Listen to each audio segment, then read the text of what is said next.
were coming here and doing ministry stuff at the Texas Winter Series and got to know him through that. He was very pro what I do, and so, you know, we'd visit from time to time, and then as he got sick, he would have me come in and visit with him and pray with him. And it was interesting how he had the computer screen that he could look at and type message, and it was fascinating to me. And you think how many years ago, it probably hadn't been that long ago, the people in his position. No. And it's just a hard thing to think about, but tough man, but a beautiful man, and we're all reaping the bounty of Tony's hard work here this weekend, and blessed to be here. Absolutely. And, you know, to that point, folks, we would ask you to please respect the property here as well, because it took a lot of work. It took a lot of blood, sweat, and tears to make this happen. So while you're here, be a good guest. Make sure you take the moment to appreciate what you have here. Be a good guest. Don't make a mess of the facility. I know a few nights ago we had some kids messing around in the bathrooms, flooding water out. We can't have that, all right? Control that if it's your kids, and make sure you instill in them the fact that you need to respect the property where you are.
Sight laps underway here. This is sight laps underway. The 125, 12 to 17 division rider is going to head out first.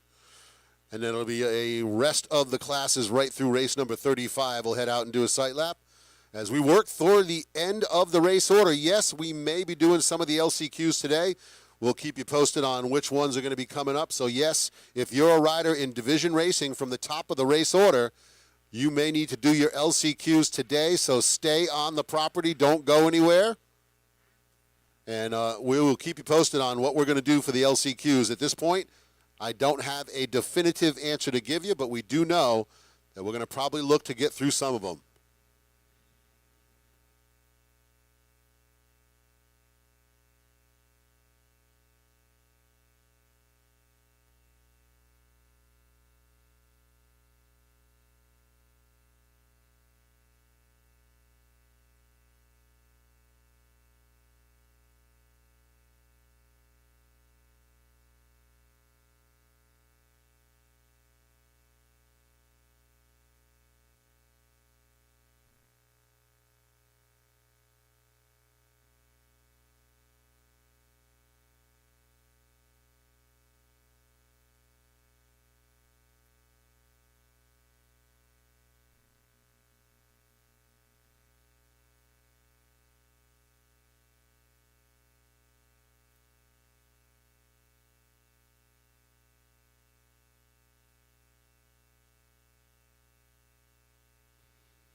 So once again, want to send a big shout out to the folks who helped to make this happen. The folks from Thor.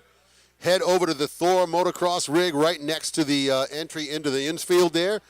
Check out the new Thor motocross line here for spring 2023. Riders, racers, and explorers, it is your duty to push past the everyday boundaries and find those new experiences. And you know what? At Thor, their mission is to outfit all of the riders out there for that pursuit.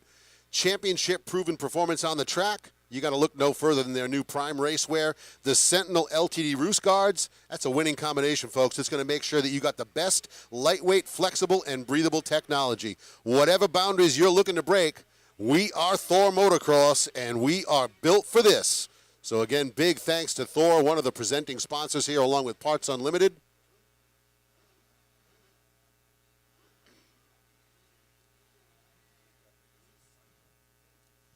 And again, make sure you make your way over to the Dunlop rig over behind the start gate. Go see Rob Fox, Jeff Cernick, the boys over there at the Dunlop rig. Any questions you have, if you need that new MX-33 or the MX-14 they've been working on, you want to take some tires home. Also, MX Tire, Jeff Cernick's got all kinds of product over there as well. I know he usually has knee braces, goggles, tear-offs, and all kinds of stuff as well. So make sure you stop over at the MX Tire and Dunlop rig there. Say hi to the crew over there. And again, any questions you have about tires, tire maintenance, tire size, even tire pressure, those are the folks to go talk to because they're happy to give you the answers. They want you to have the best week here at Freestone you can. They don't care what tires you're running. Now, naturally, I think they'd like you to run Dunlops. And if you're smart and you want to win championships, you probably will run those Dunlops. Call it like it is, baby. Because they are the winningest tire, period. Amen. There is no tire that has won more championships. 85% of the championships at Loretta Lynn's over the past 10 years, Dunlop riders. That's pretty crazy to think about. Yeah. Well, you mentioned something about tear-offs a while ago. I bet that was a pretty precious commodity this morning, tear-offs.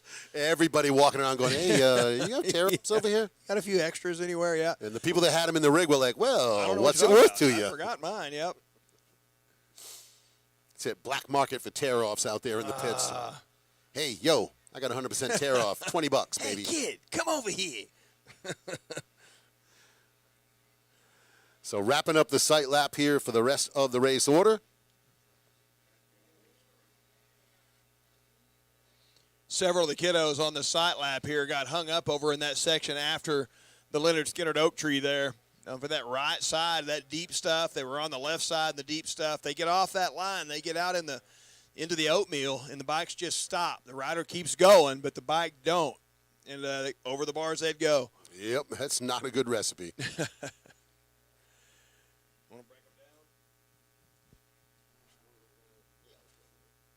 So 125, 12 to 17, Division 1. Coming out in this one, it's going to be the 19R, Vince McCarty out of Cold Spring, Texas. Out of Montauk, Nebraska on the KTM. On the 26, we got Ethan Durock. From Newcastle, California, the 27G, Caden Vargas. On the Yamaha, out of Somerville, South Carolina, the 38 of Kaya Burge. Tom Wood on the 43 Gas out of Cairo, Georgia.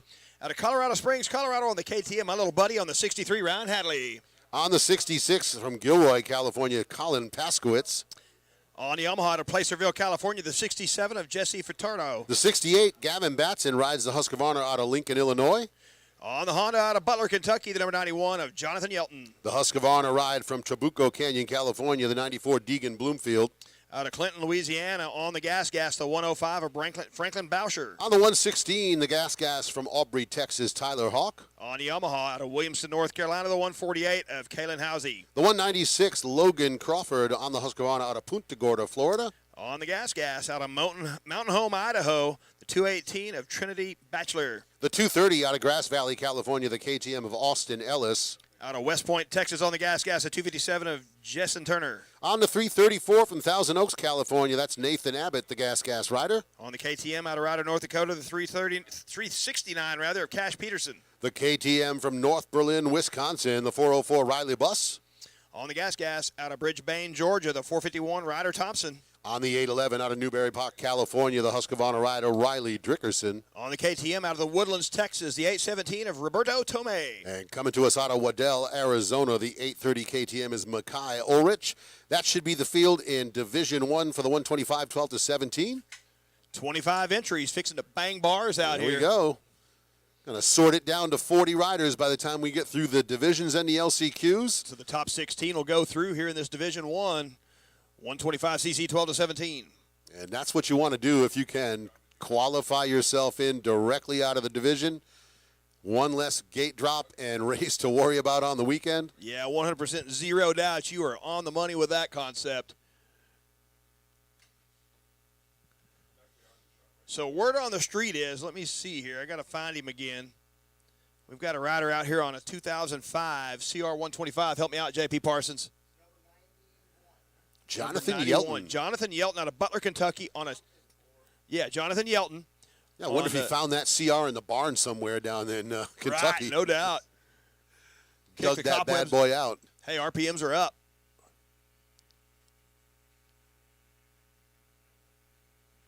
JP Parsons on the binos. He's going to break it down for us. Who's going to pull the whole shot, JP?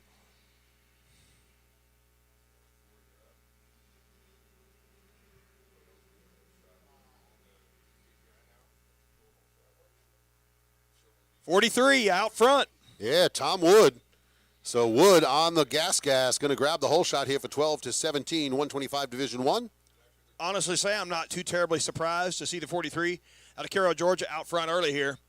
Yeah, Wood is a rider who definitely knows how to get off the gate. He's no stranger to being at the front of the pack.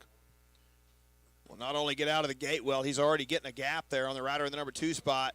Ooh, somebody just swept around that rider and takes that number 2 spot away. Not sure who that was. I'll pull the binos up, see if I can get a number here. Looks like maybe the 257 of Justin Turner out of West Point, Texas. Yeah, you're right. It is a 257. He just slicing into that second spot. Railed that rider in the number 2 spot, now back there in third. Well, you know, you have that option there as they come into that turn where you can go high line on the inside or sweep the outside. And some riders really love that outside. It looked like it worked out well for him. Yeah, there's probably a pretty good rail out there. I'm sure there's a rut. And if you'll commit, it'll hold you. Oh, yeah. Yeah, and with these bikes, all you got to do is just keep that baby pinned, work the clutch, and get yourself into those berms. Well, and that's really one of the keys to these 125s is keeping those RPMs up and keeping the momentum up. The less you have to slow that thing down, the less it has to pull itself out of those corners. So if you can just keep the momentum on these 125s, that's a huge advantage. Yeah, you know, that's the thing. If ideally, the sound of the engine should never change. It should always be that whining, wound out, about to blow up sound. Yep.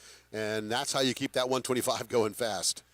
And when my daughter first moved up to a 65, she seemed to have that dialed, that continuous sound like it was about to blow up. Well, you know, there was a rider who's graduated now to the big bikes, but Hannah Hodges, when she was on the Super Mini, I used to tell people, I don't even think they do anything except glue that thing all the way out to the stop because she comes off the gate and just works the clutch. That thing is pinned the whole time. Yeah. Well, here comes race leader out front through the 12-pack. The 43, Thomas Wood.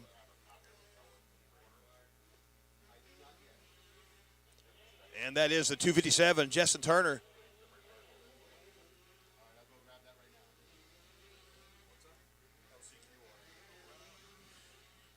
So Ryder Thompson on the 451 back there in third. Justin Turner 3.1 seconds behind Thomas Wood in second. And Thompson back there in third, 2 seconds off the back wheel of Turner. Run down the list here. We got Wood, Turner, Thompson, Batchelor, Abbott, Batson, Yelton in 7th, Boucher, Bussey, and Durack in 10th. Ryan Hadley running back there in 11th, followed by Hawk, Furtado, Huzzy, Burge, Ellis, Bloomfield. There in 17th, Paskowitskit. That name gets cut off, so I can't see what all's there. I apologize for trashing that one. Peterson in 19th, Dickerson in 20th. Top 16 will transfer through here in this 125cc Heat 1, 12-17. This is race number 30 on the racetrack right now.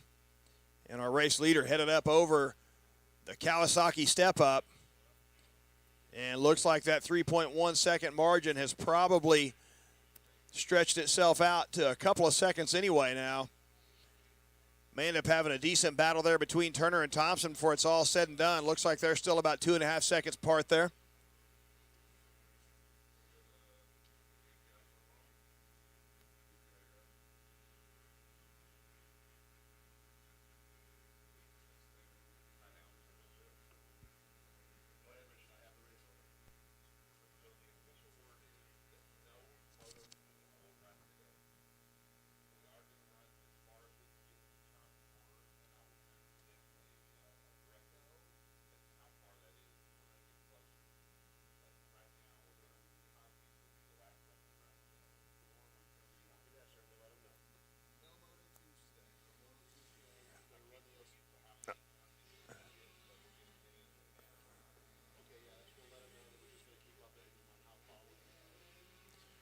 right, the official word is we are not going to run any second motos today.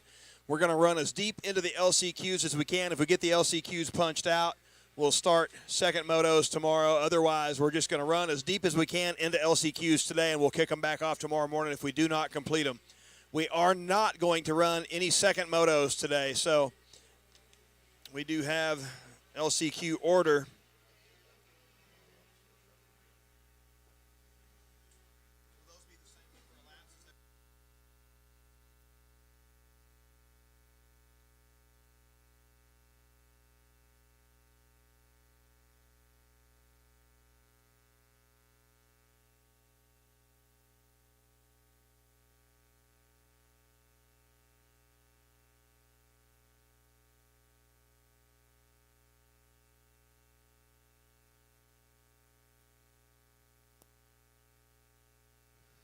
So, yeah, we will be running LCQs today. So if you're a rider in the Schoolboy 1, 250B, 85 9 to 12, 250C Junior 12 to 16 Limited, 450B 12 Plus Limited, or 250C 12 Plus, you need to get ready to head to staging as we will run the LCQs right after the final moto today, the Super Minis, or I'm sorry, the girls 65 to 85, race 35 in the order.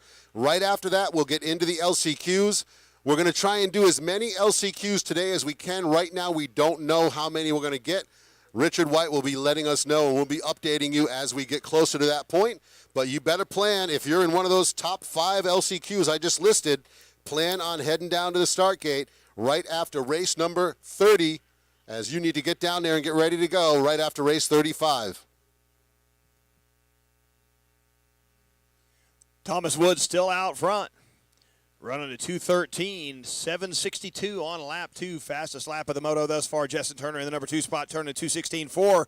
And Thompson back there behind him, turning a 2:14. So Thompson running a pretty good bit faster than Turner, and he was right on his back wheel last time through. Look at this battle coming over the finish line right now.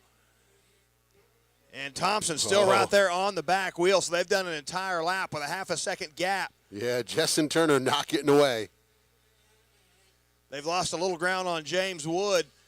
If Thompson can get through, he might be able to start trying to reel in Thomas Wood. But as of right now, he's got his hands full with the gas mounted 257 of Justin Turner.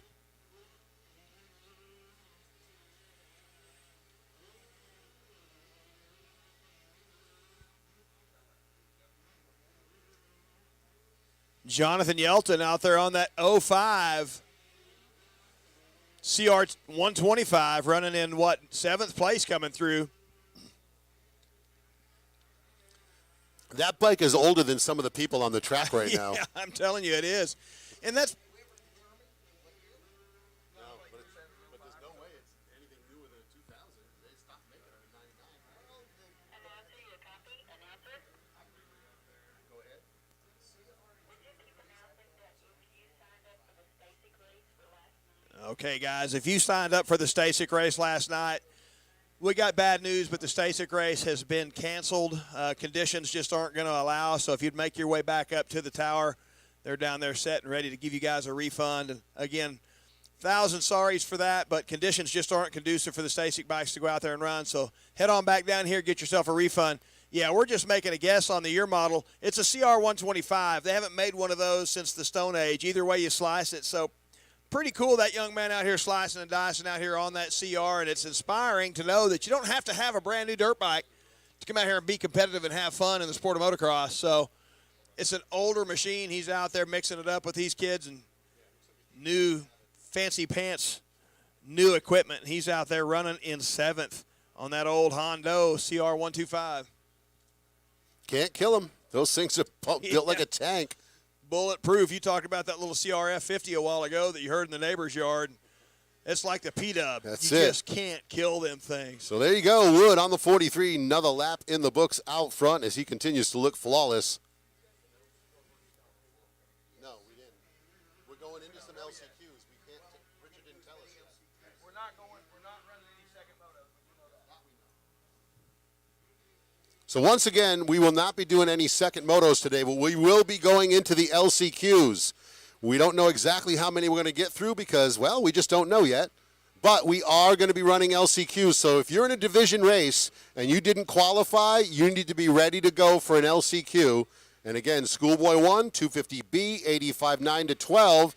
250C Junior, 450B Limited, and 250C 12 Plus, the first 6 LCQs. I can just about guarantee you're going to run yours. We'll keep going through the order after that. But again, get yourself an LCQ order down at the registration building and know when you need to be on the gate. Well, the coverage from Area 51 Films, it's just incredible. Watching, you get to see the reflection of the rider in the water there, kind of neat. Just little tidbits there, but boy, the contrast of the green grass and the dark, juicy dirt there. Incredible footage of the drones following the bikes down there through the 270 loop. I keep going back to it because I'm so impressed with it. It's just a beautiful thing to get to see. Viewers at home get to see what we're looking at on the monitor here, and it's absolutely incredible. Yeah, I mean, it really gives you a sense for the immense size of this property here and the breadth of what the Miller family has here at Freestone County Raceway. They're getting a pretty good pan of a good percentage of the rigs that are here right now, and boy, there is stacked in like stovewood out there. No shortage of RVs here. No, they had to bail and start making their way on around the racetrack, so had to leave the parking area and move on around. There was just too many competitors here this weekend. I say too many. There is no such thing as too many. No. Great turnout. Absolutely. So Tom Woods still holding the lead. Turner and Thompson were battling for that second spot. We'll see how that one's going to shape up. We're down to 1 to go as the white flag is out. Right now, that battle for second spot looks like they were pretty gapped last time through. Turner was 4.4 seconds behind Thompson. Yeah, it's going to be about the same gap, it looks like.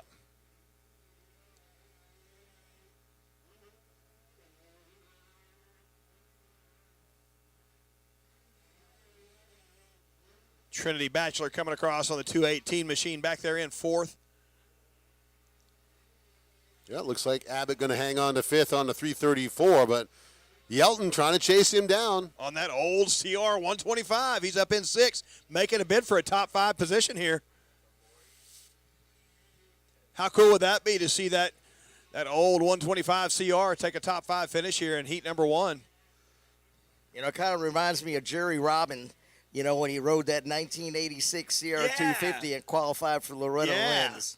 He rode the wheels off that sucker. I don't know if you guys, I'm sure you've seen footage of it. Oh, my gosh. No, he used to come to Freestone, and actually he gave me an autographed picture of that. Yes, how cool is that? And him and his family are so cool. Yeah.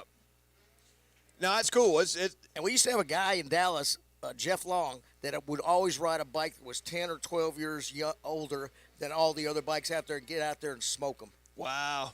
That's cool. Yeah, I mean, the bikes have come a long ways, but, you know, you put the right rider on one of those older bikes, they can still make them things sing. Yep.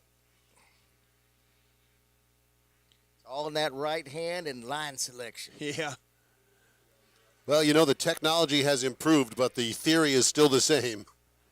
Yelton trying to make the move down at the bottom of the hill there. Both those riders swapping into the left-hander. Yelton's going to come side by side. They're driving up towards the Kawasaki step-up. They're going to go over the step-up side by side.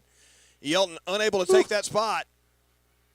He is all over him. He is. Abbott got pressure from Yelton on the old CR120. Oh, we got a caution. Vintage is the proper terminology. We don't want to. Yeah, that's how JP and I prefer to be referred to. We're not old, we're vintage. We're classic. There you go. Checkered flag comes out for the 43 of Wood. So the Gas rider takes the win here. We're looking for the 257 of Turner to hang on to second. There's the 451 of Ryder Thompson, actually. I'm sorry, Thompson gets second. Turner third. Anxious to see Abbott and Yelton come into view here for that 5th, 6th position because the battle was on when they disappeared down to the Loop 270 section of the racetrack, and it looks like Abbott able to – oh, that's not the same battle. Here's the battle coming through the 12-pack. Oh, my goodness. Abbott holds on by a wheel, literally a wheel. So close. Fun stuff. That's a great battle on the final lap, too. You got to be happy about that. Yeah. Well, they're getting fired up down there on the line for heat number 2. Who'd we have on the bubble down there? So Ulrich, last rider, transfer. RPMs are up. They're ripping down into turn 1 here. Division number 2. Looks like the 99 of Voss. There you go, taking the early lead there on the 99. Noah Voss, the cast gas rider out of Cairo, Georgia.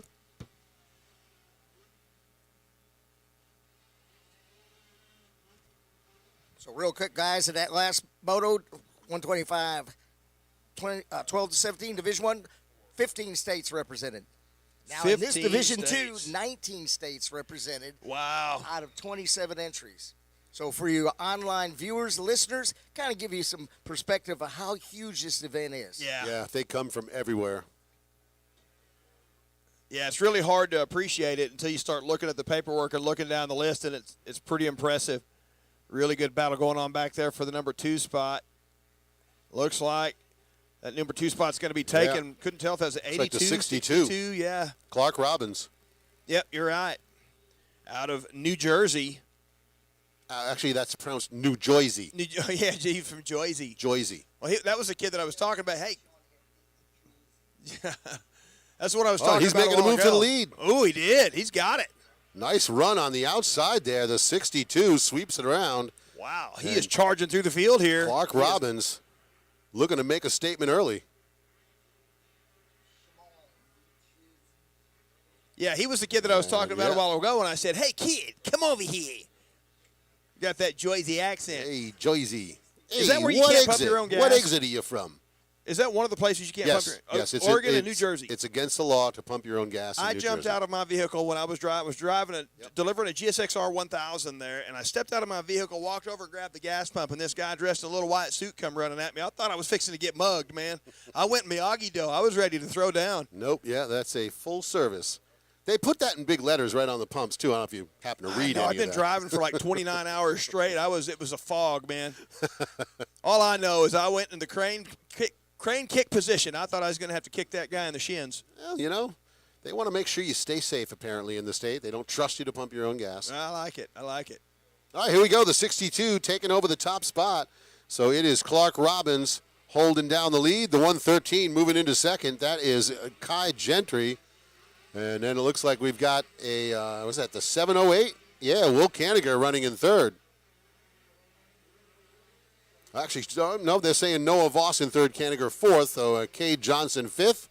Adler Cottle, Landon Hart sixth and seventh. Connor Dawkins is eighth. Rob Susi ninth. And Nate Orr on the 81. Going to round out your top 10. And let's go right down to that 16th spot because that's the one that counts right now, Luke. Alyssa Camino, Cody Harrington, Cole Coker, Christian Merman, Gavin Templin, and it looks like Gavin Shatney right now in 16th. Looks like Muchler there in that 17th spot. A little ways off the back wheel of Shatney. And it looks like we've had another phone turned in down at registration. So if you just put your hands in your pocket and panicked because your entire life is on that phone, we have a lost phone turned in down at registration. So if you're missing one, get on down there. If you can identify it, we'll be handing it back to you and making you happy. Just sitting here talking to JP after you made that statement, it's like it's crazy. When we were young, you know, and you had to remember phone numbers, our mind worked in that way, and you don't use that area of your mind anymore. It quits working. I can't remember. Ooh, rider down, rider in second, just tips over in the corner there. That is the 113 of Kai Gentry. Just a simple little tip over, tuck the front in. Almost rolled down the hill into the new pond there. Yeah, and he's going to lose probably 6 or 7 spots there. Yeah, that hurt. Not physically, but got to hurt his feelings.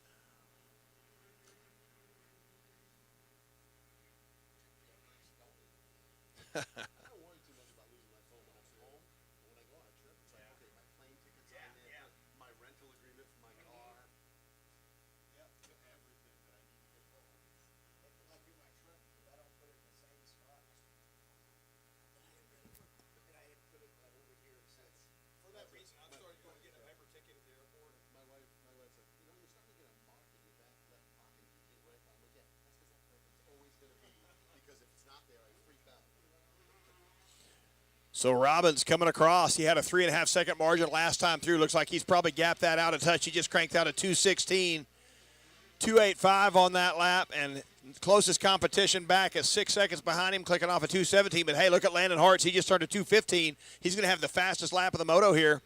Yeah, Cade Johnson jumping up into the top 5. He moves to 4th, and Adler Cottle rounding out the top 5. So a couple changes there, as again, when Gentry went down, it dropped him down to 7th, so 5 spots. Orr to 8th, Harrington 9th, Dawkins rounding out the top 10 now. Well, Landon Hart's the fastest lap of the moto thus far. We'll keep an eye on that rider in 3rd spot because he's not far off the back wheel of Canniger. See if he can make his bid for that number 2 spot and maybe set his sights on Clark Robbins out front. Yeah, he's working the inside coming out of the Oak Tree turn. Making a bid for it. Canniger still a little too far out front. He's going to try to sweep the outside. Wow, you see Canniger just tuck the front end going into that corner, pushing it so hard. Woo, those guys almost making contact coming up over number 6 there. Yeah, Canniger it's getting inside. close. Hart's outside through the Shock Socks S-turn, down the hill. Canniger holding on. This section down here has been an interesting one all day. Lots of weird stuff happening down here. Whoa. Hart's just slammed into that G out there. Absolutely loaded that suspension. He left the ground when he come up out of that G out, and it's just a straightaway. In a corner, there's not a jump there, but it just popped him up off the racetrack. There is now. There is now, yeah. So once again, folks, if you're listening out there, we are going to not do any Moto 2 motos today, but we will be running some of the LCQs. So get yourself a copy of the LCQ order. Each LCQ race is 3 laps. Green, white, checker, baby, 3 laps. So know the order, and when we start calling them down, know when you need to be there because we will start calling some LCQs at the end of the first half of the racing. That's right after the girls 65 to 85. So, again, get a copy of the LCQ order if you don't have one. Make sure your ears are open so you can know what's going on. Or come down to the bottom of the basic of the Stasic Tower. They should have it posted up there. They don't have all of them yet because we still have some divisions to go through. But make sure if you think you're in an LCQ, check to see if you're in an LCQ. Be out the line in time. Don't be late to the gate. Have a nice day. Yeah, don't miss your race and then blame us. All right, our fastest rider on the racetrack right now, Landon Hart, still in that number 3 spot. He is 0.369 seconds. He is 0.3 of a second off the back wheel of Canniger. Canniger turned a 2:14. Hart started a 2:13. That margin up to Robbins could reduce rather quickly if they keep clicking off these fast laps.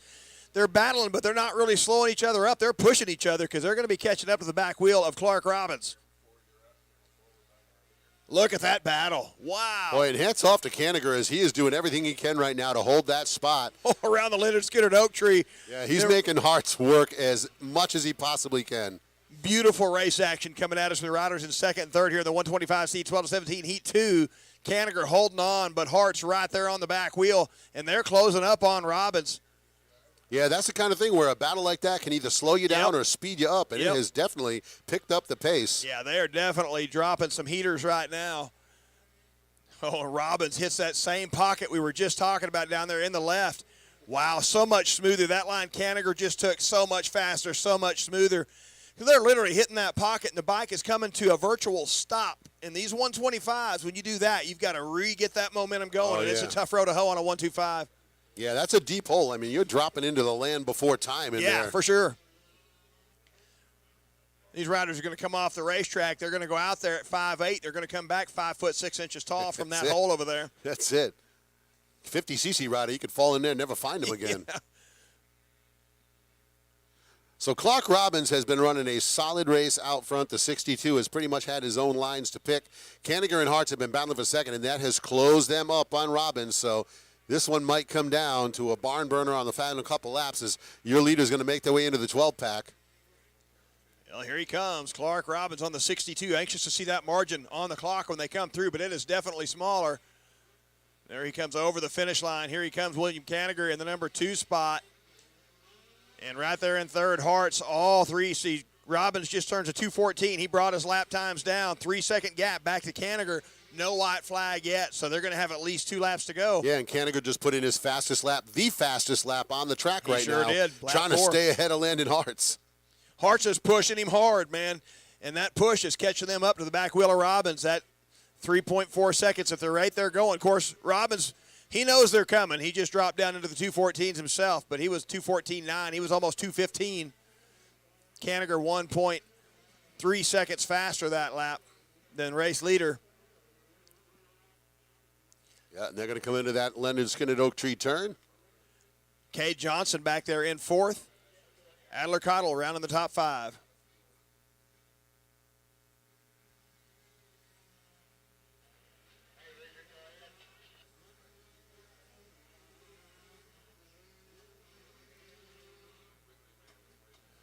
Well, it looks like Robbins didn't like them closing up on him like that, so he started to margin back out. Boy, he's swapping hard going down the hill there. Back into that pocket again, but he carried a good momentum through there. Still like that line that Kanigher's got a little farther outside. Hart's decided to go out there with him. Looks like that's a much smoother line there. They're kind of trying to avoid that little G out. Well, on top of that, the smoothness is just less physically demanding, and we've talked about it quite a bit, how physically demanding the sport is, and that's one of the things we talk about is just trying to find those smooth lines that doesn't beat you up so much physically. And, yeah, but keeping the momentum up on the 125 is huge. Oh, so important. So important. So you mean motocross, the most physically demanding sport in the world? Yep. Bar none. Yeah, Google it. You can look it up. Who's the most fit athletes on the planet? It'll pull you right up to motocrossers. And, again, we've talked about it a little bit. For all our Freestone YouTube viewers and listeners, that may be something that they didn't know about, but honestly, yeah. Yeah, no, it is. And we talked about it a little bit. A lot of people have a concept that you're just sitting there giving it gas. They have no idea. That's people that have never ridden. People that have ridden a little bit have a bit of a concept, but like Don was saying a while ago, until you're out here going the pace of these front runners, you can't comprehend. Look at that battle. Side by side, the battle for second, and finally, Hendon Hartz makes the pass. What a move. They almost came together did. in the air over the finish line, and Hart's able to land on the gas a little quicker. He's going to make the pass around Kanigher. So now Robbins with the lead, Hartz and Kanigher second and third. Johnson still fourth. And Adler Caudle rounding out the top five. And, man, this is going to be a fun final lap as the white flag is flying. Hart's just turned the fastest lap of the race on lap 5, man. He's got his head down. Just getting making quicker. It happen. Yeah, we're over here small talking, and the battle royale's going on. Don's over here about to rip his hair out. You got to let me talk, man. I would never rip my hair out. It looks too good. Well, you've got beautiful hair, Don. You've got – and both of That's mine, way too much ripping, too. I don't have time for that. both of mine are very beautiful. Both There of you them. go. Yeah. So Clark Robbins holding on. He's got a 3.792 second gap, but I think that is going to reduce down. Now that Hartz has made his way around Kanigher, Hartz has proven to be the fastest man on the racetrack by setting fastest lap a couple of times here. And without anybody hindering him, he might be able to make a move.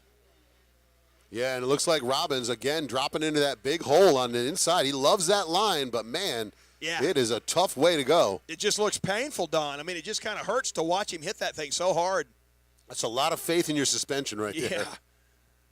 Yeah. Ooh, Ryder swapping through the 12-pack there, but he recovered nicely. Look at that aerial view. I just love that. Every time they show that, it just snatches my attention, how beautiful that looks.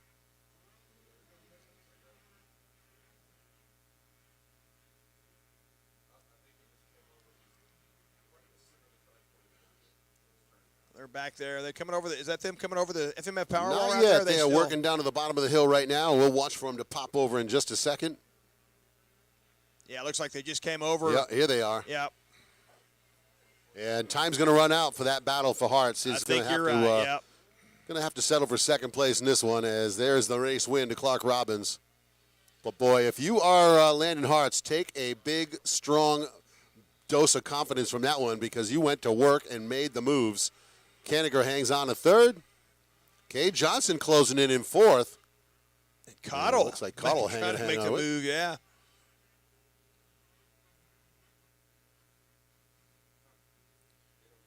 Well, that was Division 1.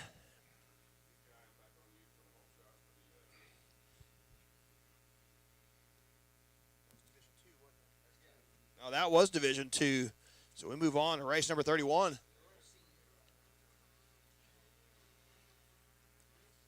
Get the paperwork sorted out here. Girls senior 11 to 16 on the starting line. Here they come. Is that going to be Zoe? Maybe.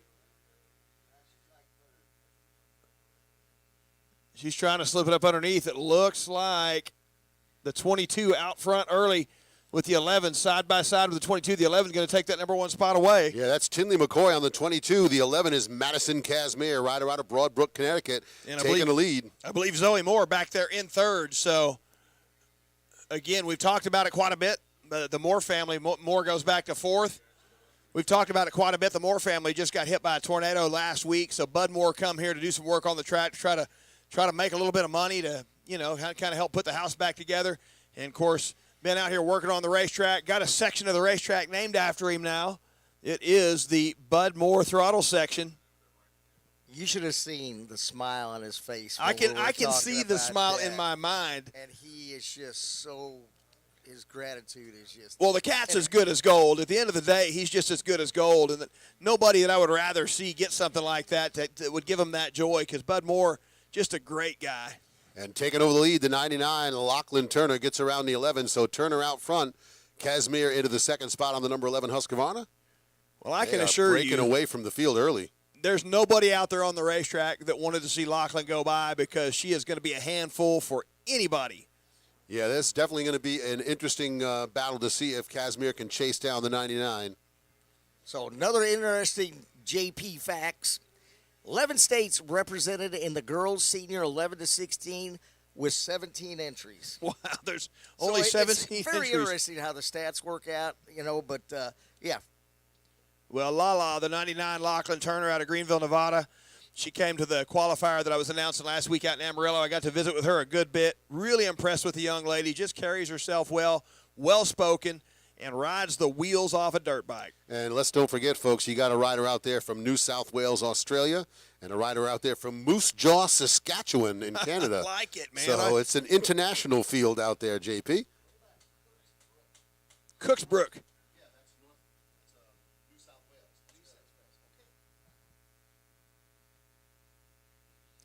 So, what, three countries here, Yeah. 11 Three countries, states. 11 well, states. California is kind of its own country. So girls senior 11 to 16 up and over the top of the FMF Powerwall, launching into the 12-pack. Turner on the 99. Oh, she's got problems. Yeah. So Casimir takes the lead. Looks like Turner's got bike issues. Oh, she does. Cashmere swap coming through the 12-pack went off track, but Lachlan Turner, one hand off the bar there, just kind of slapping herself on the leg, frustrated. She's got bike issues for sure. And it looks like the bars have dropped way down. On the 22, that's going to be Tinley McCoy, your whole shot rider that's going to drop into third. Hannah Jamison fourth. But, yeah, Casimir, 5 seconds ahead already. So Turner having some kind of a bike issue. It almost looked like her bars were bent down because her arms looked like they were really low on the bike. Interesting. Yeah, maybe not. Yeah. Well, Casimir looking good out front right now. She's already, when they came by, 4.3 seconds in front of Turner. Can Turner find? No, I don't see. Yeah, no, this is going to be a foregone conclusion, I think, because let's face it, Maddie Casimir is a rider from New England. I see her race all the time. I've watched her since the 50s. Yeah. She's been in Texas here a bunch of times. She's been to Loretta's a bunch of times, so she's no stranger to running at the front of the pack. So she's going to handle this. And, yeah, tough break for the 99. We really wanted to see those two battle it out. Running out there in 10th, we got the birthday girl from just a couple days ago, the Rocket Girl, Skylar Draycott, number 24 machine on the KTM, holding down that final. And Turner goes over the bars. Oh, no, that's Lachlan? Oh, my goodness. There's bike parts laying in the track. We got a yard sale. She's waving. She's fine. She's trying to get her bike up, but there's so many bikes coming through. She has at least the wherewithal to not put herself in a bad spot. She hopped up over that, and the front tire just dropped. So maybe that's the issue, is there's something with the front tire that's not turning right. Because she absolutely just went right down to the ground like it was magnetic. Wow. And really glad to see her get up because she went right full over the bars. So did it look like the engine may have locked up going over the... Either the engine or the front tire just wasn't turning. She's got it rolling. Running. What in the world? But, yeah, boy, that is a tough break. Hopefully, I know she'd like to get some laps in, but you know what? If that bike is not safe... Yeah. I said there's a yard sale there. There's bike parts laying on the racetrack. The rear fender's gone. Wow.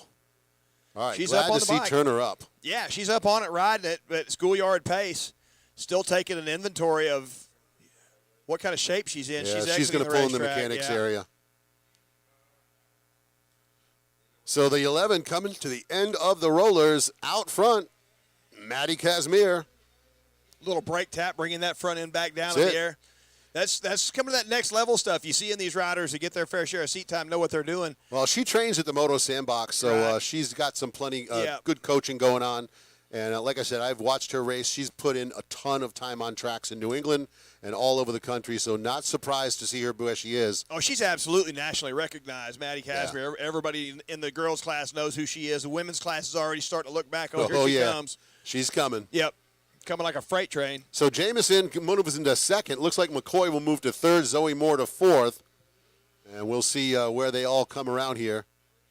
And it does look like Turner is just going to roll the sides of the track there and maybe just bring it around to the exit.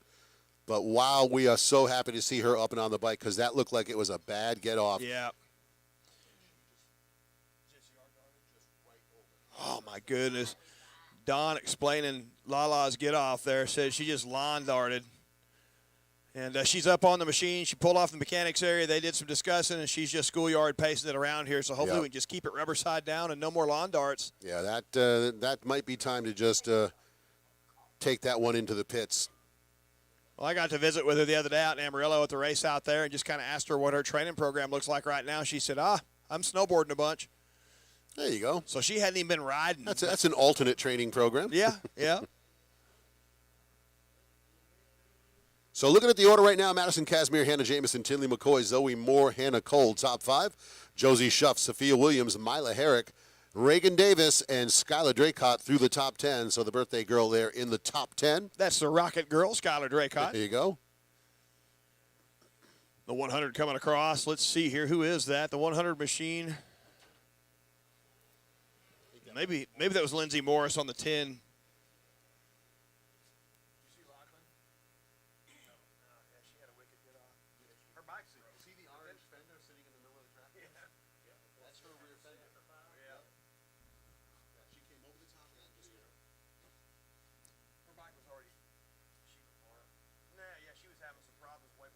All right, so there is the 99 of Turner, just going to roll this one around. Looks like she does want to get a finish, so she's just going to roll everything, bring it in, and just try to get a little bit of points here. Hannah Jamison out of Colorado. She's been fun to watch the last few years. That chick is flat gripping it and ripping it. Meanwhile, Madison Cashmere, 18 seconds out. We'll see if that margin has moved any. She turned a 2:38, 2:36 that time by. Did Madison Cashmere set the fastest lap of the race thus far here on lap 3, 2:36.3. Hannah Jamison just now coming through the 12-pack into the VMAX switchback. There she comes, the 57 machine flying high over the finish line. Waiting for it, 2:39. Hey, she improved her time. She's still 21 seconds back from Madison Cashmere out front. Tinley McCoy back there in third. Zoe Moore in fourth. Here comes McCoy. No, that was Mila Herrick coming through there on the 19 machine, so confuse me if you don't mind. She is up in third. What in the world? She definitely made some moves there. Well, you have to think maybe those riders were struggling a little bit in some of that softer stuff, and she was able to get the good drive. Yeah, so something. She may have gone down on the start or had a hiccup somewhere Yep. early on, but she's slicing and dicing her way through the field. 2:37, that's almost as fast as the leader. Boy, it is. Yeah, she's a fast rider, so she's obviously had some sort of a hiccup in there and having to make her way through the field. Did not notice her coming through, but seen her come across in front of them, and there, sure enough. You know, I wonder if she maybe got a little hung up with that thing with Turner in the middle of the section there. It might have put her offline or dropped her down for a little bit. Yeah, it could have been. But no question, she's fast, so Yep. we'll see if she can keep moving forward. Got a little bit of a gap to cover for Jamison, so she has a shot at second, but I don't know about first. It's a without long there shot being- even yeah. on Jamison, because Jamison turning just 2 seconds a lap slower. Yeah, math long doesn't shot. really add up on that one. Yeah. Unless We'd you like do it Shan to. math. We'd like it to. Yeah. I'm sure she'd like it to. The Shan Garcia math, she could turn an eighth of a second faster in a couple of corners, and it would add up. There you go. That's all we need. Got to give the legend a hard way to go. It's the new math.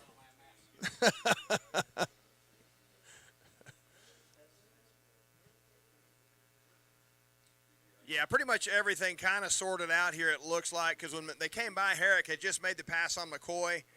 I don't know. Zoe Moore looks like she's 9/10 of a second behind McCoy, so Moore might be able to do something with that. Hannah Cole, there was a pretty good gaggle of girls there, so there they are going down there, headed up towards the Kawasaki step-up. Is that gaggle of young ladies? Yeah, and that's the kind of thing, you get them all bunched together like that, you got a shot to make 4 or 5 passes if you can get through, so. Yeah, one corner, you can go up several positions. I Yep. mean, Zoe Moore could end up, well, she's All right. probably not going to get up around Herrick. White flag is out. So Casimir looking to grab the moto win here in the first moto for the girls senior 11 to 16. Casimir dropping a couple of seconds there. She 238 versus 236 last time through. Yeah, no reason to push the issue at this point. She really just needs to keep it on to stay in the line she wants to be in, and it's going to be on the way to the top of the podium for this moto. Look at those ruts down there, Don. Is that not just artwork? It's beautiful looking. Well, it looks beautiful because we don't have to ride it, Luke. Yeah, just talking about it makes it nice. We're impressed by it because we don't have to deal with it.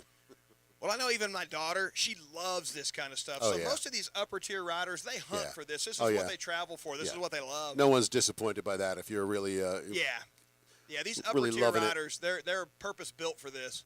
They train for this is what they want.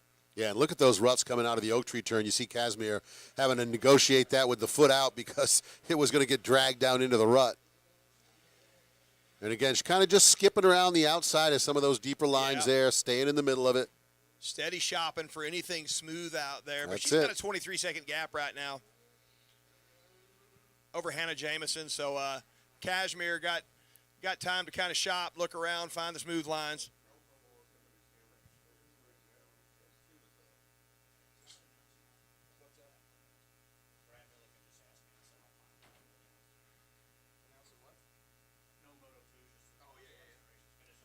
So once again, folks, we are not going to get into Moto 2 today. We will be doing some of the LCQs.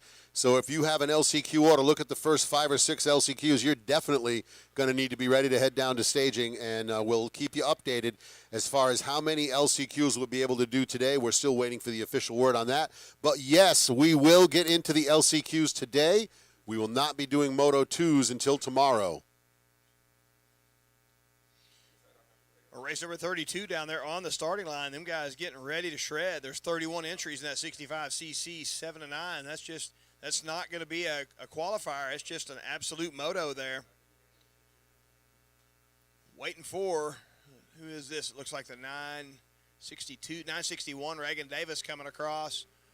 A little farther behind her, there is the number 10 machine, Lindsay Morris. Lindsay running in that number 10 spot. Running the 10 machine in the 10 spot. She should change her number to like 1 or 2. And here we go. There's your winner, Madison Casimir, across the finish line, the Fly Racing Moto Sandbox Factory Connection rider. Well, she made that look straight up easy peasy. Once we lost Lachlan Turner, Casimir just kind of hit the cruise button and took that Husqvarna around this track, the number of laps that it required, and just margined away.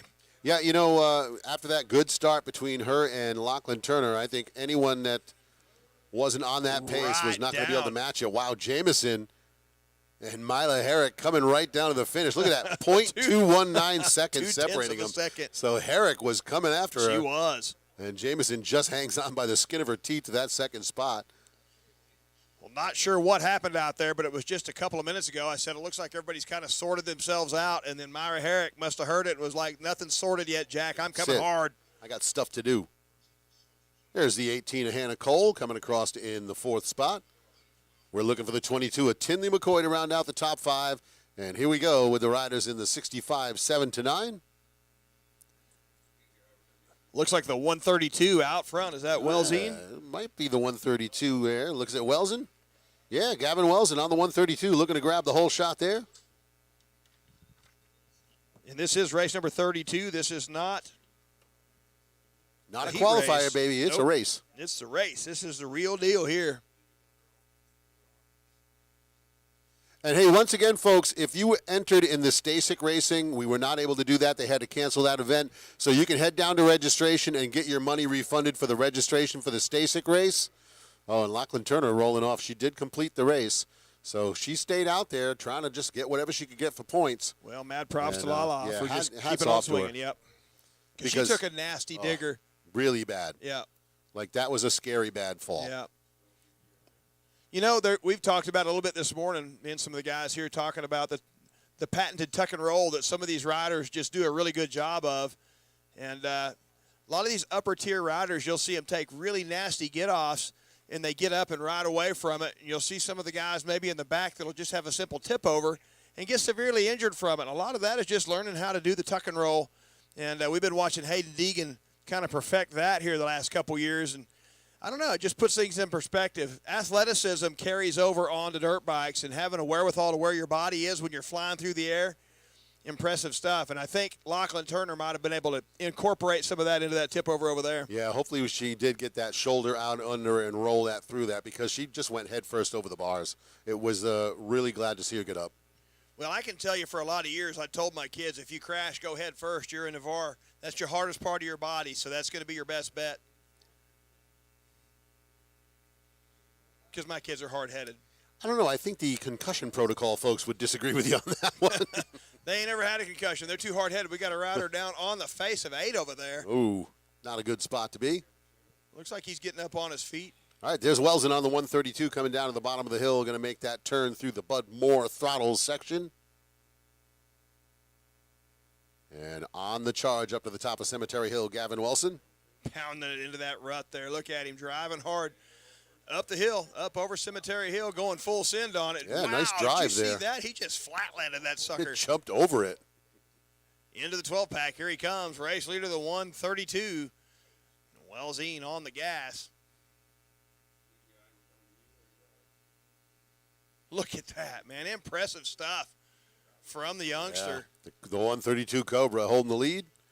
Looks like the 42 ride making the move to second early on, so Jaden Smart getting into the second spot. Ethan Waddell on the 674 up into third. I should say Anderson Waddell, sorry about that. Cade Nightingale fourth on the number 4. That's a convenient way to go.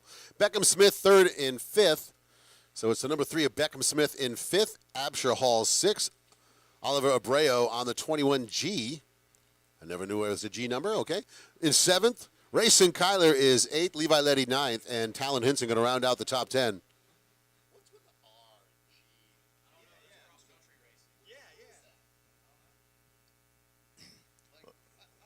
Welsen holding a 4.2 second margin over Jaden Smart.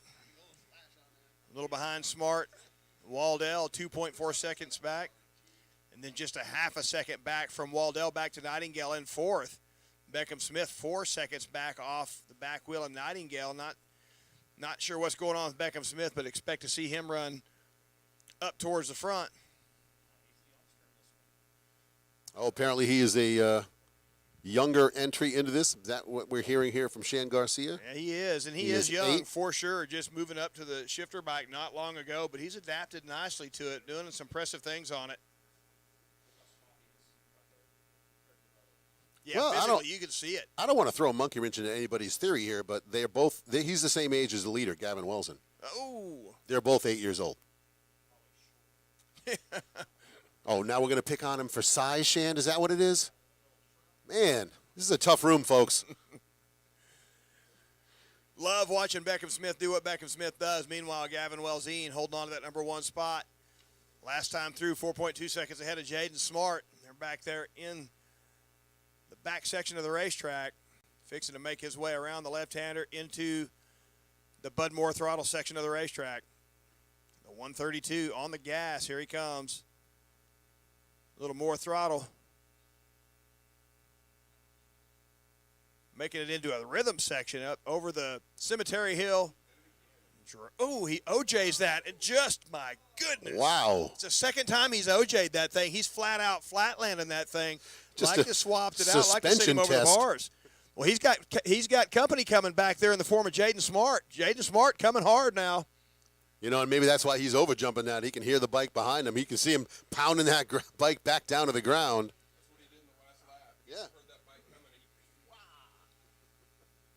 So Gavin Welsen testing the suspension on that Cobra there as he continues to try to just jump right over the FMF Powerwall. I think that's his goal, is just launch that Cemetery Hill. Well, he went full travel on the suspension and then some that time. He bottomed it out, liked to send himself over the bars. So looking at lap times here, Welsen turned to 2:39, where Smart turned to 2:37, and 2.6 second gap back to Smart. So he's going to close that up pretty quick if he keeps clicking him to 2 seconds a lap faster. Yeah, it's going to get tightened up as they come into the Dunlop Expressway, heading to the Leonard Skinner Oak Tree turn. And the gap is definitely less than 2.5 right now. Look at them both coming into the turn.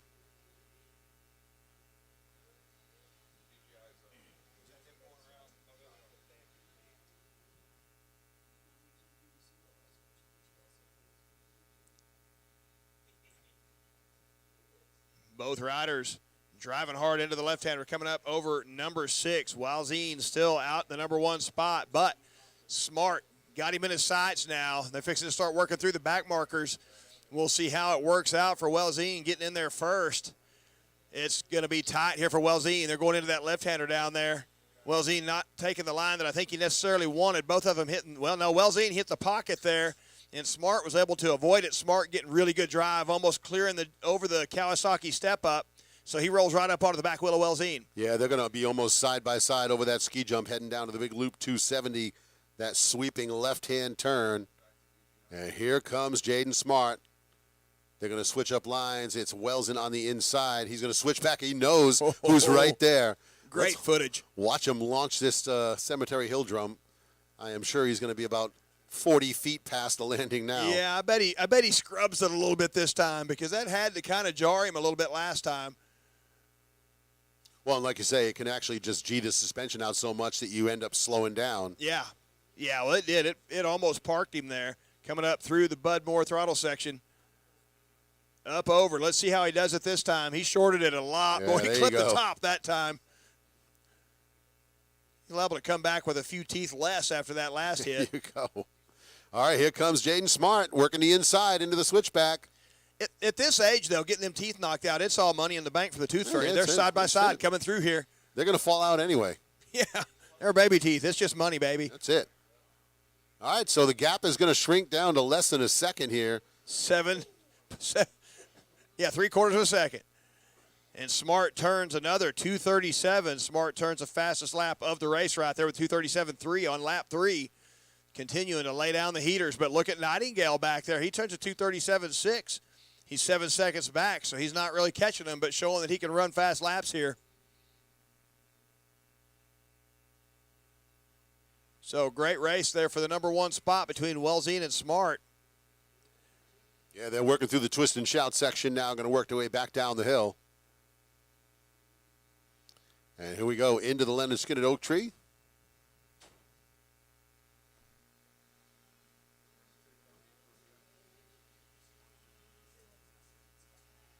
Yeah, Welzine able to hold off the 42. We got Welzine out front of Smart, Nightingale, Waldell, Smith is your top 5, followed by Hall, Henson, Pastoral, McCoy, Held, Taylor, Kyler, Letty, McBride, Herrick, Abreu, Pruitt, Green Jr., Rasanti, Aslan. That's your top 20. Yeah, and your top 2 working through the Shock Sox S-turn had a rider down in that outside line. They both had to switch up way to the inside of that line to avoid that rider.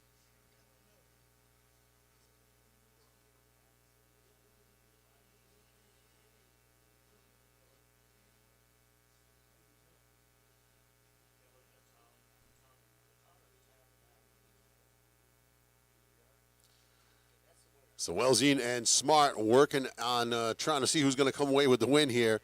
The next time we see him at the finish line, the white flag is going to be out. And there is your leader coming to the top of the hill here, going to drop down to the Bud Moore throttle section.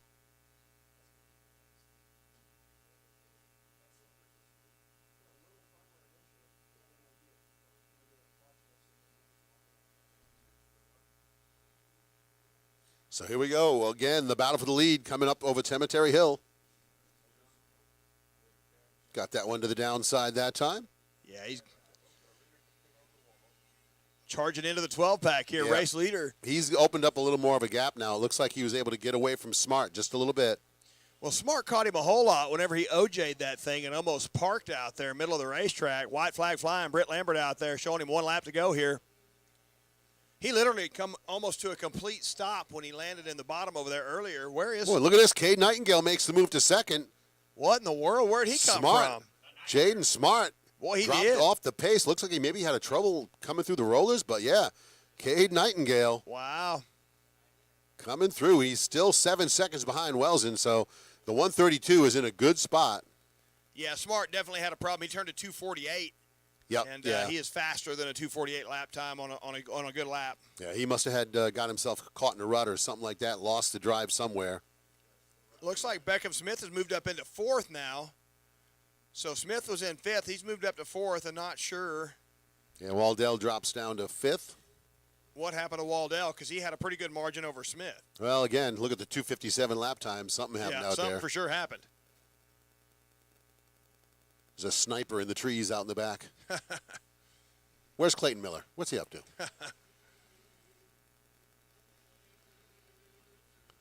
Good battle going on between John Everett Pastro and the 16 to Gavin McCoy. That's the battle for 8th, and they are duking it out tooth and nail.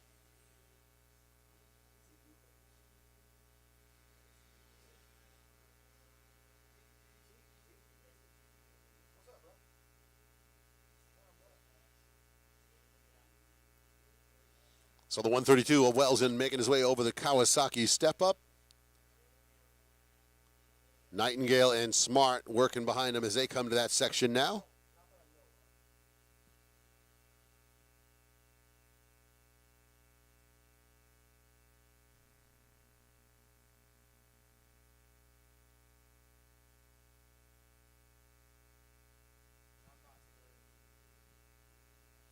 So winding down the final lap here, Gavin Welsing, Cade Nightingale, Jaden Smart, Beckham Smith, and Anderson Waldell. Red cross flag comes out. I'm sorry, I got preoccupied. We're calling a race here at JS7. So looking through the lower section, they're going to wait for your riders to come over the top of the Cemetery Hill jump.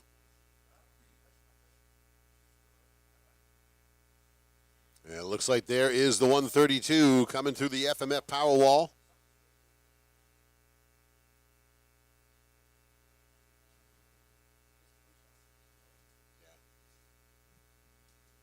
And there it is, the 132 going to get the checkered flag.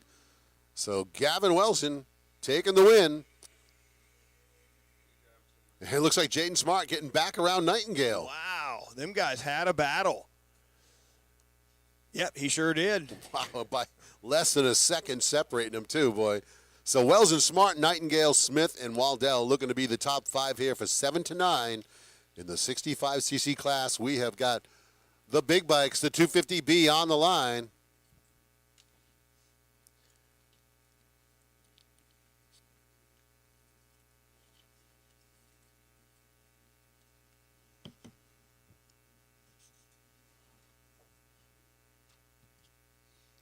Race number 33, Division 1, 250B 12 plus on the starting line. They're down there getting the heat in the engines right now.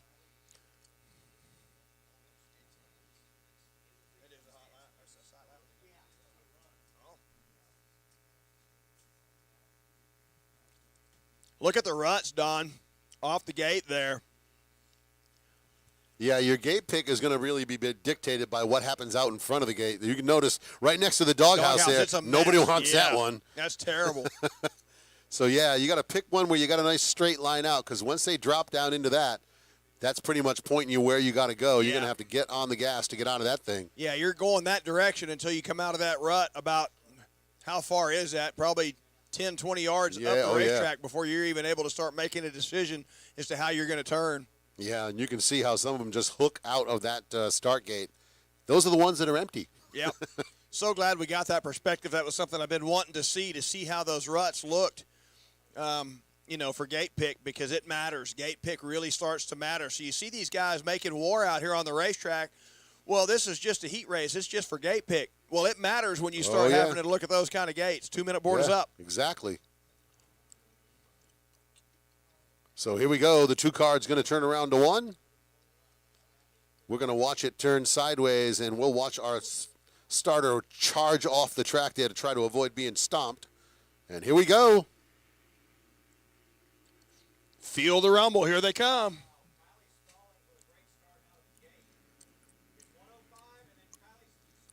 So it looks like the 105, Revan Gordon with the whole shot. Kylie Stallings, good jump off the gate to move to second. The 462 ride of Luke Fauser third. And Stallings is going to drop the bike, so Fauser will move to second.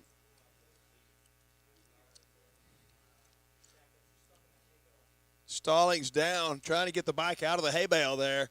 Young lady getting a great start. We talked about it earlier. Stallings is a heck of a starter, heck of a rider.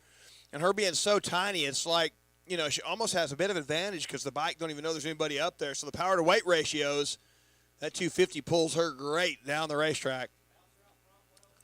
All right, so it looks like the Luke Fauser taking the lead. The 105 moving to the second spot. Revan Gordon on the Kawasaki. Everett Clark in third.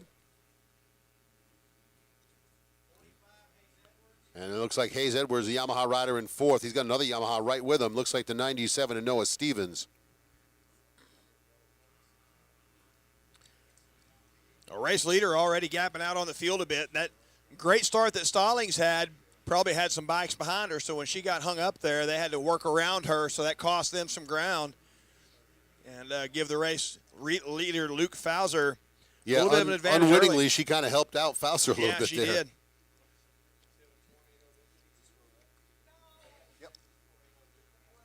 She had a tip over earlier in the day in the women's race, too, didn't she? Yeah, she did when she was battling with Sophia Phelps. Yep. Went down over here in the Dunlop drop. And actually, I don't think that was a tip over. That was a case where they both kind of got into the same line. She got into the back got of hung Sophia. up behind a lapper, right, and they just came together. And, Yeah. of course, when your front tire hits someone else's back tire, generally it's you that hit the ground. Yeah, you're going to lose on that one. Well, she's back up and circulating, but she's a long ways behind the field. She's going down into the Loop 270 section of the racetrack as our race leader pounding through the Texas 12-pack coming in. Yeah, I mean, at this point, Stallings' objective is just going to be to get out of this with a division transfer, not have to go to the LCQ.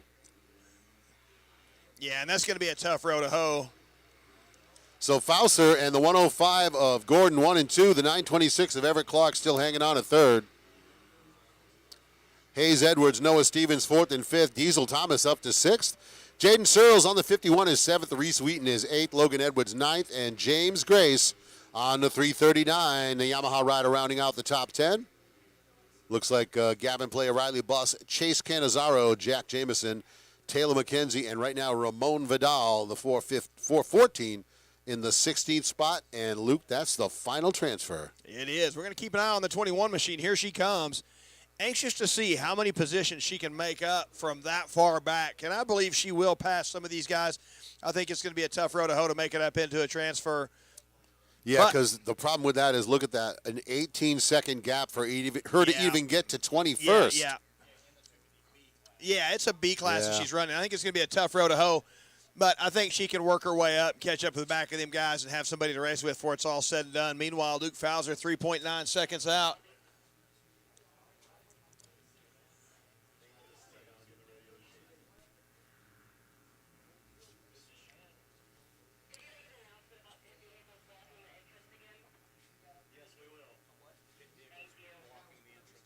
All right, y'all, we got pit vehicles blocking track entrance down here next to the Stasic scoring tower. So we're going to need these pit vehicles moved out of the way ASAP. This is not a drill. This is not a joke. We've got to get these pit vehicles. Oh, it's Mike Bertine. Never mind. Mike Bertine, we're fixing to steal your golf cart, Hot Rod. Is it that Mike No, we Burkine got to out there get these making a vehicles, mess? all these pit bikes. Let's get these What the pit heck is bikes going out of on? here. We don't want this area blocked. God, set So the we're gonna example you want to have people Stack see, them up Mike. like dominoes and kick them all over if we don't get them moved here pretty quick. So Luke Fauser, Revan Gordon 1 and 2 still, as you see Fauser at the end of the 12-pack. Up over the finish line on the 462 machine. And here he comes on the 105. Revan Gordon.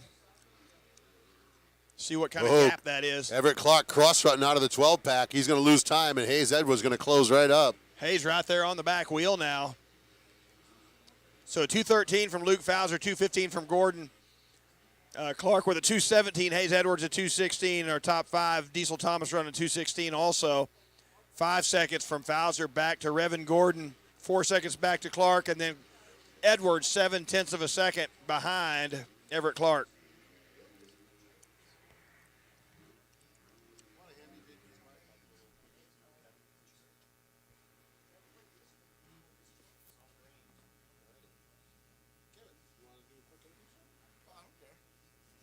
All right, so we're up here in the tower with Kevin from Tape Whole Shot. Kevin, good to see you here again here this year, sir. It looks like we got some great racing going on.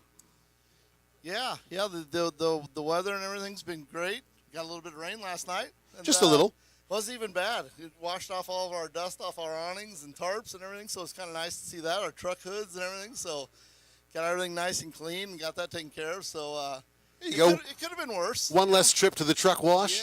Yeah, it could have been way worse. So a little chilly this morning, but other than that, the track's coming around. Look at that. It's perfect. yeah. And it came around good. So it saved Vernon McKitty. You know Vernon McKitty. We don't want him to work too hard. We No. gotta keep him honest. No, yeah, we got to keep him doing something, but not too much. Now, Carol, let's talk a little bit about the whole shot devices. I know we're familiar with what Tamer does up here in the tower, but let's fill in everybody out there. How important do you think that whole shot device is? I think it's really important to my house payment. Well, that's true, but for the riders, though, Yeah, this thing is changed our sport quite a bit. But we came out with this thing a long, long time ago, and it's really developed over the years and turned into something with the front device and the rear device, and it's really moved forward, and it's done a lot of stuff. So everybody knows about them now, and a lot of people run them like Luke right here coming across the finish line. He's on Tamer now, and there's a lot of people out here that are running them, and they're running one brand or another brand or whatever the case might be, but they've really changed the world, and the whole starting device world has really changed how they use these things too now. yeah, we were just taking a look at the overhead shot of the start gate and all those drop-offs as you come off the gate. That's where that really comes into play because you need to get that nice straight launch. Yeah, and the new part of the grates coming out, the steel grates coming onto some of these tracks, that's changed the whole starting techniques. It's changed quite a bit. It's pretty interesting how it's evolved over the years now, and it's pretty interesting. Well, there you go. Well, we're going to be doing the Tamer 100% whole shot dodgeball tournament tonight, so I know that's always fun. But also, you're right over there on the backside of the start gate there, just a little bit down from where Dunlop is. Anyone who wants to come over, check out those whole shot devices. I know you do installation here as well, so we should send them on over to you. Yeah, we're over there with PR2, and I'm sandwiched between PR2 and Minton Cycles, which is not always good. But no. So I'm between those guys over there, and my old regular spot here at Freestone, it's been a home for me for, I think, 12, 14, 16 years. I don't know. So that's where we're at. Yeah, so stop over there and see us, and we'll get you taken care of, and we'll get them put on for you and get everybody taken care of. Even if you have a problem or a question or anything, we're there to help you. Well, there you go. Thanks for being here, Kevin. And again, thanks for putting the dodgeball tournament on tonight. We'll see if we can get some dodgeball of death going on over there. And again, folks, make sure you make your way over. Check out the folks over there at Tamer Whole Shot Devices and check out what they have to offer.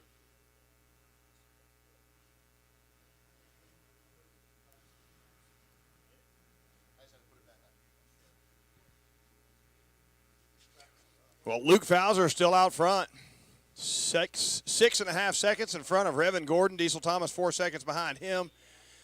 Everett Clark just back there right on the back wheel of Diesel Thomas. Hayes Edwards not too far off the tail of Clark. So as it is right now, looks like Fowler in control here in 250B, heat number 1. Yeah, he has definitely got this track dialed in at this point in the day, and it is rough. Boy, Diesel Thomas charging hard through the S-turn here. And look at this battle. Right behind him between Clark and Hayes, and then right off the back wheel of Clay. Hayes, you got the 97 Searles right there. Yeah, that is 4th, 5th, 6th, and 7th all working there. About 5 seconds, right off the leader, and they are, maybe a quarter of a second separating there's them? No gap between those 3 riders. So great racing going on a little farther back in the field there for that. What are we looking at? 4th, 5th, 6th, and 7th. Yeah, 8th, even not too far off the back wheel there. Yeah, and this is a heat race, so you got to be a good qualifying spot. Right now, the 16th position, J.J. Concanon, and he's got a little bit of a gap back to 17th, but never any time to be feeling comfortable in that 16th spot because it can go away quickly. Well, and these heat races are for gate pick also, and it factors in at the end of the day, so these guys are going to want to be scrapping for everything they can get.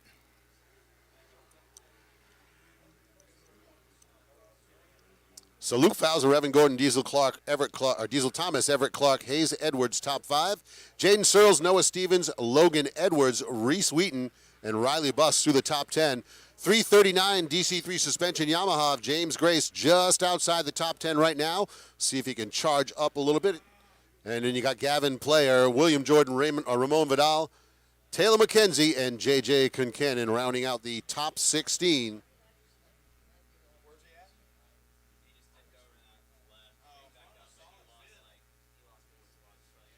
Well, Don, looking at Luke Fauser's lap time, he turned the fastest lap of the race on lap 2. Looked like he put his head down early, got that gap, and now he's just kind of maintaining that 7-second margin out there in front of Evan Gordon. Yeah, just managing the race from out front, kind of seeing where everybody is. He can pick it up if he needs to, or just ride that comfortable pace at a 2:15. Well, sound like Diesel Thomas may have had a bit of a tip over out there. Van Martin up here just about had a hyena. So I've got a sneaky feeling Thomas might lose a position or two. It was Hayes. Oh, it was Hayes Edwards. Hayes Edwards was back there battling for 5th, or looking to try to get up to 4th, and he had a tip over. Yeah, Diesel Thomas just passed Revan Gordon to move to 2nd. Wow. So he didn't have any trouble out there. He made some moves. Man, what the heck? 2:14, that's the way it happens, and Gordon was a 2:19, so the 105 must have run into some soft stuff or had a little trouble. Everett Clark still in 4th. Noah Stevens rounding out the top 5. Jaden Searles is 6th. Edwards 7th. Logan Edwards 7th, and Hayes Edwards is 8th now. Yeah, so many parts of this racetrack right now, whatever rut you get in, you're in that thing for 100 yards in some cases. You're just in it for a minute. So 250V Division 1, lap 5 complete.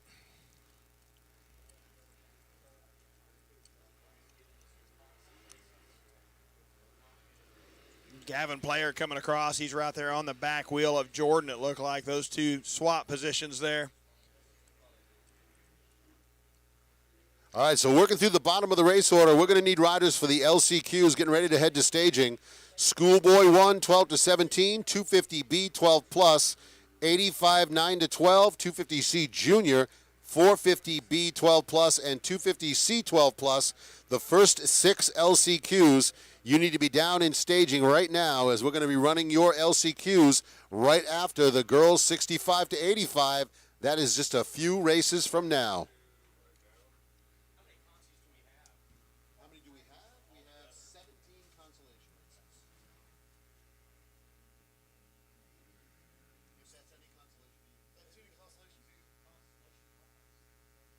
We have a constellation of consolations. All right. Want me to keep going? Sure, I'll keep going. Let's see how many consolation cylinders. Let's concentrate on the consolation. Consolation of consolation.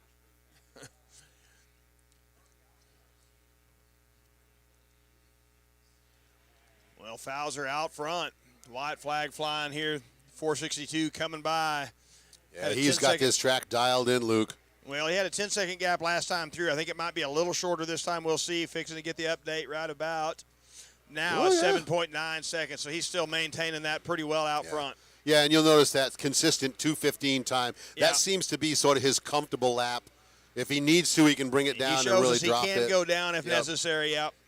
But, yeah, that's managing the race right there. Luke Fauser, a very mature young rider. Incredible stuff. Diesel Thomas turning maybe his fastest lap, turning that 2:14 there on lap 6. Revan Gordon 2:18. Noah Stevens turning 2:16. Yeah, and you look, checking in with Kylie Stallings, unfortunately only able to get to 19th. And there's a big gap between that spot and the 18th spot. So I think she's looking at a trip to the LCQ.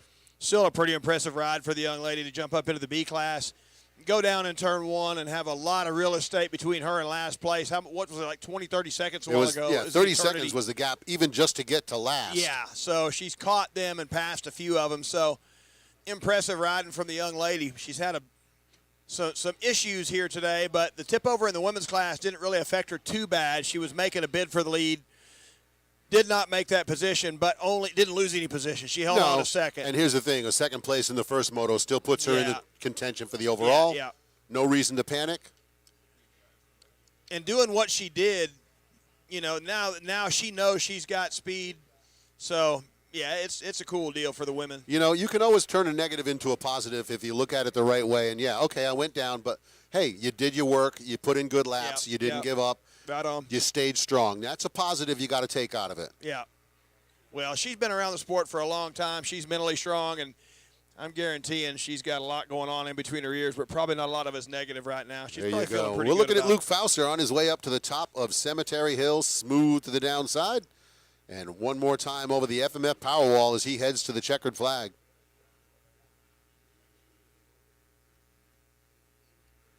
So 250B Division II on the line. Checker flag flying. There it was. Luke Fauser on the 462 taking that number 1 spot. Pushing hard right to the end here. Diesel Thomas. Fauser turns a 217 there at the end. See if Diesel was able to reel him in any. Yeah, Not that that's it a matters. The solid checker flag performance has out of flown. Thomas.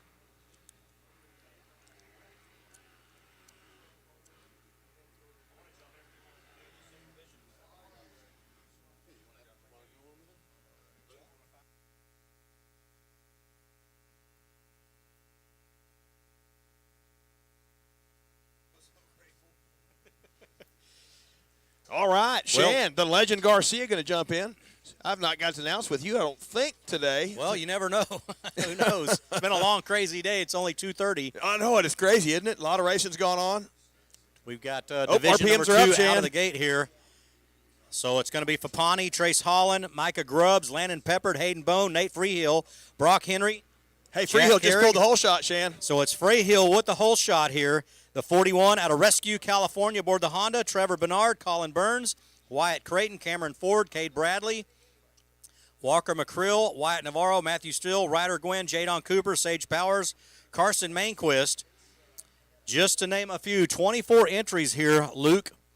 Man, Luke, I took a pause from the announcing for a brief moment and took a couple of my friends down trackside along the track during that 250 Pro Sport class, and you would not believe after the amount of rain how gnarly and developed it is down in every single one of these corners, Luke. We got a bird's eye view of it just right up close. They were completely blown away with the athleticism for the Right. racers, the equipment, the bikes, and just what was taking place out there. Just incredible. So these guys riding this track right now after last night's rain, just a testament to the extreme athletes they are, Luke. Absolutely. Well, that being said, it's also a testament to the fact that they're able to go as fast as they are on a racetrack that they shouldn't even be able to race on today. So the track crew here did an incredible job yesterday and today of keeping this thing in shape. I think it's the number 2 machine there in the number 2 spot. Yep, Jeremy Fapani chasing down Nate Freehill as they make their way through Baggett's Berm, Luke, up and over the Fapani Kawasaki goes step up. Superman. Did you see that? Fapani nearly losing a position. He salvaged it somehow. He's going to hug the inside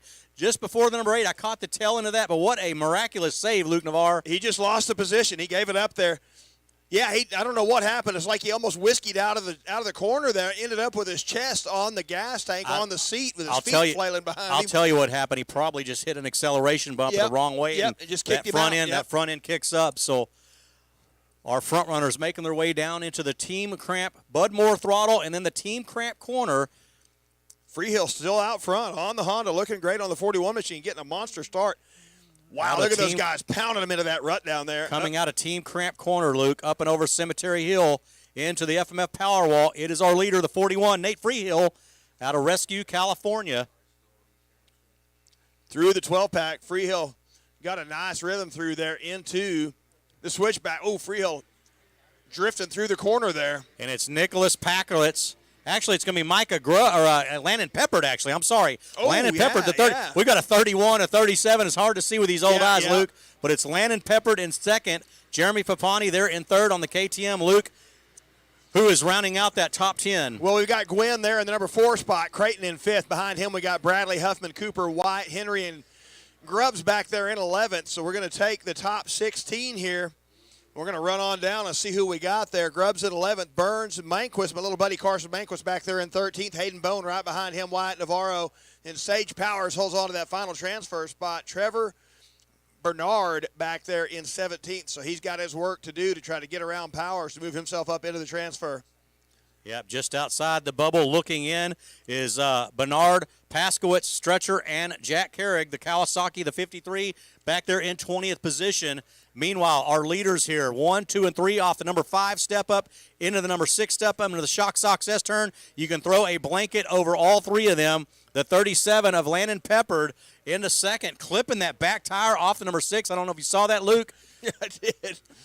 Incredible stuff. Peppard putting in a charge right now. Look at, into the pocket. Did you see Peppard clip up out of that? So Yep. that is a major G out right there, and that is what caused our third-place rider, Fapani, to lose that position to Peppard Yep. 1 lap ago. Well, and there a G out in that left-hander, too, that Peppard literally jumped out of the rut, just went airborne. And that's exactly what I was telling you, Luke. Yep. I took my personal friends, down to see the track up close, and they were shocked at the amount of Yep. carnage going on out there. It's just so challenging, and we see that now on the Freestone YouTube channel, and we're seeing it visually here. Yeah. That Baggett's berm just before the 7 step up, that inside line has a major G out.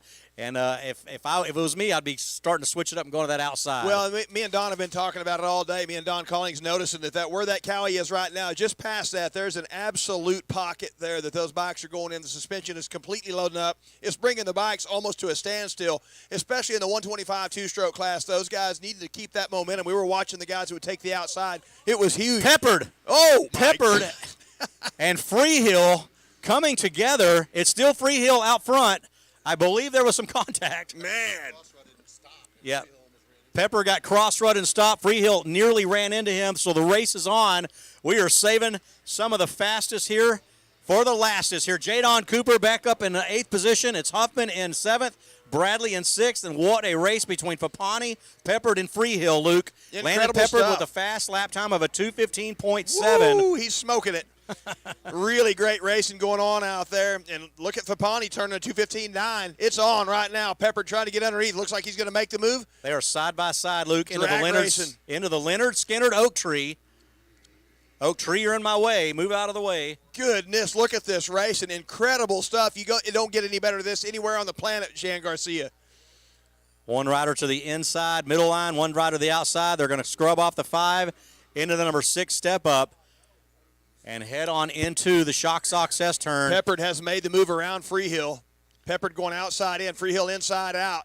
Now I'm curious where their line choices are going to be now into the Baggett's berm. Peppard going to still hug that, protect that inside line. There's that pocket. They both go in. I would not be going to that inside line.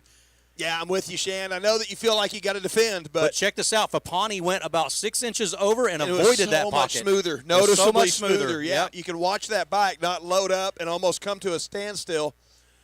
Just got to be conservative. But, we've been talking about it all weekend, Shan. At pace, it's hard to see those subtle little things. You know you got to do it, but when somebody's right behind you, it gets blurry. I mean, it's just hard to see all that stuff, and you got to defend that inside. There's a lot of stuff going on, a lot of work and moving parts here. That's called your processor up on top of your shoulders. Yes, sir. It has to process quickly. In and out of the Team Cramp Corner. Cramp Corner where all things exploded back at the Outdoor Nationals. Well, talk about a pocket. He just slammed into that thing back there at Team Cramp. Up over the FMF power wall, pounding through the 12-pack should be Peppard coming through out front of the 37 machine after he made the pass on Freehill. He's gapped out. Yeah, Peppard has a 3.5-second gap now on Freehill, and here comes Fapani, the 2. Folks, don't forget tonight, it's going to be the Tamer 100% Dodgeball Tournament. It's going to be the deadbeat dads versus all the kids. So all you deadbeat dads that don't pay child support, have mortgaged off the house, you're going to meet Luke Navarre over there. He's going to host the Dodgeball Tamer 100% Dodgeball Tournament. Also, don't forget the Shan Garcia, JP Parsons Kickstart My Heart Party. We got a free keg of beer. We're going to be giving free beer out to anyone 21 years of age. Mike Burkeen, our AMA official, will be singing. We got a concert going on and a beer. Rumor has it JP is going to try to match his 47-second keg stand from his college days before he withdrew and got kicked out of Lambda fraternity at Adams College. The Lambda, the Tri-Lambs. But that'll be going on tonight there at the Pavilion. Back to race action here. It's Fapani Freehill with Landon Peppard now about 4 seconds ahead of Fapani and Peppard. Fapani trying everything he can here in the shock success turn to keep Freehill in check, Luke. Well, Freehill doing an incredible job of holding him off. In the meantime, like you say, Landon Peppard is checking out. Last time through it was 2.4 seconds, but that's even more so. Both those riders going into that pocket section of the Baggett corner there up over the Kawasaki step-up. Actually, Peppard and Freehill went to that 6 Oh, inches did they? outside. Fapani went to that inside and hit that pocket. Yeah, So there those two riders just hit it. you see them G'ing out, and Yeah. that makes my kidneys hurt, Luke, right now. And Yeah, we were talking about that earlier. Riders are going to be leaving here shorter than what they were when they got here. One thing about tonight I'm looking forward to is I want to get the deadbeat dads after y'all get good and liquored up, and we're coming over with dodgeballs, and we're going to smoke some of you jokers. All right, man. there we go. There we go. The first year I did the dodgeball tournament, Luke, all the kids were having a blast for about an hour, and all the dads were chewing them out. And so I literally grabbed the bullhorn. I said, all the deadbeat dads, now's your time to get kicked, dodgeball kicked by your kids. And the kids lit the dads up. They were all, had a few adult Right, beverages. yeah. Their knees and ankles weren't working. The beer guts were hanging out over the belts. And the deadbeat dads got tore up. So have fun with that tonight, Luke. Landon Peppard coming over the finish line here out front. Last time through, he turned to 2:13. He turned to 2:14 that time. Freehill still holding off the advances of Jeremy Fapani. The Honda-mounted Freehill took the whole shot, still running in second. Fapani keeping the pressure on. Looking back up the field here, we got Gwynn back there in fourth. Creighton comes across. Those two, not much of a battle going on there. Jadon Behind Cooper, Fapani. Luke, has moved up from 8th to 6th. Wow, he's So- slicing and dicing. Couple of passes for Jadon Cooper under the tutelage of Sean Hackley and the 152 crew. It's Ryder Huffman in 7th, Preston White 8th, Cade Bradley in 9th, 10th place, Brock Henry, Colin Burns in 11th, Hayden Bone up to 12th, and Carson Mainquist back there in 13th position. Decent ride for Bone and Mainquist. Couple of Texas locals, Sage Powers, Wyatt Navarro, Packowitz, Stretcher, Bernard, Carrig, and Micah Grubbs rounds out your top 20 here on lap number 5. Well, Stretcher there in that 17th position. He's got to get his way up around Packers to get up into the transfer here unless he wants to go to an LCQ, which we are going to start in the LCQs here in just a little bit. So all you LCQ riders, be aware. We will not run any of our second motos today. Oh, it looks like Fapani has made the move on Freehill. Oh, Freehill swaps going into the left-hander down there. Fapani goes into the pocket. Freehill goes to that next line out, that smoother line. Fapani stayed on the gas and was able to make the move around Freehill and hold on. Great racing going on, Shan. Yeah, Luke, as these front runners make their way into the Suzuki Sweeper, the Loop 270. You're right. Excellent race action, Luke. It makes our job fun, makes it easy. Absolutely. But it's Landon Peppard out of Alaska with that 37 gas heading down into Team Cramp Corner. Yeah. Don, I took my buddies down there and showed them the track up front personal, and you would not believe the amount of ruts down there coming out to Team Cramp Corner. Coming up the uphill, there's that little 4-whoop section that's all G'd out. Chris, you remember that was just all completely G'd out, and that's before you get to Cemetery Hill, where at that point you catch a little breather in the air. You can kind of relax over Cemetery Hill before you get into the sand whoops. Well, you can visually see from up here how rough it is, but we keep talking about how cool it is to have that drone footage at helmet height, at bike speed going through Loop 270 section so you can see the braking bumps, the ruts, the acceleration bumps. It's incredible footage that we're getting that you just don't usually get to see that kind of stuff. It helps put it in perspective. Peppard still out front. He turned to 2:13 last time through, set the fastest lap of the race on lap 5. With a 5-second margin over Fapani now, who's made his way around. Freehill turning to 2:15. Freehill 2:19 back there in third, followed by Gowan, Creighton, Cooper, Huffman, White, Bradley, Henry. That's your top 10. 250B, heat number 2. Yeah, and a smoking battle here between the 4th and 5th place finishers, riders, Ryder Gwynn and Wyatt Creighton all over each other here. So the battle for 4th and 5th, very hot. Only a 0.3 seconds separates those riders. Where are they on the racetrack? They are Shan? going around the there they Leonard come. Skinner Oak Tree, Headed Luke. to the Leonard Skinner. There they Check are, that out. side by side. Showing each other a wheel, Luke Navarre, Oh, as they're going my to make their goodness. way down the Dunlop Drabstrick into the Dunlop Drop. And Creighton, a little swappy going down the hill there. Gwynn finally going, get off my rear fender, dude. Leave me alone. He's got a little breathing room, about 0.4 of a second now as they make their way to the Shock Sox S-turn. It's the Yamaha of Creighton, or actually Gwynn, Creighton on the KTM. Gwynn goes outside in. Creighton goes inside out. It doesn't look like there was much of an advantage to either one of those. Those look pretty closely. Oh, it's getting swappy coming out of there. Oh, Creighton on the KTM.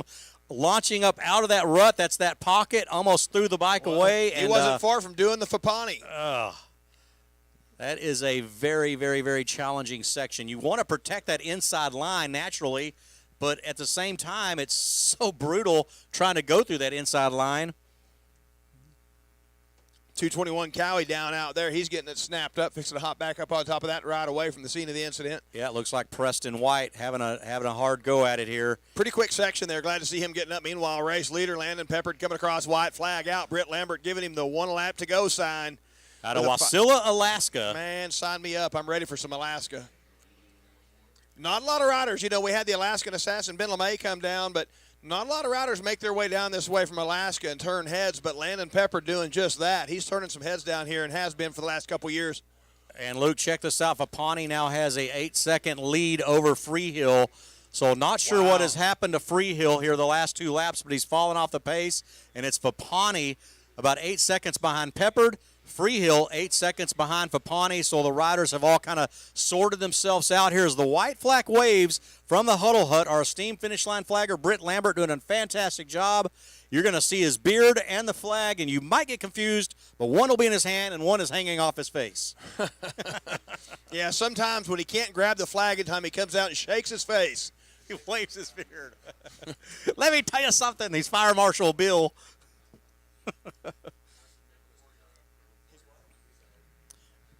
Yeah, Mank was pushing his bike off the track. The local kid out of Keller, Texas, Roanoke, to be exact. So he is not going to be a factor here. He was up in 12th position. He was in a qualifying spot here for division number 2 of the 250B 12-plus limited class. So here is the shakedown. Navarro, White, Pakowitz, Powers, Strecker, and Hayden Bone will find himself up in that 16th spot, barring any unforeseen crazy circumstance here on the final lap. Luke, we've got the white flag or the checkered flag about to be thrown here for our leader out of Wasilla, Alaska. And you know what, Luke?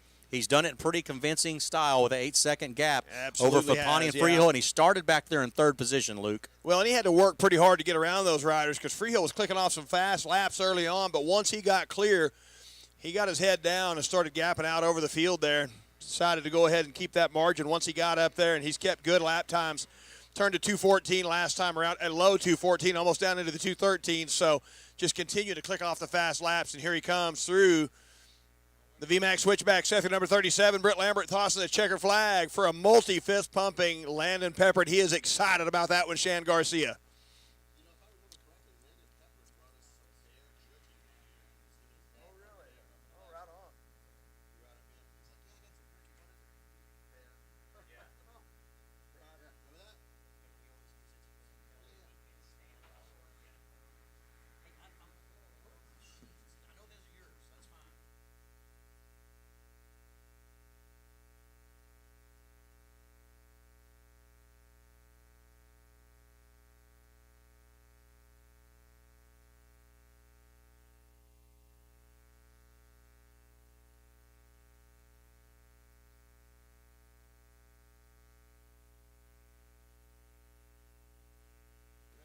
Luke Navarre with the Binocular Super Mini 1, 12-15, division number 1.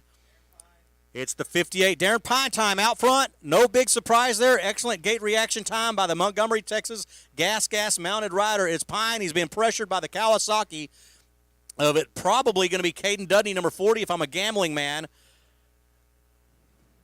I don't really gamble. I don't have no money to gamble, but I think it's Caden Dudney. I'm just going to say it's Caden Dudney. I could be 100% wrong, and no disrespect to any other Kawasaki rider. It might be Ryder Ellis, the 877, but if I'm a gambling man, that is Caden Dudney, number 40, out there in 2nd position, trailing Darren Pine time. Luke's going to tell us here in just one moment. He's going toe-to-toe back there for that 2nd and 3rd position. Yep. Okay. And 877 in 3rd. So it's 877 in 3rd place. Ryder Ellis there in 3rd. Where is Cade Dudney? Check it out. Darren Pine making a slight mistake. That's going to allow Wood to pull up. He's going to get up underneath him. He's going to make the move there, take that number 1 spot away. Coming up over number 5. And I'm going to tell you right now, Luke Navarre, you don't see Darren Pine time get past here at Freestone County Raceway. He made a mistake, so let's see if he can retaliate and make the pass back on Carson Wood out of Florida on the Kawasaki, the 26R, on the Monster Energy Team Green Pro Circuit Kawasaki ride. Check it out. Let's watch what waits. Boom, that pocket. 10th place is Caden Dudney. He's got his work cut out for him, Shan. Okay, well, I was far off on that. That's why I said I'm not a gambling man. I would have lost big time. Don't put all your money on black. I don't. Well, it's no strange thing to see Caden Dudney running around out front out here, and I expect to see him move forward. So to call him on the start like that, probably not a bad call if you were a wagering fella. Meanwhile, race leader Carson man, Wood. he's looking good out there on the Kawasaki. Kind of felt like Pine Time would be a little closer by now. Yeah, Carson Wood, 13 years old here in this 12 to 15 Super Mini 1, Division 1, race 34. And they're just slamming into that pocket over there. That inside line there. Who is that in third? Great line choice there. Ooh, another Flatlander. Sending it in over the wall into the 12-pack. Here comes a race leader, the number 26 machine on the gas into the VMAX switchback. Hey, look at this battle for the number 2 spot. it's the 877 Ryder Ellis out of Norfolk, California in third position, putting the pressure on Darren Pine Time, followed by the 79. That's going to be Max Shane out of Oceanside, California. So a lot of California riders out here putting the pressure on the Texans of Darren Pine. Lachlan Turner, the 99 in 5th. Jonathan Getz in 6th out of Old Town, Florida. Grayson Townsend in 7th.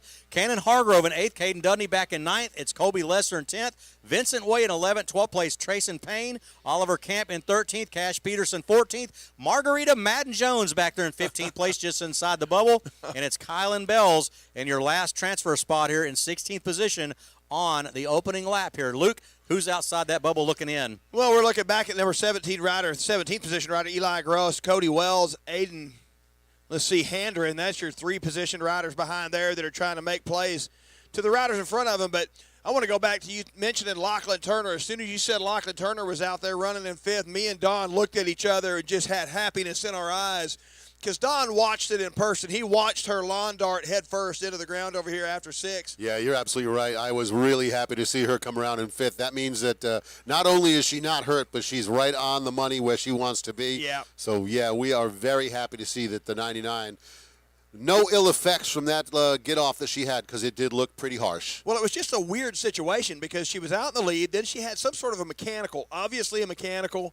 Not sure what the mechanical was, but she had something go wrong, and so she's schoolyard pacing the track, and then lawn darts over there. Really hard to understand that. You know, it only looked like she was just maybe just trying to hop over things, like, Yeah. you know, really taking a slow pace. Yeah. But as soon as her front tire left the ground, it immediately dove Got straight snapped, down. just sucked down to the dirt. Wow. So, yeah, I don't know what the deal was, but, boy, we are happy to see her out there at pace. Well, last time across, Carson Wood, 2.7 seconds ahead of Darren Pine. Pine, a half a second in front of Ryder Ellis in third. And behind him was Shane. Lachlan Turner, 2 seconds behind him. Getz, Townsend, Hardgrove. Dudney made his way up to 9th before he came across finish line. And then Lesser back there in 10th. Here comes the race leader, Yeah, Carson a little Wood. trouble for a rider in the switchback here. The 16 of Gracie Campbell stopped before the finish. Going to roll out of there. Oh, and almost that looked a little more dramatic than I made it. Yeah, I that thought he was did cutting look like it was across going the to be track. close. So Carson Wood, Darren Pine, Ryder Ellis, Max Shane still running in the top 5. Well, Carson Wood clicking off some really nice lap time there with a 2:20 fastest lap so far. Darren Pine, 2:21. Ryder Ellis turning a triple deuce there with Max Shane, 2:23. Lachlan Turner loses a position. She turns a 2:27, so she drops back to 6th there. Jonathan gets right behind her, turning a 2:27. Vincent Way with a 2:24.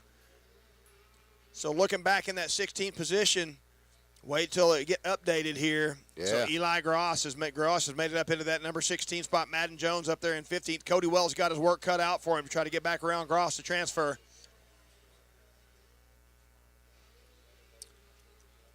So pretty decent gap between Wood and Pine right now. Pine 3 seconds off the back wheel of Wood, but then right behind Pine, we got Ellis and Shane making war. So good racing going on out here potentially. Max Shane, Caden Dudney, Darren Pine, Lachlan Turner in 6th, Jonathan Getz 7th. What a race here, exiting the Shock Sox S turn, going down the Freestone Freeway.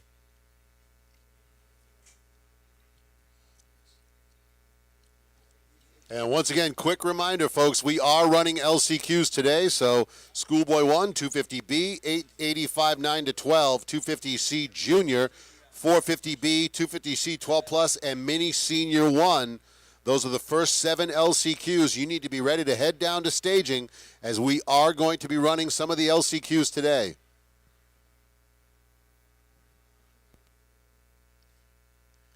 Well, Carson Wood still out front, continuing to haul fastest laps around the racetrack, waiting for him to come through here. He should be back in the neighborhood here pretty quickly, up over Cemetery Hill. Eli Gross, Madden Jones, Margaret Madden Jones, Eli Gross back there in 15th and 16th position. They need to stay exactly where they are. Here is Carson Wood, Luke. Coming up over the finish line on the Kawasaki, the number 26 machine. Let's see what kind of lap time he pulled there, Shan Garcia. 2:20. He's real consistent. He just turned the fastest lap of the race there. And Cade Dudney, number 40, has closed in on to 5th position. He's all over Max Shane, Ryder Ellis, and Darren Pine. Shane has made the pass on Ellis. Dudney should be doing so momentarily.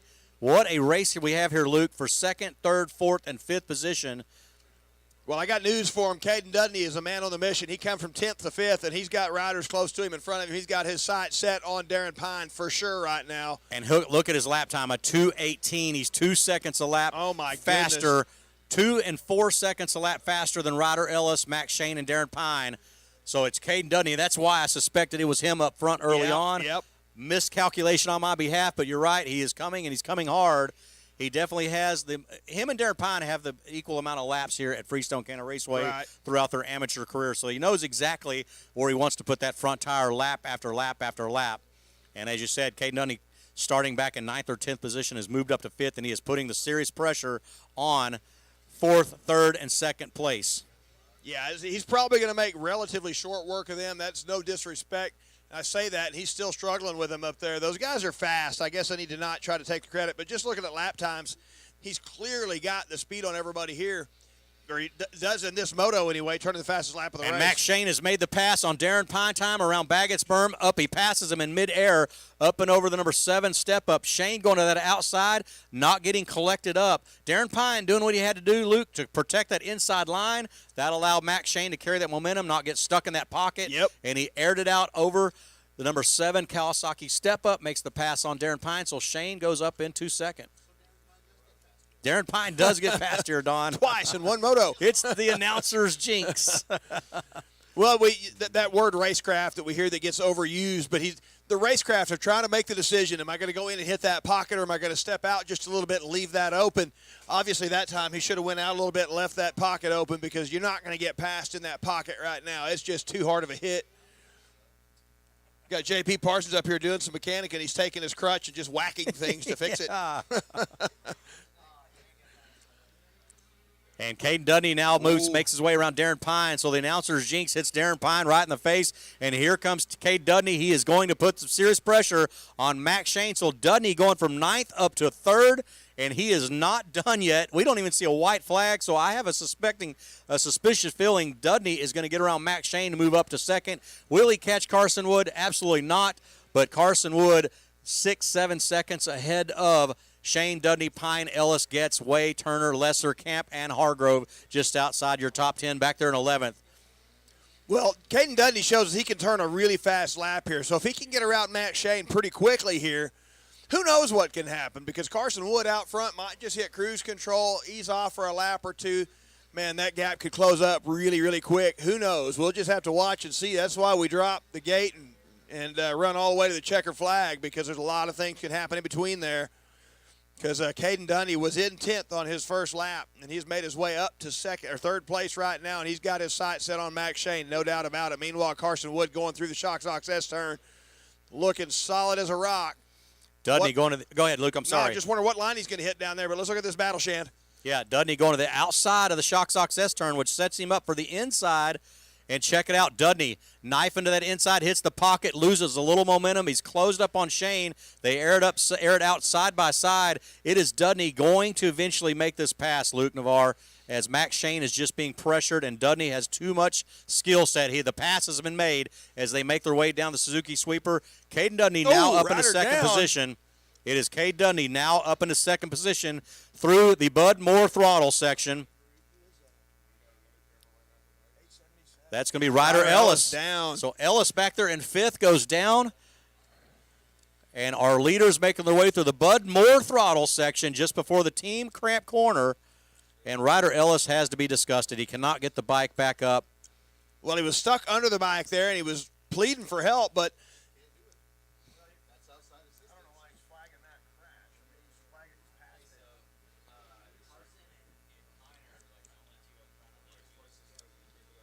So Oh, so Carson and Pine, the only two riders out front with small-wheeled super minis. On the 85 cc machines, basically. So they come across that time. Let's see if that's an accurate gap here.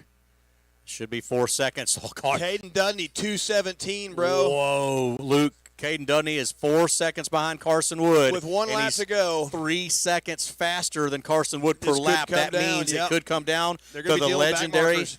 legendary Texas 12-pack, Luke, Oh, baby. Luke Navarre. Been an exciting race to watch so far, and I think there's no reason to stop thinking it's going to be intense to watch throughout the moto. What's going on over there, Shan?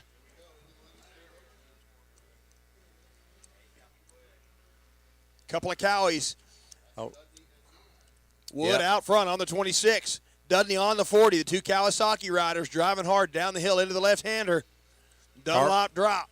Carson Wood going to protect every single inside line he can, which Dudney has made passes on the outside. So Dudney says, bring it on. Hug those inside lines. Well, check up a little bit. That might bite you, that inside line down here that's got that pocket in it. Look at this. He's reeling him in. That's not a 3.9-second margin anymore, Shan Garcia. Nope. He's going to defend that. He's going to ride that inside. He gets through there pretty clean, doesn't he? Really clean. Doesn't he? Gets blown foot off the peg. Stays on the throttle stop. So we got about a quarter of a lap to go. What a charge, Luke Navarre, for Caden Dudney out of Athens, Texas. Starts out ninth. But you know what? Give it up to Carson Wood. He is not cracked under pressure and the pressure of the track. He had Pine. He had Max Shane. And now he's got Dudney contest with. And so far, Carson Wood is the man of the moment here in heat number 1, division number 1, the Super Mini 1, 12 to 15 age group for race number 34. He is the man in charge, with the man on the charges, Caden Dundee. He's made his way from 10th to 2nd. And right now, last time by, he was 3.9 seconds back on the track right now. He's not that far behind last time we could see him. They're going to be popping into view here. Here they come, coming through the 12-pack. Oh, he's not there. He's too far back. And check this out. As the checkered flag waves, your Kawasaki front here, Wood and Dudney 1 and 2.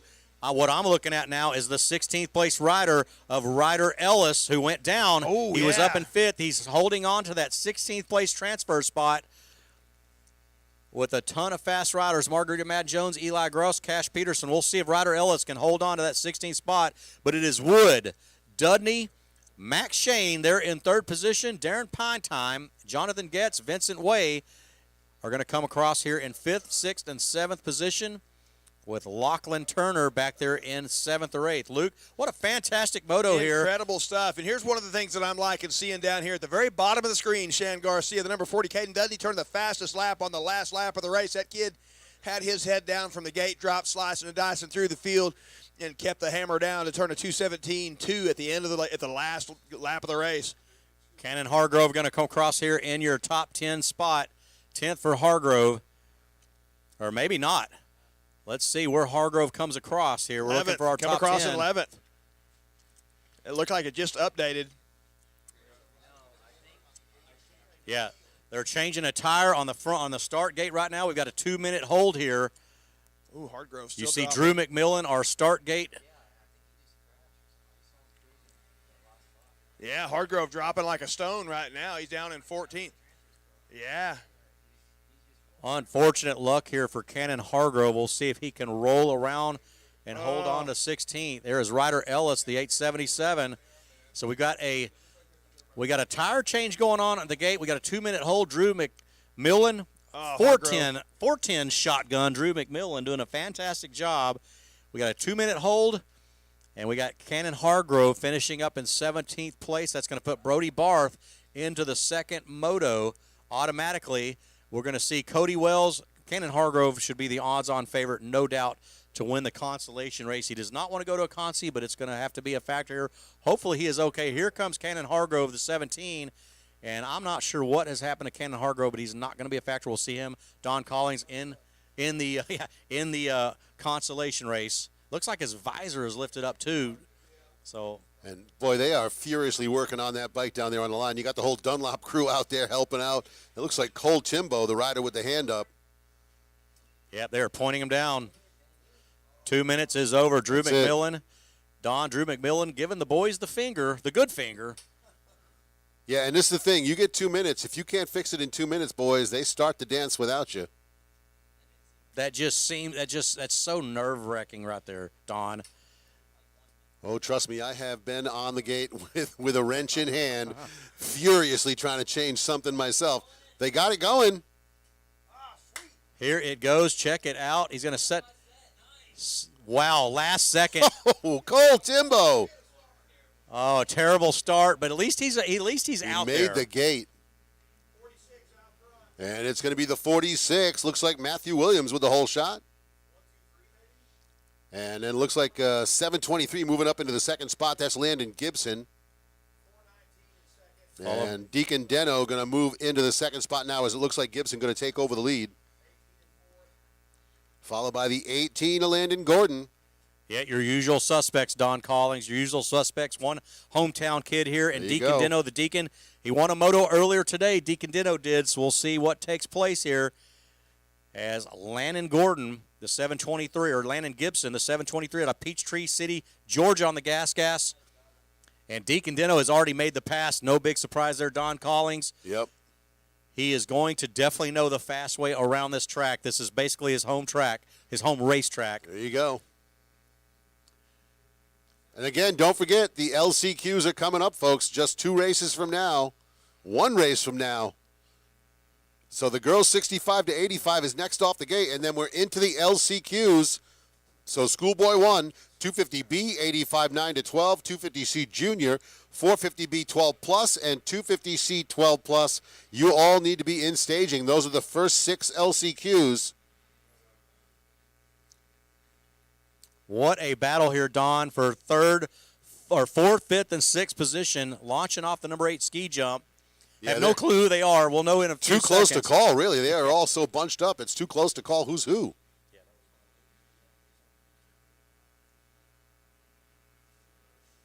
All right, working the big Suzuki sweeper, that loop 270 down the bottom of the hill. Leader's going to charge back up to the top and drop down to the team cramp sweeper.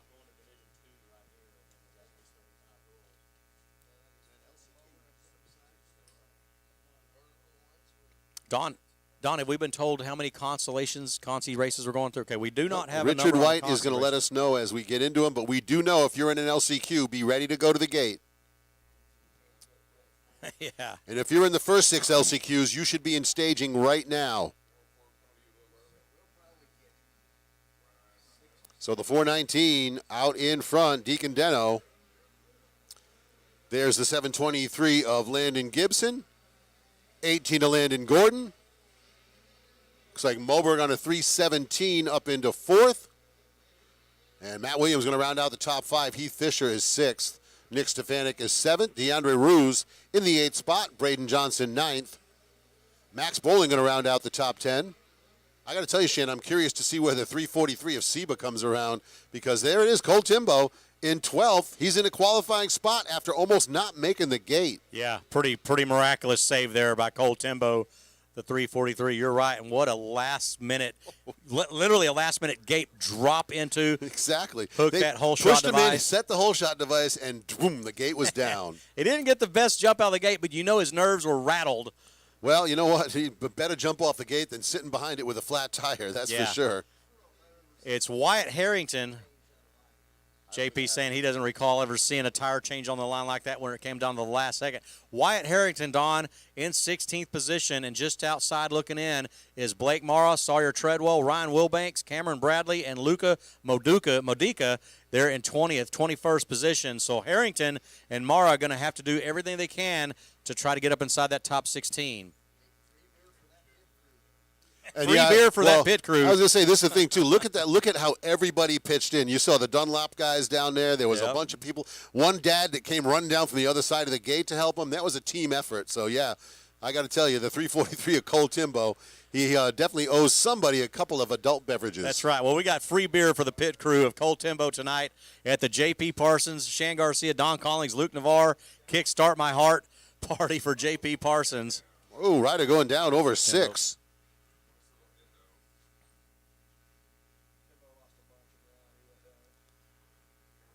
It is, 81.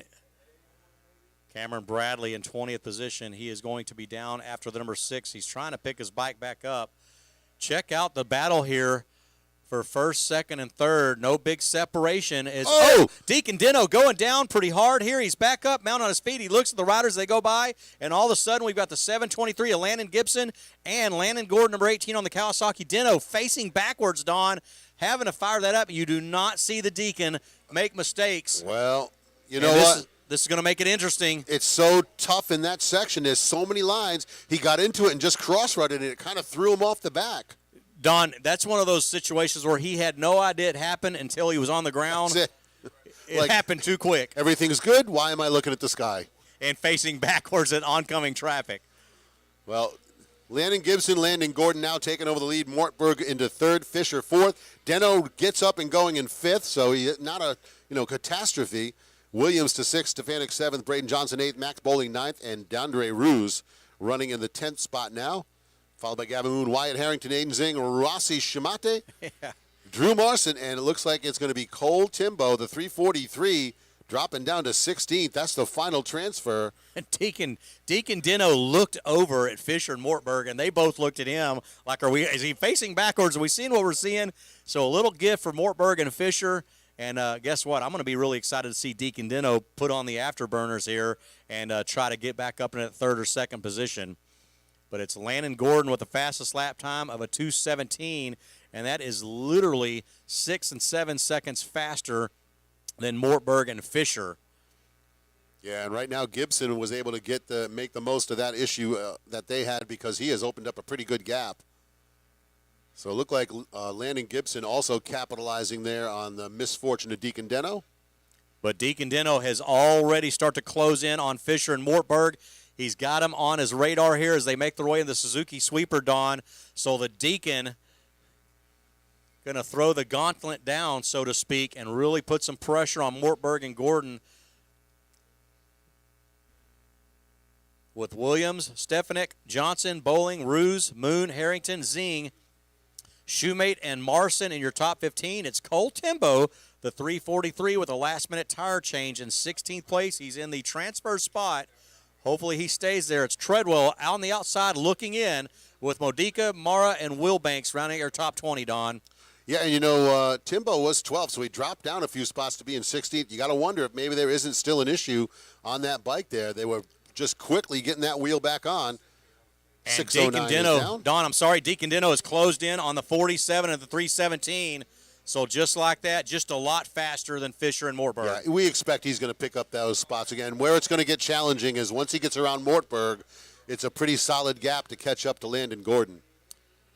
I am not making fun of Deacon Dino's accident and facing backwards. No. But at the same time, it's kind of cool that it happened because now we see Dino chasing him down, really get fired up. And we, as announcers, we want to see the passes being made and the challenges being accepted. And this is the thing. That will build your capacity as a rider as well. If you can overcome those little things like that, all right, I'll put myself on the ground. Let's get up and get going. Don't turn one mistake into two or three.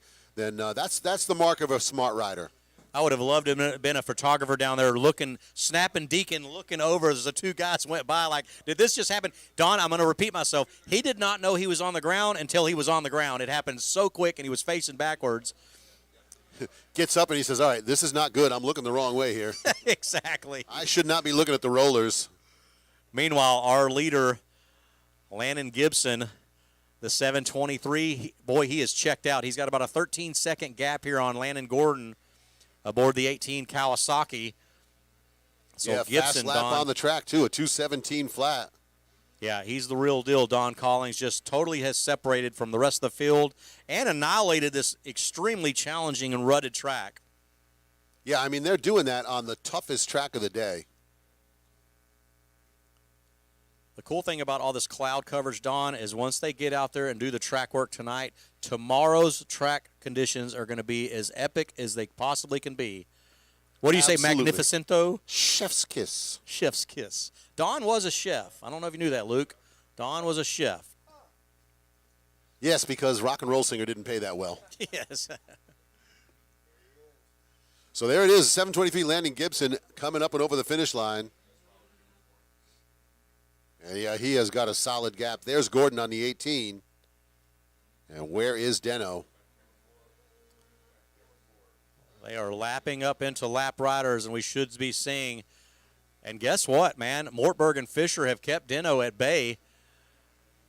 Mortberg leading Fisher and leading Dino. So even though Dino is kind of slightly caught up, he's not been able to make the pass and the run like I assumed he would, Don. Well, you know what? They're working through traffic, too, so maybe he can't switch up his lines the way he'd like to try to make those passes. He's kind of got to, all right, I got to hold off here, get back on him. All right, now I got to hold off here.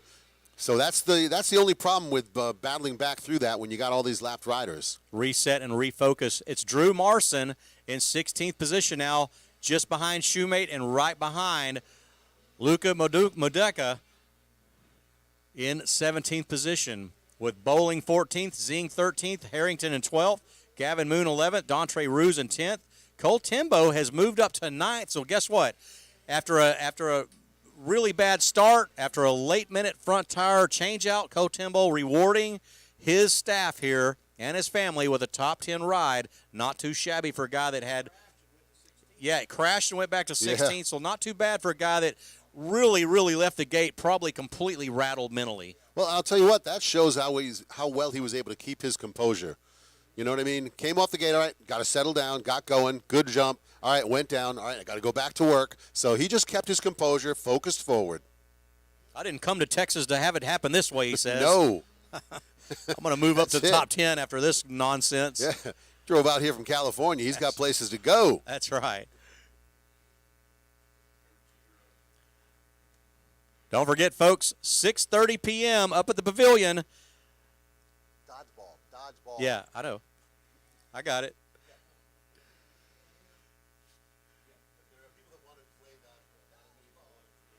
You're right. I'm going to announce both, Don. I've only been doing this for about 6 months, but I know what I'm doing. Oh, no, you were fixing to talk about drinking is what you were doing, Shane. I've known you for long enough to know. That's right. The first thing going to come out of your mouth is 6:30 p.m., you exit the dodgeball tournament. There you go. Come on over to the J.P. Parsons Kickstart My Heart Party at the Pavilion. No, 6 o'clock tonight. The Tamer 100% Dodgeball Tournament. It's the Deadbeat Dads versus all the kids. That'll take place at 6 o'clock. You will get registered with Luke Navarre.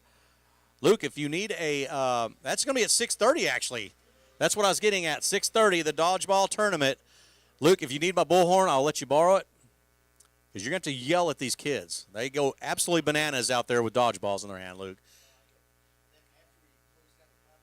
All right, looks like Deno makes the pass around Fisher to move to 4th. He's got Mortberg right in front of him, so Deno is starting to move up through the field. But right now, Landon Gibson, Landon Gordon are absolutely gone. 16-second gap back to Mortberg. They hurt, though, Luke. They hurt. They hurt your pride. They hurt your pride. We're going to take them and soak them in water and freeze them. And here's a tip of advice, Luke. Also, you need to announce the dodgeball tournament from inside the enclosed comforts of a vehicle so you don't get pegged. Build your little plexiglass house. That's right. So, Don, what were you saying? Deacon Dino has made the pass on Mortberg? Yep. No, he made a pass on Fisher, working on Mortberg. But right about now, coming back towards us, you can see he's going to work as they come over 5. Yep, he is putting the pressure now on Mortberg with Fisher back there. And here comes Dino to the inside of the Shock Sox S-turn. And there it is. No, the 317 says not here. Unbelievable riding here by... Yeah, Mortberg's like, nope, you're going to have to work a little harder if you want to get around me, buddy. Hey, I like Mortberg's style there. He made Deacon Dino. He's making him step up. Dino sliding that inside. Dino has made the pass. That's because Mortberg says, hey, I came here from Florida. I didn't come here to lose either. Scratch that. Mortberg has not made the pass. Deacon Dino, when they go off that number 8 sometimes, they're at such a weird angle, you assume the pass has been made. We'll see as they make their way back towards us. There'll be no question there. And we know Landon Gibson going to make his way into the Texas 12 pack here. And it is going to be the checkered flag coming out. So race win, the 723 Landon Gibson. Landon Gordon on the 18, Monster Energy Team Green Ride, 2nd. And let's see if Deacon Deno able to get himself back to 3rd, waiting for him to make their way through the Texas 12 pack. Here we go, Shend. This one's going to come right down to the wire. Different line choice. Mortberg's going to hold him off. Deno 4th, And the 47 of Heath Fisher rounds out the top 5. Man, that was close. And check this out, Don, just outside your top 5, Cole Timbo has slid up to 6th position. That is a great ride for a rider who almost did not make the gate. Yeah, fantastic ride by Timbo. Fantastic ride by Fisher. Deno put on a show, threw the bike down, got ejected. The bike was facing backwards. Mortberg, Gordon get around him. And Landon Gibson, cannot say enough about Landon Gibson.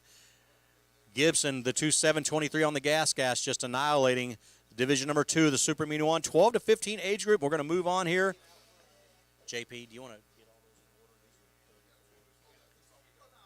those? It is Mila Herrick, the 19 out front out of Thornton, Colorado, in this Oh, girls there you go. 65 to 85, 7 to 13.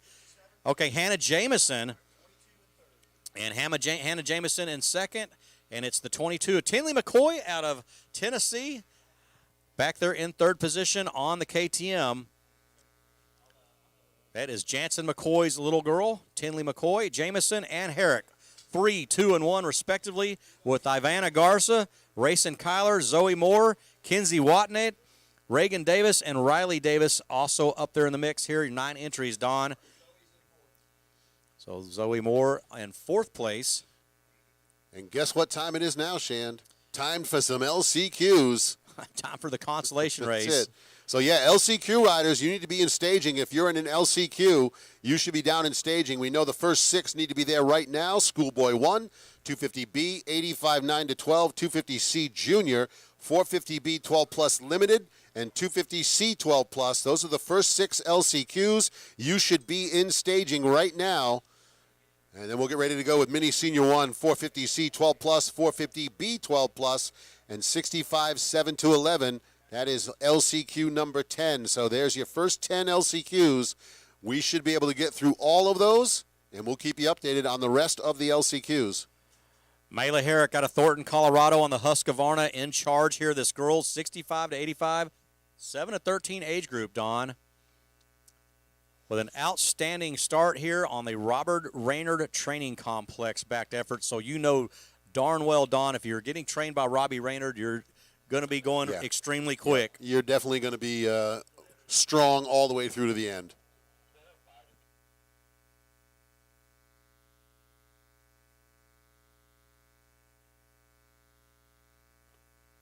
And again, we do not know exactly how far along we're going to go for the consies. So if you're in a consolation race, you need to be well prepared for a possible moto this afternoon, because we are not sure at what consolation race we are going to end racing today. We're going to try to squeeze as many as we can in.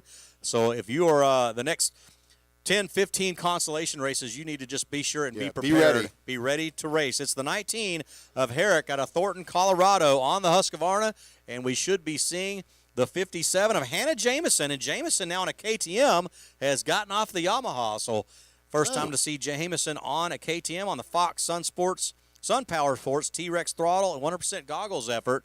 Zoe Moore has moved up to 4th position, actually. Let's see if Zoe Moore can chase down Tinley McCoy out of Tennessee, Don. Yep, McCoy on a solid run in 3rd there. So Zoe Moore in 4th. It looks like rounding out the top 5 this time around going to be Rayson Kyler. Kyler by way of Brooksville, Florida, Don, on the Husqvarna. And the green flag is waving. Riley Davis, Reagan Davis, the sisters from the same mother out of Statesville, North Carolina.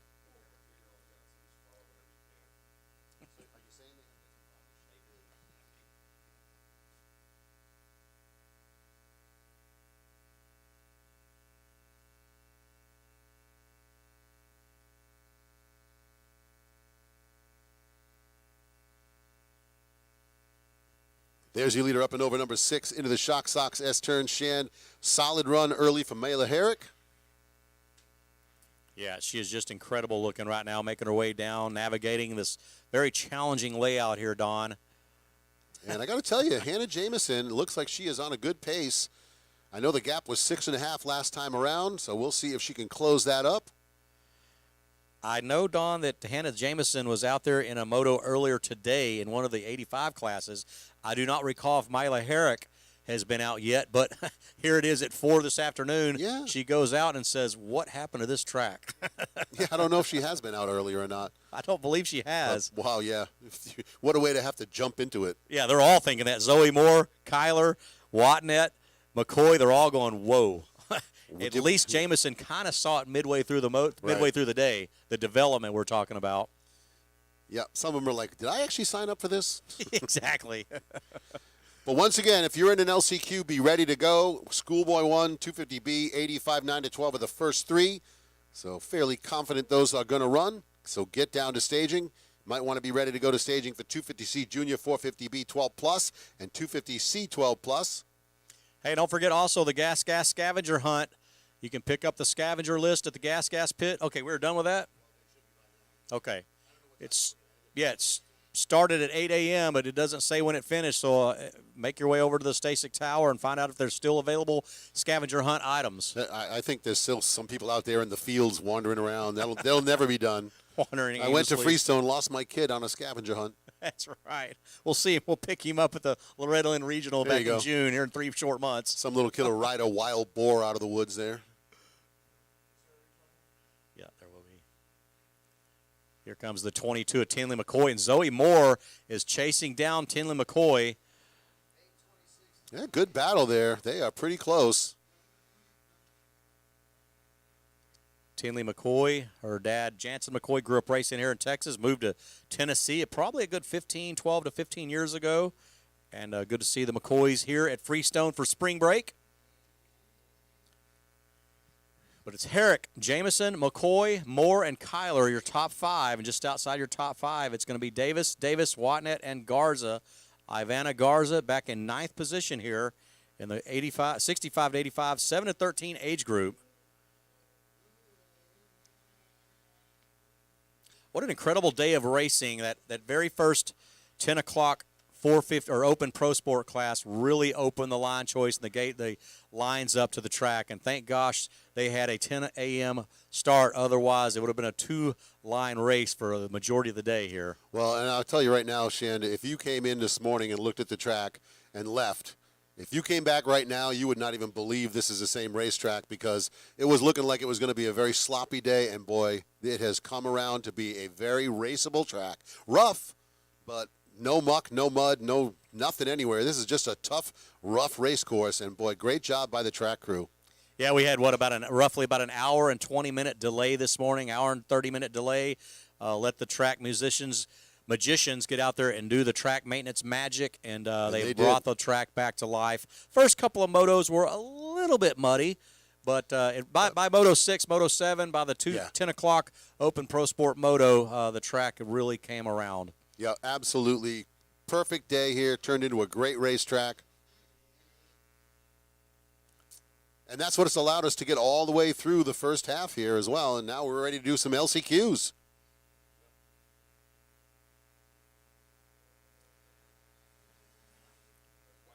Check it out. The white flags wave styling there. The 19 on the Husqvarna, Mila Herrick. On the Rainer Training Complex, Fox Moto Dunlop WTT race engines. Our buddy Brian Hendricks with a WTT race engines backed machine has a youngster leading the 65-85 girls 7 to 13 age group. Don, what do you got, buddy? Looks like we got another lost phone been turned in down at registration. So if you lost your phone, reach around your pockets, reach around your backpack. If you don't have your phone, you want to head down to the registration window, let them know what it looks like, and they will be happy to reunite you with your life. Your life, yeah, exactly. I can't tell you how many times I've heard people say that. My whole life is on that phone. All right, well, listen. Number one, no. Number two, if it is, that's kind of sad. That's very sad. Now, there's lots of info. I'm not saying that. Look at this. The 22 of Tinley McCoy holding off Zoe Moore. Those two have been going at it pretty much from lap number one. Yeah, their speed is just equal. 2:49 lap time, 2:48.7. So, right there in that 2:48, 2:49 lap time. Not quite on the pace of Hannah Jamison nor Mela Herrick. 2:35 and 2:37s for your first and second place riders. But McCoy and Moore, definitely the third and fourth fastest girls here in this 65 to 85 age group.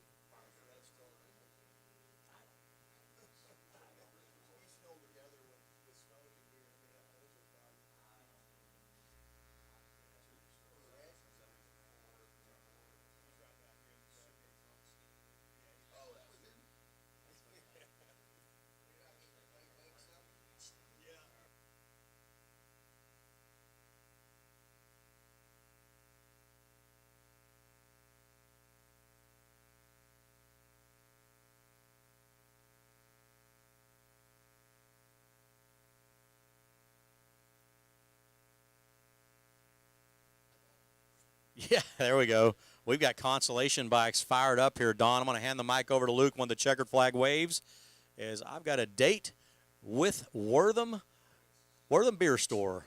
Hey, there you go.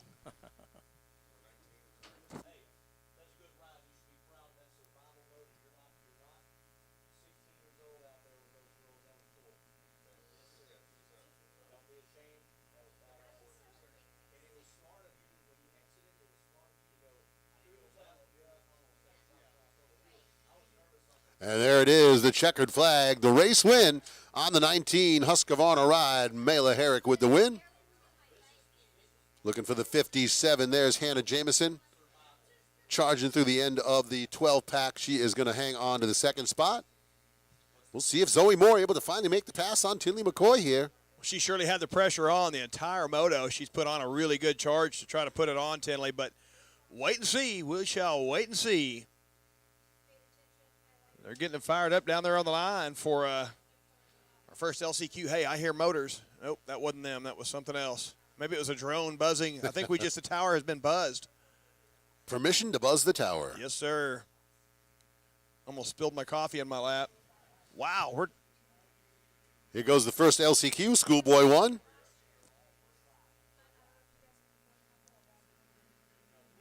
'62 machine out front. And it looks like the 22, Tinley McCoy, going to hold more off. So McCoy hangs on to third. Jameson second. Mila Herrick with the win. Zoe Moore gets fourth. And it's going to be Rayson Kyler, the 254, rounding out your top five. But underway now with the Schoolboy 1. First of the LCQs. Yeah, they're out there mixing it up. It looked like Clark Robbins able to pull the whole shot. The number 62 on the KTM.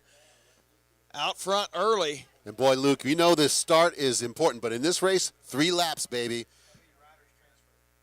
We're only taking 8 out of this. Ocho, top 8. Look at that rider out front. And yeah, you got to get a good start in this one because, baby, that's going to be a very quick race. Yeah, it's like an arena cross, man. You better get the start and you better lay the hammer down That's because it. 1, 2, 3. Green, white checker, Yeah, folks. it That's the happens way fast. it rolls. Well, he's taking it pretty serious. He's already checking out on the field. The rider 62 of Clark Robbins out front early here. Looks like the 26 KTM in second. 404 back there in third. Yeah, so Taking the Ethan top Derrick 8. into second. The 404 ride running in third. That is a Riley Buss.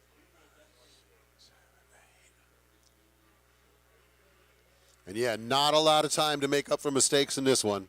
So this is the Schoolboy 1. We're going to have 250B 12 plus off the gate next for their LCQ. 85 9 to 12 LCQ in staging, as well as 250C Junior 12 to 16 limited, and 450B 12 plus limited LCQ. Not sure how far we're going into them, but if you're in them, you better be down there on the line. These are going to click off quick. Be ready to go. Again, we are not running second motos today. That's foregone. We are not going to do that. Not sure how deep we're going into the LCQ order, but if you're in the LCQs, you better have your gear strapped on and be ready to rock and roll because it can happen quick.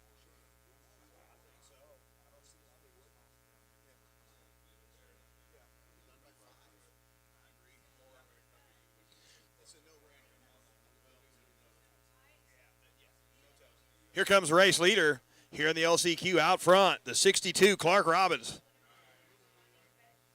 Yeah, you don't want to be in this race, but if you got to be, that's where you want to be. The spot right there, baby. 26 there, the number 2 spot. Let's wait for him to come up on the board here, and we'll run down as it gives it to him, and it's fixing to start cranking them off because they're coming through nose to tail here. Ethan Durek in that second spot. In third, Riley Bussey. Cody Harrington back there in fourth. Gavin Templin in fifth. Sixth was Housie Muchler in seventh, and in eighth, Nathaniel Orr. He is in the final transfer of this LCQ. Yeah, and look at the gap he's got over ninth. It's a little over 4 seconds, so that's where you want to be Yes, in that sir. qualifying spot with nobody breathing down your neck.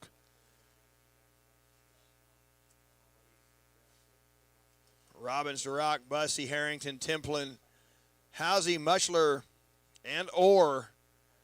Got Braden Johnson back there in ninth, so he is just out of the transfer here. He's got to figure something out. He's got to hope for a bobble. He's got to hope for something to go wrong with somebody in front of him because ninth will not cut the mustard. Ninth place, you're done after today. You park that bike and go to the house.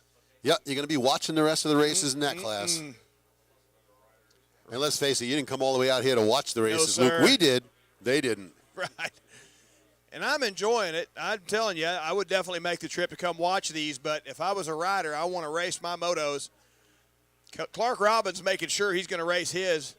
He's continued to check out on the field. I'm anxious to see a lap time on Clark Robbins because he's flying. I think he must have had some sort of an issue in his heat. Lots of times that's why you see a rider end up here in the LCQ. Yeah, they went down at the start, got tangled up, and maybe had a bike issue. So, yeah, sometimes the fast guys do end up in the LCQ. Well, I think that's where Clark Robbins falls. I think he's one of the fast guys that had one of those, some sort of an issue. But looks like he's going to transfer. At the rate he's going, we should have a white flag coming out. It is 1, 2, 3, green, white, checkered white flag in hand. Britt Lambert ready to toss it here, waiting for Clark Robbins, 62, coming through the 12-pack. Here he comes into the VMAX switchback.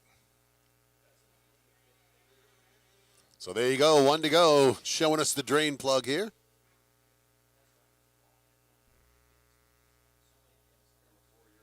Clark Robbins just turned a 217 flat there. Well, Riley Buss making the move to second. And now Harrington to third. So that's going to push Derek back to fourth. Yeah, something happened to Derek.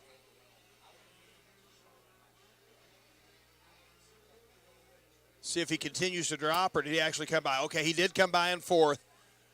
So right now it's Robbins, Bussy, Harrington, Derek, Templin, or moved up to sixth. Yeah, he was way back there. He was on the bubble last time by, so he's another one of those riders that clearly had some sort of a hiccup, probably in the heat races, because he's slicing and dicing through the field quickly. Yeah, he definitely moved out of that final transfer, give himself a little insurance policy there.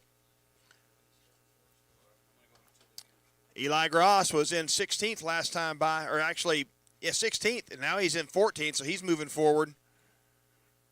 Cameron Bradley now in that final I'm way out. I'm looking at 16th now. We're supposed to be up here at 8. That's it. Braden Johnson is the final I went transfer. the wrong direction there. I was going down the hill. We got to come back up here.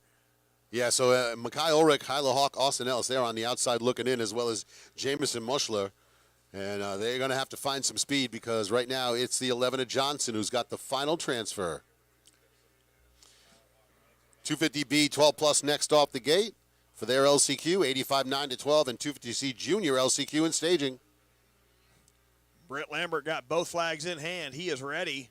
Clark Robbins not too far off. He's fixing to be rocking through here shortly, waiting for the last few.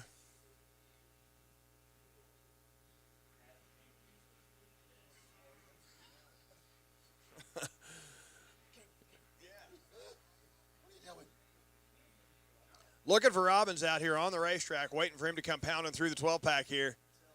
And it looks like there he is. Got a really sweet rhythm through the 12-pack. Britt Lambert got the checker flag ready to rock and roll. Here he comes, number 62, Clark Robbins, going to take that number 1 spot here in the LCQ. And here comes the 250B 12 plus LCQ.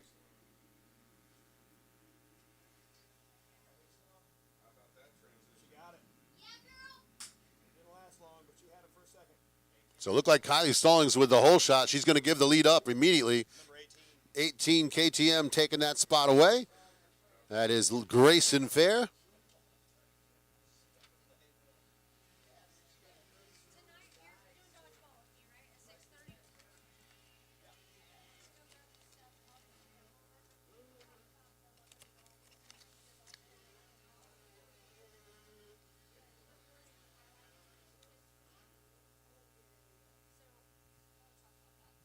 So Clark Robbins, Riley Buss, Cody Harrington, Gavin Templin, Kalen Housey, Braden Johnson, Ethan Derrick, and it looks like Jamison Muschler, the final transfer in 8th for the Schoolboy 1. We're underway with the 250B LCQ.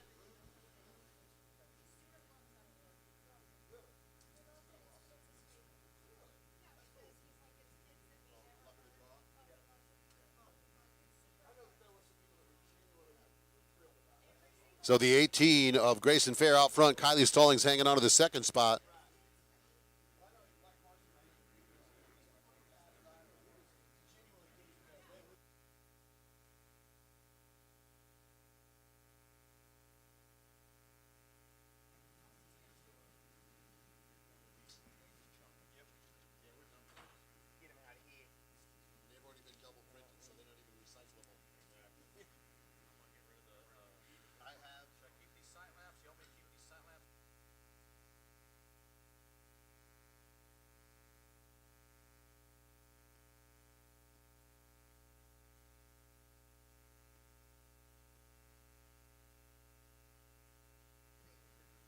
So Grayson Fair out to the early lead. It was Kylie Stallings battling, trying to hang on a second, but she had some pressure. We'll get a look and see who is going to come around in the top 5 here.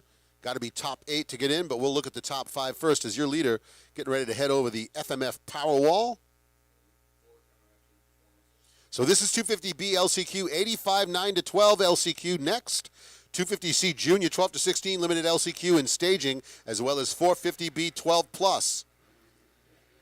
Oh, Stallings coming through the 12-pack there, battling back there for the number 4 spot, but she's got that rhythm through the 12-pack she showed us earlier. That time on the exit, she shorted just a bit, faced in there pretty hard, but stayed on the gas, battling for position Grayson there. Fair, Cade Miller, Kylie Stallings, Nick Packowitz, Clayton Schmucky, Brad Williams, Carson Menquist, and Sage Powers right now sitting in the final transfer. Cut across is 9th.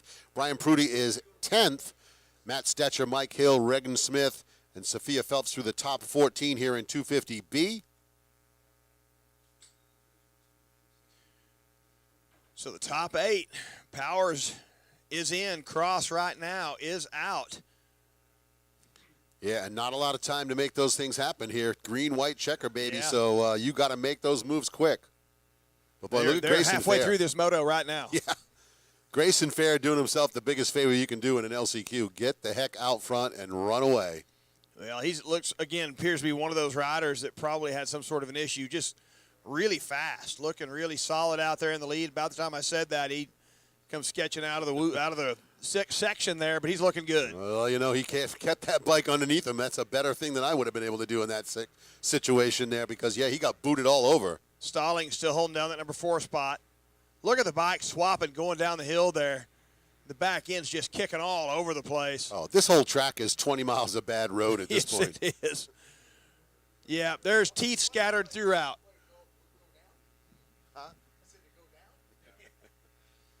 There's teeth scattered all over the racetrack. People's teeth are just getting rattled right out of their head. All the little kiddos are going to be out there trying to scrap them up tonight to put them under their pillow. Make some hard bank. There you go.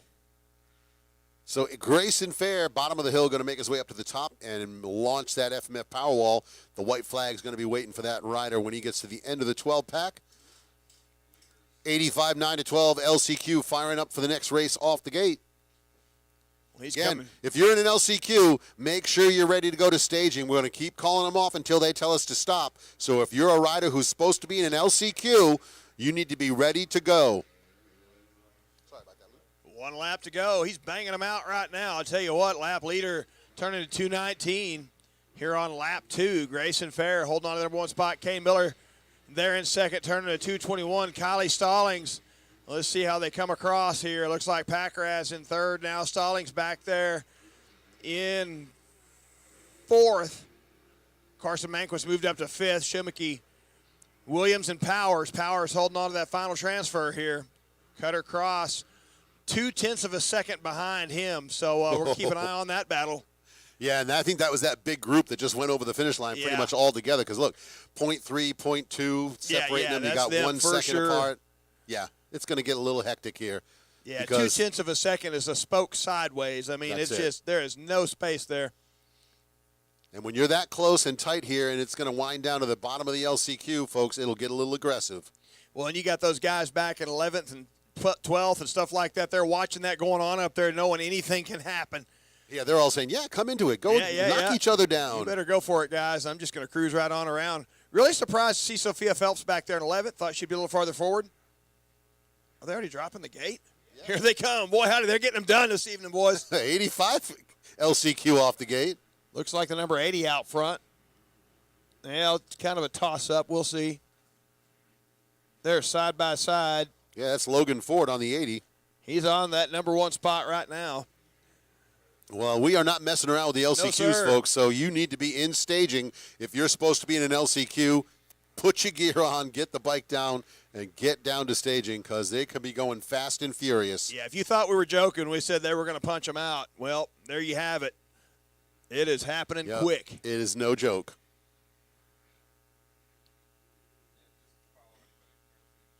.250B Semi 1. They're looking for a checkered flag. Race leader Grayson Fair next time through will be taking that black and white. And he's fixing to be pounding his way through the 12-pack. He's over the FMF Powerwall. Here he comes. Got that rhythm going through the 12. And into the VMAX switchback. Fistful of throttle. Up over the finish line for the checker flag. Yeah, it looks like he kind of put it on cruise that time around because he slowed way up. Wanted to make sure he went into the main. Yes, sir. 31 coming across Packeraz. Let's see here. Where'd Stallings go? Ooh, she lost several positions there. I think she's still going to qualify I think she's in. going to make it in. Comes across in 6th. There's Williams. Wait a minute, Kylie Stallings. Oh, no. Oh, Stallings falling out of transfer, so Williams gets the final transfer Wow. ticket. Stallings on the outside looking in 9th. Yep, not quite there. What a great battle for those riders all the way down to the wire. And Stallings hanging on, but not quite. 0.5 of a second behind Williams. So, All right, and the 85, 9 to 12 riders out on the track right now for their LCQ as well.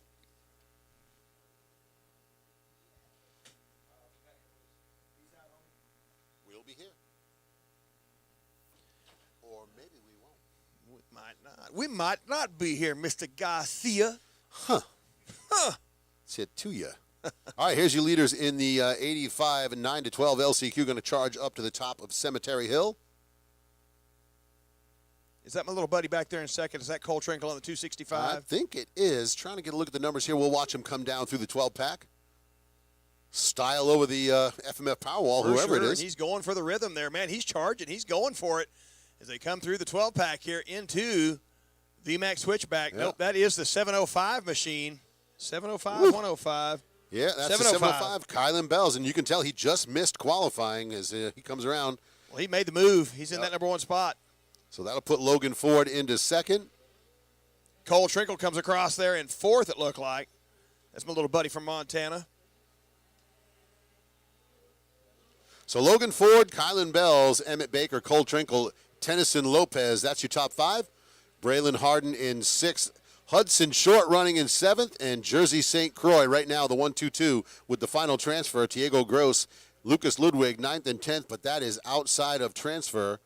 So we'll see if that's going to change up. Ryden Ramus in 12th. Wiley Ribes in 13th. Trey Schmucky 14th. And Josh Seguin rounding out the top 15. But again, you got to be top 8 to transfer through. Well, I like all these kiddos and wish them all well, but I'm really pulling for Hudson Short. Come on, baby. Out there in that number 7 position.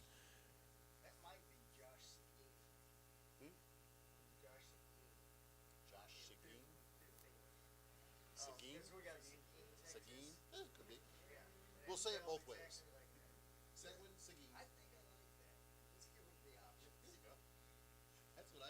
Braxton Hodge coming across back there in 18th, right behind Cohen Chilton. Gavin McCoy in 16th.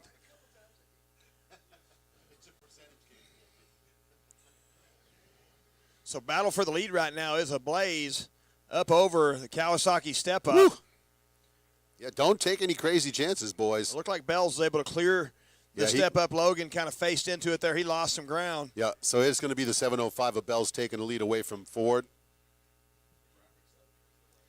They were kind of swapping that spot back and forth a little bit, but that time around, like you said, with him losing the drive on that step up there, that really cost him a couple of seconds. They're going to get the white flag this time around. We're looking at the 705 coming to the top of that section. Going to drop through the Bud Moore throttle section. Got those brown locks flapping in the breeze there. Look at how rough the racetrack is back in there, Don. Yeah, it is definitely a very, very rough track to get through. And here on these 85s, boy, they're just getting pounded around. Still going hard, though. These riders are not going to let go. He bounces the top of that and over the FMF Powerwall. Pretty good race still for the lead here, up over the Powerwall into the Texas 12-pack. Bell's out front, Ford right there on his back end. He's got him in sight. Bells can still hear Ford back there. They come up over the finish line, white flag.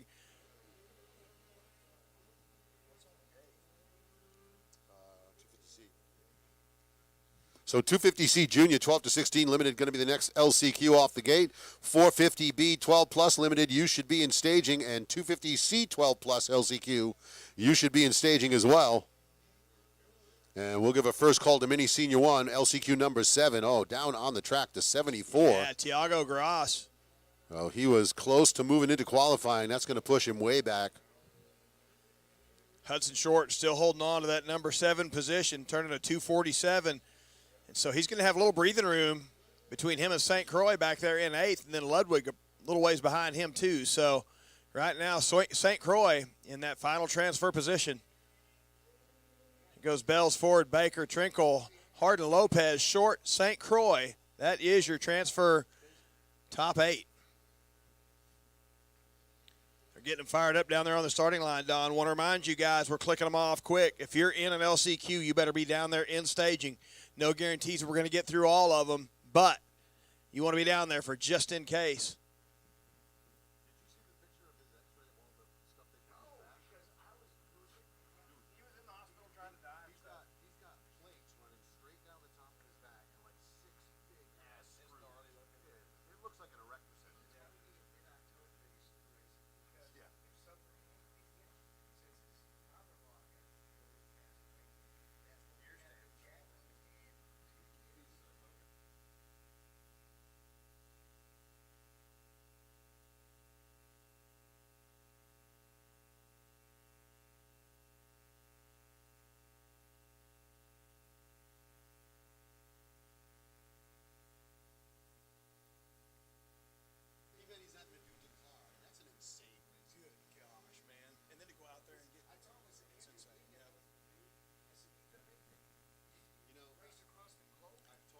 Britt Lambert's got the checkered flag in one hand, the white flag in another.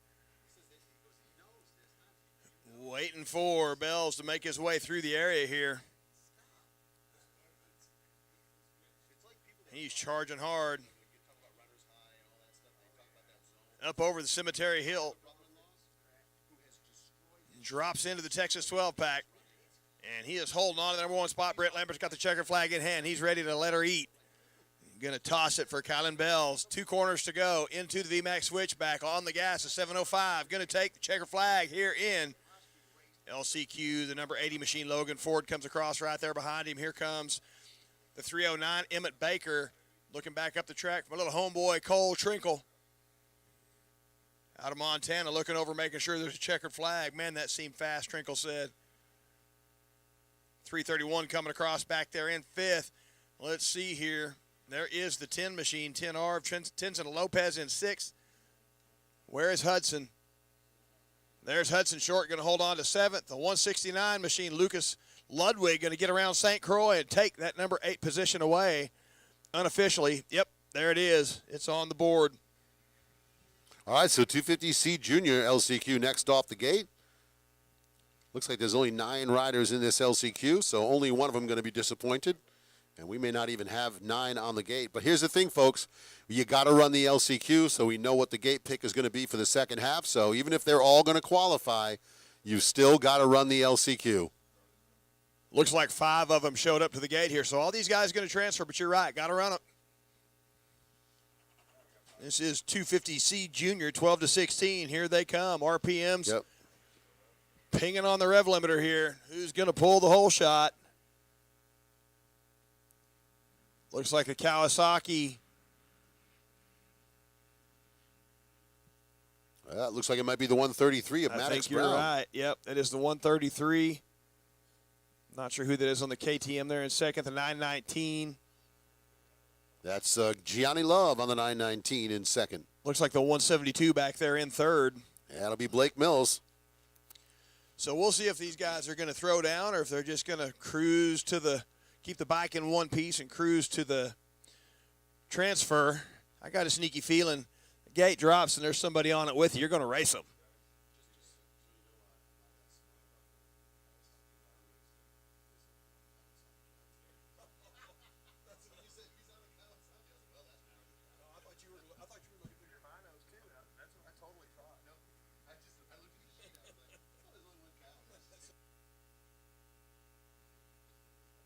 All right, down to the Dunlop drop. Here comes your leader up and over jump stand number 5. That's going to be Maddox Brown, the only Cowie in the field there. Making the trek here from Longmont, Colorado. Yeah, the Golden State. Ooh, Brown gets blown both feet off the foot pegs there. He recovered nicely on the exit of the Shock Sox S-turn there. Yeah, so 250C junior riders, they're going to all qualify. We'll see who's going to end up with a better gate pick out of this one. 450B 12 Plus Limited next off the gate for your LCQ. 250C 12 Plus, you should be in staging for your LCQ, as well as the Mini Senior 1 12 to 14 LCQ and 450C 12 Plus. So all of those riders, you're in LCQs, get down into staging.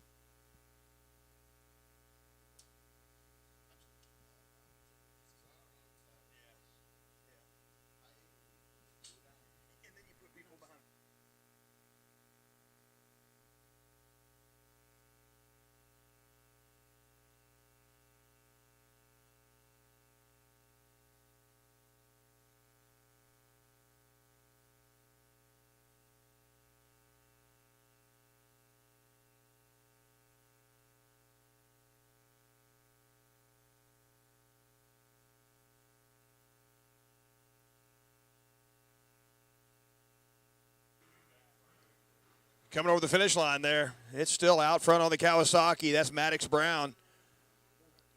Waiting for him to start coming up on the board here. Give you the lowdown. Brown out front of Mills right now with 3.118 second margin. A little farther back. Got a rider pulling off. They doing a one lap. Gianni Love. Not sure what was going on there. It looked like he just pulled off. Yeah. I don't know if he realizes that you have to complete more than half of the race to get a score. Huh. Yeah, Gianni Love just We'll exited see. the racetrack, stage right there. Perhaps it's strategy, Luke. Perhaps it's a strategy we just don't understand what it Well, is. maybe he just wanted to have the last gate pick, so he's just going to pull over there you here go. and wait. Who knows, man? Yeah, maybe he was Yeah. having a mechanical. Many mysteries in life and motocross. But it's Brown, Mills, Love, Peschel, and rounding out the field on the 832, Bladen Davis, DiPaolo. That's it, DiPaolo. Name cut off there on the sheet. I had one of those swirly ice creams yesterday. There's a good chance that Love just got to thinking, you know what, it's time for a swirly ice cream. Hey, could be too. You know, sometimes you get that in your head and you're like, yeah, I just don't want to wait anymore for that cone. He may have just thought, this is the roughest track I've ever seen in my life. I'm out like a fat kid in dodgeball. See ya. Speaking of dodgeball, Yeah, getting ready probably. about to be on. I'll tell you what, these LCQs, like you guys have been saying, have been harping it. They're going fast, like we're racing a race. That's Yeah, it. yeah, it's crazy fast how quick they're clicking off. And when they've got slower riders on the gate, like those 250B riders, they drop the 65s. Heck, we still had B riders way over here. Catch me if you can. Yep. It was like, yeah, don't fall. Looks like I got 250C Junior 12 to 16 on the track right now. The 450B 12 Plus Limited. You guys be on the starting line and staging 250C 12 Plus. And of course, Mini Senior 1 12 to 14. You guys need to also be up there in the staging area. Our leader should be making his way around here very shortly into the Texas 12 pack. There you go. It's going to go Brown, Mills, Peschel, and what was the name that's cut off there? Davis DiPaolo. Bladen DiPaolo, there it is. DiPaolo. Oh, there- Palalo. oh, yeah, that's nice. Lalo. DiPaolo. So there it is, white flag for the 133. That is the 133 of Maddox Brown getting the job done right now in this last chance qualifier. Did y'all notice if Love ever came back on the racetrack, or did he head to the pits? I think he was at the ice cream trailer. Good call, Love. I'm fixing to meet you over there, Hot Rod. Track has turned out beautiful today. Again, can't say enough what the work that they did yesterday and this morning to get this thing whipped into shape. Been incredible conditions for what they had to work with, and most of the racers are absolutely digging the opportunity to get to race on a track this rough, because this is not very often that they get to work in these kind of conditions to prepare themselves for some of those other big events that they're going to hit from time to time. And great training, great fun, great experience for everybody out here. Absolutely, man. These top two checked out, and the rest of the pack, Maddox Brown and Blake Mills, got a nice size lead. Here we see the white flag fly, who should be Ryder Pachal. There he goes through, and of course, Bladen Davis, DiPaolo.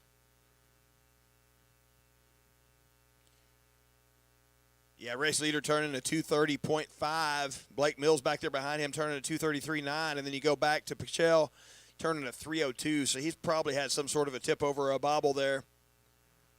Yeah, I'd run a lap time like 2:30. I mean, I know there's a lot of faster guys out there in this 250C junior class, but there's probably a rider who had a fall or had some kind of big mistake, and that's the reason he didn't qualify on his heat race. I have to agree.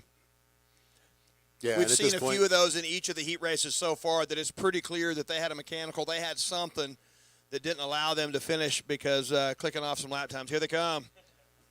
I told you guys, checker flag's not even out for these guys. The next moto dropping right now. Who's going to get that hole shot, that ever so important hole shot here at Freestone County Raceway? Oh, rider diving to the inside, maybe the 51 machine? 84 out front early, but it looks like he's going to give up that number one spot to the Yamaha. Not sure who that is. That looks like Jaden Searles on the 51 Yamaha. You're absolutely right.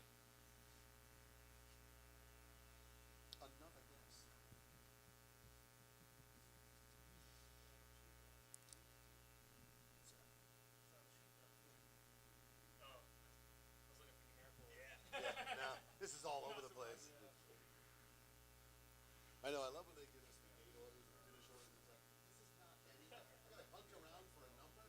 Oh, they've had the divisions all scattered out with riders all mixed in. So you try to go down the list and they're not out there. Checkered it looks flag like- comes out for the 133 of Maddox Brown.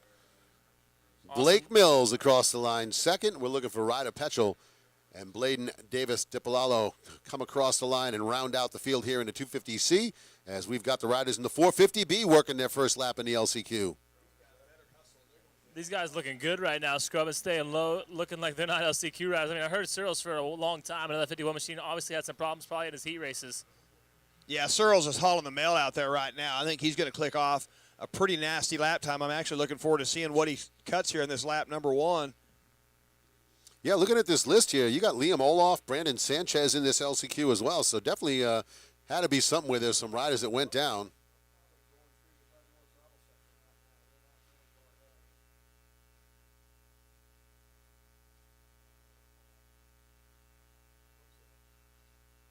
Here they come.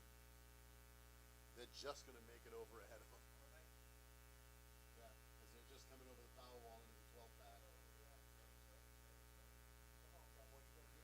It actually looks like Bladen might take this third place position here in this 250C junior class as we see Petro come back in that fourth place position. So good little last lap pass right there as these guys cross the finish line. We await our leaders to come through in this 450B limited Consi.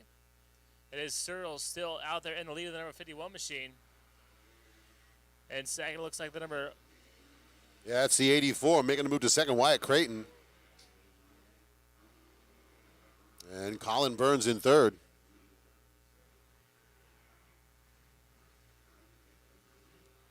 Yeah, this is a 450B semi, so you expect these guys to be fast, and they sure enough are. I'll tell you what, Searles absolutely on the gas coming through here. Creighton not too far off the back wheel, 3.3 seconds back. Burns 2.4 behind him. We're going to take the top 8 here. Yeah, and right now Gabe Fink, the 157 with that spot, and a big gap back to ninth. That's the 59. Looks like coming over Jack Jamison. So Jamison on the outside looking in, and 19 seconds behind the qualifying spot. 250C Junior is, or 250C 12 Plus, I should say, is next off the gate. 250C 12 Plus LCQ next off the gate. Mini Senior 1, 12 to 14. 450C 12 Plus and 450B 12 Plus LCQs. You should all be down in staging right now. Meanwhile, the race leader dropping down the hill here, just making his way out of the Shock Sox S-turn into the left-hander Baggett berm there, up over the Kawasaki step-up, and he is margined out here. Be taking a white flag next time through. And looking good out front. I'm wanting to see a lap time here, Don Collings, on Jaden Searles. I think he's going to set something that's pretty impressive here for as late in the day as it is. Yeah, you know, Jaden is one of those riders who would be surprised, and I am surprised to find him in the LCQ, but like we were talking about earlier, yeah, a lot of things can happen. Maybe he got tangled up in the first turn, maybe had a bike issue, but yeah, Jaden has definitely got speed. There's no doubt about it. It could have been on lap 6 of one of his motos. He thought, I need a swirly ice cream. Just exit The stage right. swirly ice cream Yep. strikes again. Mm-hmm.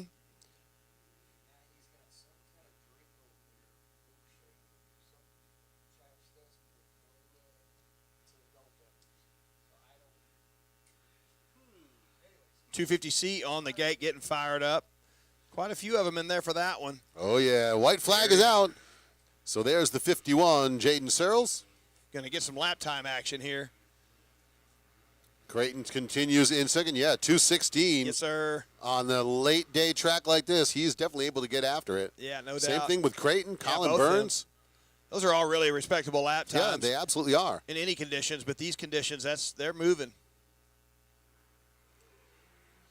So on the last lap, Searles out front. Got a 4.6 second margin over Creighton. Creighton 3.6 over Burns.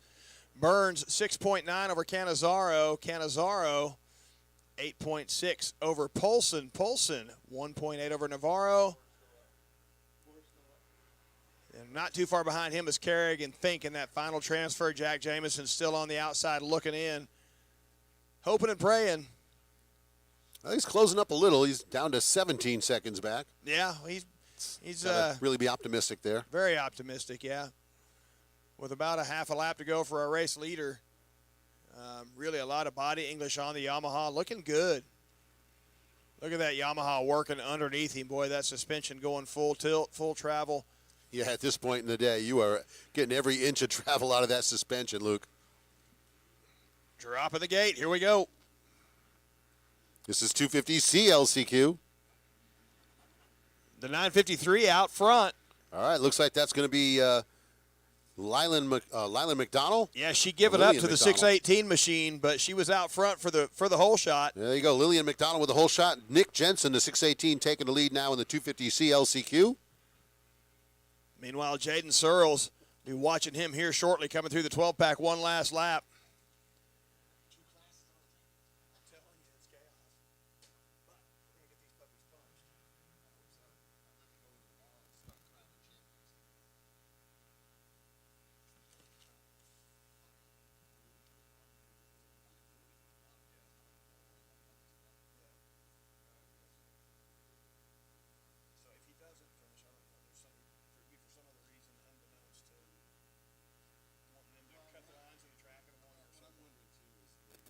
There you go, checkered flag for Jaden Searles.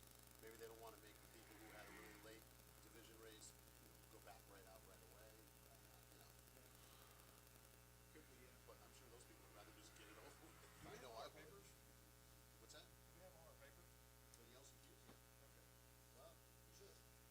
Well, they're so. What's your last one? Oh yeah, well, we don't have schoolboy. I think there's 3 that you guys.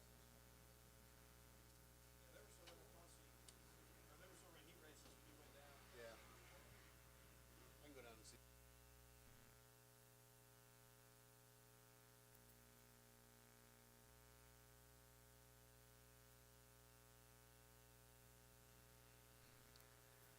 Yeah, checker flag flying for the last few 450B riders looking down here on the racetrack for 250C. So Gianni Love in this class also. So maybe that's what Gianni decided, you know what? I'm going to go back and play a little more serious about the 250C class because he pulled off a while ago after one lap. I don't know if there was some sort of an arrangement where you can pull off after one lap and still qualify. I don't know. Maybe some weird rule that I'm unfamiliar with, but that's what I've got to lean towards right now because it looked like he pulled off the track healthy, looked like the bike was still in good shape. So maybe he just pulled back over to go to the gate to drop this gate here for this 250C. Waiting for our race leaders to materialize. Up over the FMF Powerwall. There he comes. In through the Texas 12-pack. That's the 919 machine out front here. And that is Gianni Love. Been talking about Gianni, wondered what happened to him. He just decided, you know what, I'm going to go back and set my focus on this one. I'm not going to burn myself out on this one moto. I'm going to go here and make my lap, and I'm going to go out here and get on front of this one and take care of business. Great start from the 953. It looks like she's dropped back a few positions. We got Love out front on the 919, the 618 of Jensen, 567 of Price, McDonald on the 953, the 96R of Goodleaf, the 484 of DeLima, the 77 of Jaden DeLima, Cheyenne DeLima in 6th, Jaden DeLima in 7th, and then in 8th, Griffin Cole in that final transfer position.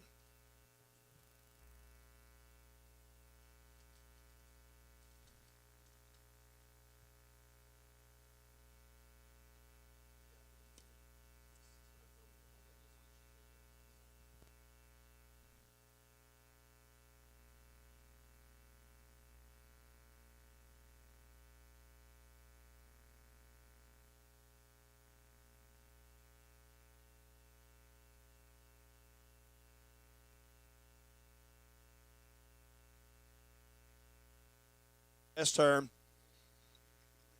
Gapping out on the field, rider in second place, a 6:18 machine on the Husqvarna, Nicholas Jensen. 4 seconds, and when they came through last time by, 4.6 seconds back. Looks like that's almost doubled now. What do we got on the starting line? Mini Senior 1, 12-14.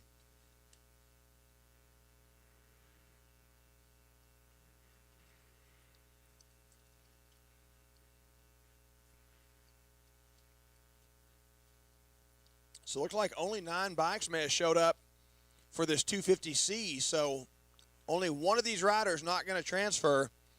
And right now it looks like Bailey Bancar's just not quite on the pace, being 7.6 seconds behind the rider in that final transfer position of Griffin Cole.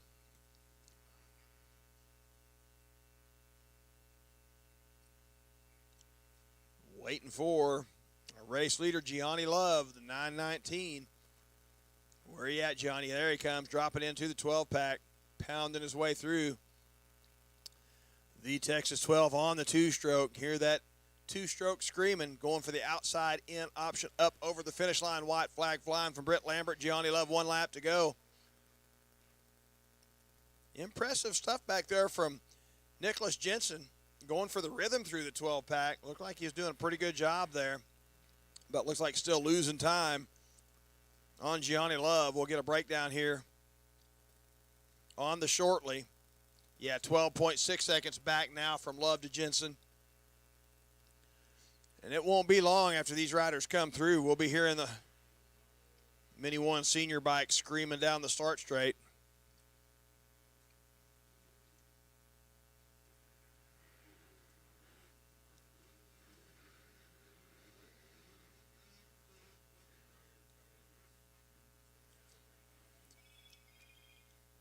Waiting for Cole to, oh, let's see here. Looks like Lillian McDonald has dropped into that final transfer. Oh, no, it looks like Lillian McDonald has dropped down to 9th. Nope, still in 8th. Gavin Price back there in 9th. So Lillian McDonald still holding on.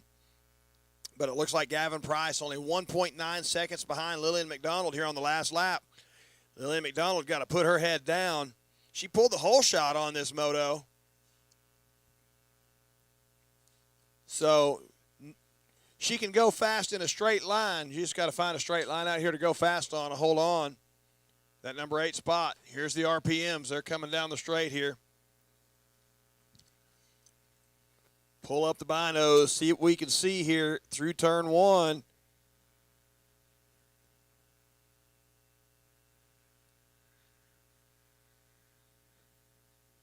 I can't tell. We'll know soon enough. There's another race on the track. I can call it for a while. Wait till them guys to get into the neighborhood so we can see what we got out there.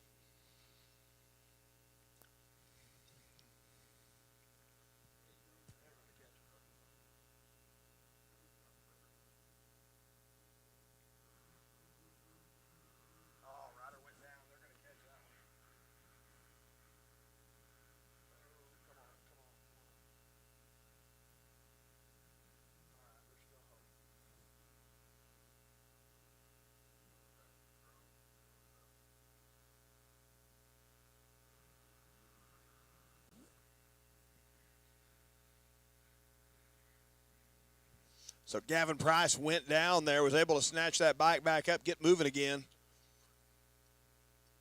Here comes the race leader, the 919, through the VMAX switchback up and over the finish line for the checker flag, the 919, taking the number 1 spot here in the LCQ.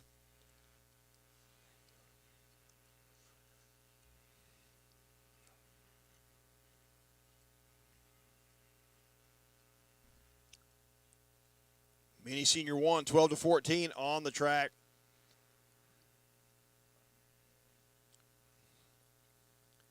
Let's see here. Mini Senior 1, 12-14 on the track. 250C just coming off the track. 450C 12 plus, 450B 12 plus, and 65 7 to 11. 450BC is on, 450C on the gate, 450B in staging, 65 7 to 11 in pre-staging. These are 1, 2, 3 laps. It's green, white, checkered. They're going quick. Like wham, bam, Thank you, ma'am, my good friend J.P. Parsons said. And they're clicking them off, no doubt. Clicking them off quick. And here they come through the Budmore throttle section. Headed up towards the FMF Powerwall. Through the Texas 12-pack. Here they come. See who our race leader is. Oh, we got one down here on the finish line. That's going to be the 953. And Lillian McDonald went down hard there. She was able to get up on her feet, exit the racetrack. Oh, some riders trying to avoid the bike there, making contact up over the finish line. Both them riders keeping it rubber side down. EMT's on the scene already taking care of Lillian. We've got to get that bike moved as soon as possible. We got Lillian off the racetrack. She pulled the whole shot and took a little digger here on the last lap going up the face of the finish line. Looks like she's favoring her left hip, but she is up and walking. So great to see that Lillian able to get up and walk off the racetrack, and they're trying to get that bike situated to get it pushed off the racetrack or fired it up, ride it off the racetrack. But it won't be long. They'll have that thing clear. We've got a little breathing room before our mini senior 1, 12 to 14 riders make their way back around. Lillian down there still continuing to take an inventory on herself. Looks like she's favoring that left hip.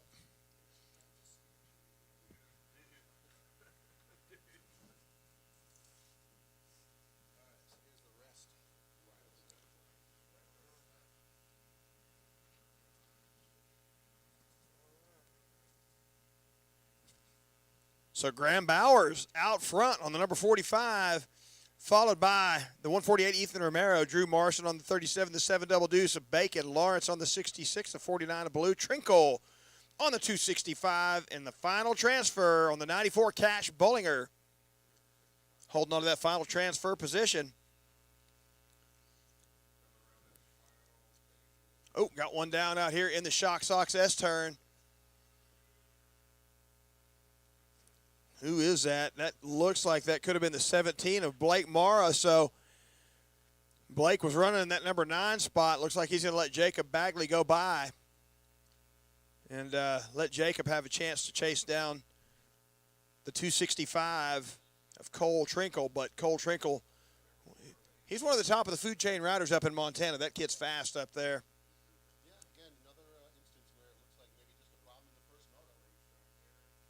You know, all it takes is just that one little miscue to push you back out of qualifying. You end up in the LCQ, so. Yeah, well, Graham Bauer's one of those riders that another one really likely going to go through usually in the mains, but here comes the battle.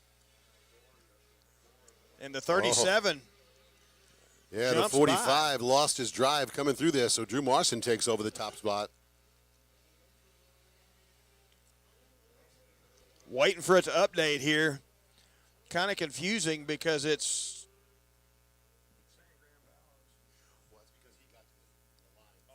Graham Bauer's down. Oh, that's not the time to make those mistakes. No, it looked like, yeah, he's probably going to hold on to a transfer, but you're right. He did come over the line just in front of Marson. Marson made the move, and then shortly after that, Bowers went down. So it's going to be Marson, Romero, Bacon, Ballou, and probably Bowers mixed in there somewhere in that 4, 5, 6, 7 area. Yeah, and right now still the 94, Cash Bollinger holding on to that final transfer.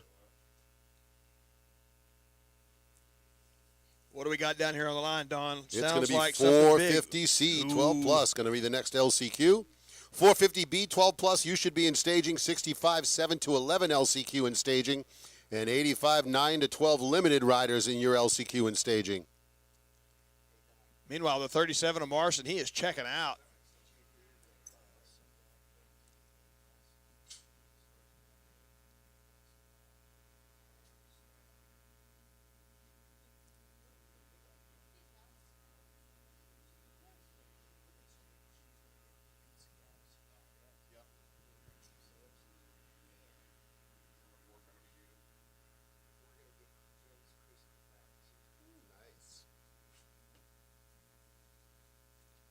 And it looked like the 830, Makai Ulrich with the whole shot in the 450C LCQ.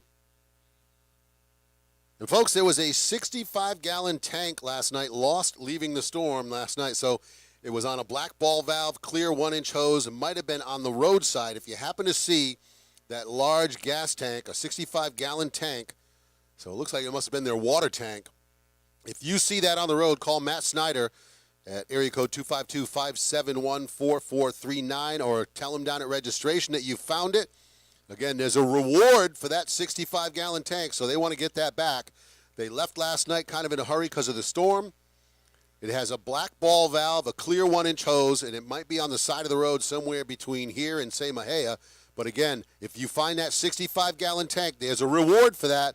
So turn it in at registration or give a call to Matt Snyder, 252-571-4439. Well, Drew Marshall comes across taking a checkered flag there. And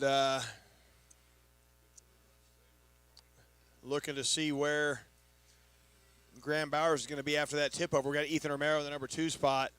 Oh, we got another race out there on the racetrack. 450C is already coming through the Shock Sox S-turn here.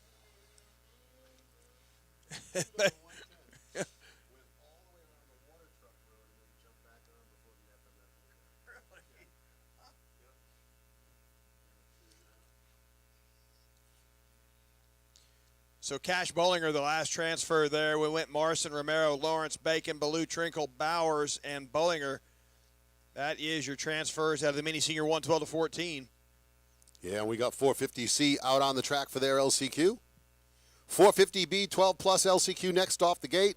65 7 to 11 LCQ in staging, as well as 85 9 to 12 limited LCQ. And this will be the first call for Schoolboy 2 12 to 17 LCQ and Super Mini 2 13 to 16 LCQ down to staging.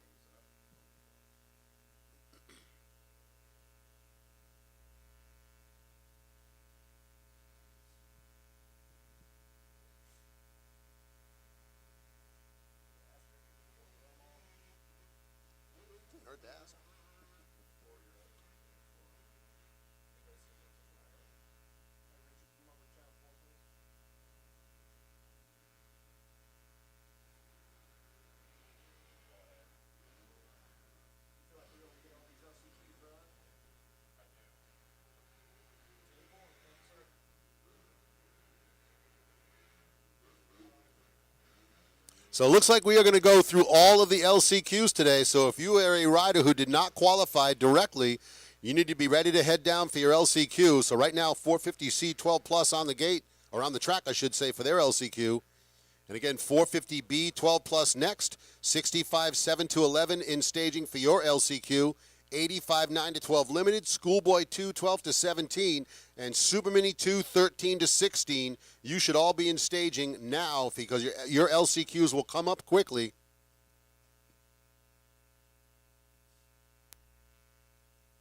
Yeah, on the track right now, we've got 450C.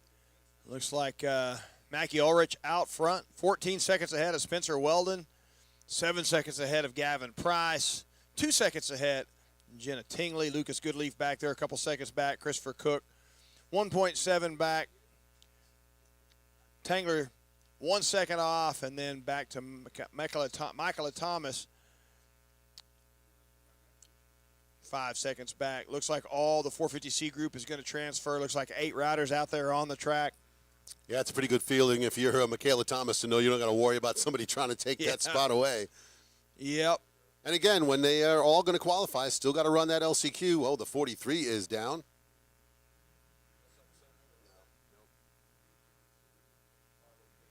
Noticing a lot of these riders having a tough time getting her shut down for jump number 6 after they land there. They're kind of going wide. Almost going out the exit gate. Yeah. Yeah. Yeah, whatever you do, don't stand in that exit gate area because you might end up with a husk of honor in your grill. Yes, sir, because there have been a few of them kind of this last moto here or so.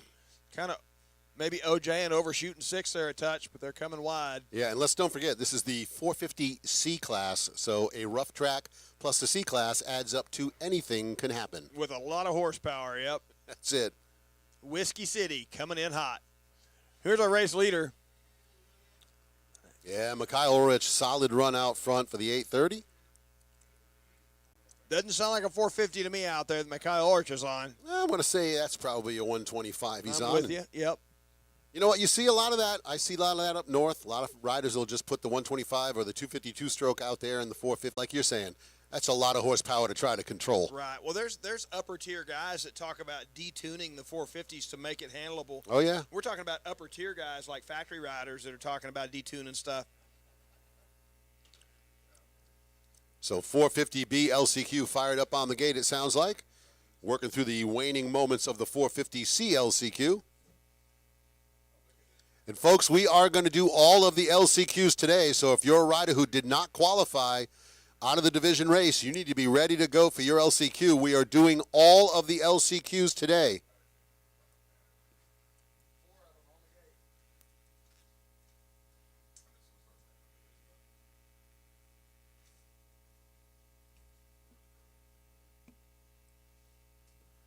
So it looks like in this 450B race on the gate, looks like 4 competitors showing up. So it looks like all of them going to transfer.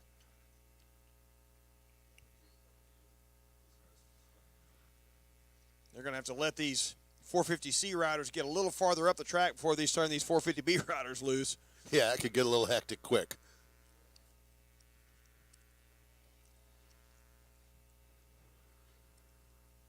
Yeah, one of the roughest tracks I've seen in a long time, and it's just pretty to look at from my perspective. And again, I'm not out there riding it.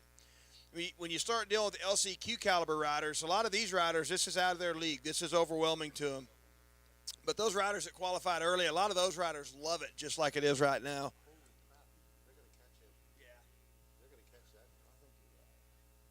All right, we're underway here with the 450B 12 plus LCQ.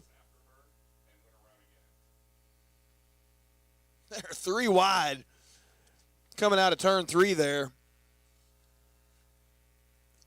2 wide out of that turn there at the far end of the racetrack, and then finally they kind of get a pecking order there, single file it out. So 450B LCQ riders out on the track. Where is that? Is this him going over? Yeah. Okay, he's going to make it. He might make it. He's going to make it. It is going to be close. At least they're all on big bikes. 42 out front of the 112. All right, looks like the 42, Riggin Smith taking the lead. Gavin Hazen in the second spot.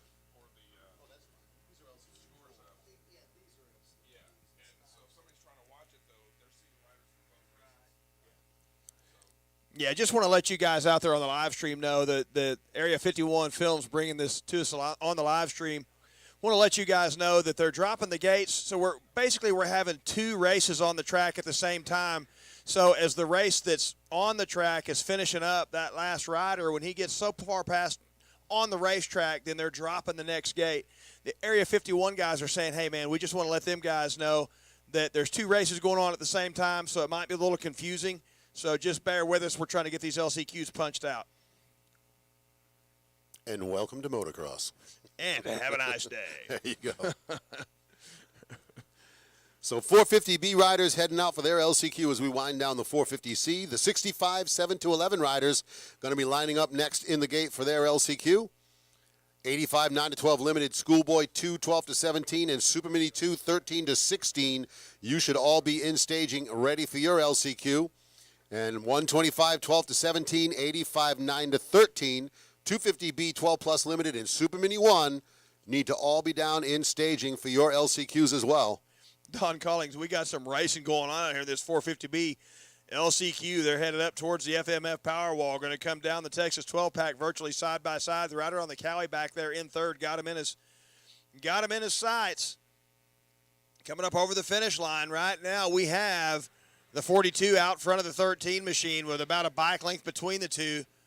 The 112 back there in third on the Kawasaki, not far off the pace. So Riggin Smith out front of Drayton Smith.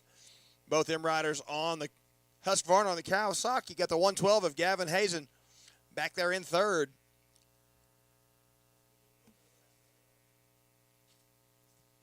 Oh, no. Looks like Gavin Hazen may have gone down here. Oh, man. And, looks like he's right after the James Stewart ski jump. Yeah. Going up that little hip over there. And he's moving his feet he's wiggling around there, so he's conscious. They got the staff medical crew there working on him, tending to him immediately. And a great battle going on out front. Look at those riders going down into the Dunlop drop, literally side by side, Don Collings. Yeah, that's a good battle for the lead out front as they try to clear the track here with this rider down.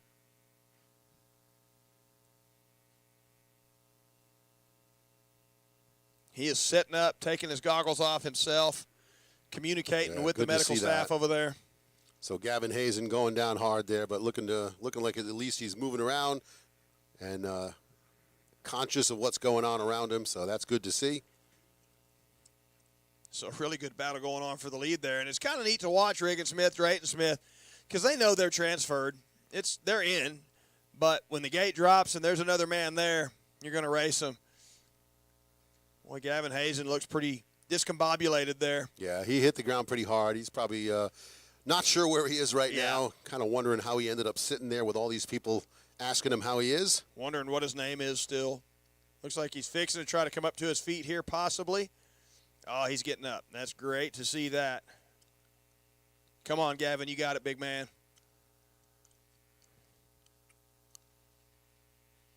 Little assistance. He's going to rise up to his feet here. Show the boy a little love. Oh, a little weak there. He's not too sure about it just yet. He's still taking an inventory inside of his brain. What's going on here? Yeah, they're going to walk him off. Glad to see that. If you're down there, make some noise for that rider. Meanwhile, our race leader's coming through the 12-pack. White flag out. Still, well, the 13, And Drayton yellow Smith, has flag made the as move well. around Regan Smith.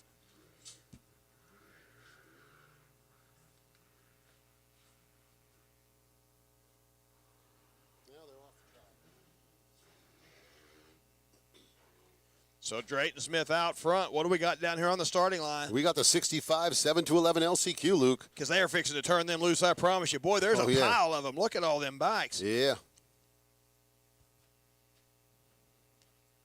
And a pretty good bunch of them showed up. Oh, yeah, the 65 class, ain't nobody going to be skipping that LCQ. I can see at least 17 bikes on the gate right now, so should be a fun one to watch here. There you go.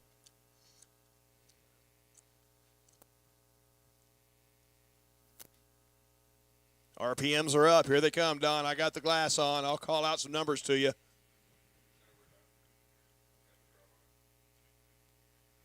All right, underway into 65 7-11. It's like the 12 out front. Looks like it's going to be the gas of Asher Taylor with the whole shot. 72 right there with him. And a 72 ride moving up into the second spot. That is Weston Auto. Gotta love that name, Weston Auto. Love it. Still a really great race going on out there in this 450B LCQ as they're making their way up All right. over the Kawasaki step up. Regan Smith had the lead early. Drayton made the move there. I wonder if there's any relation in those Smiths. That's a good question. One from Malakoff, Texas, the other from Spicewood, Texas. Could be brothers just living in different spots. Could be. So they're starting to spread out on the field here a little bit in the 65 7-11 as we watch your leaders going through the Leonard Skinner Oak Tree turn.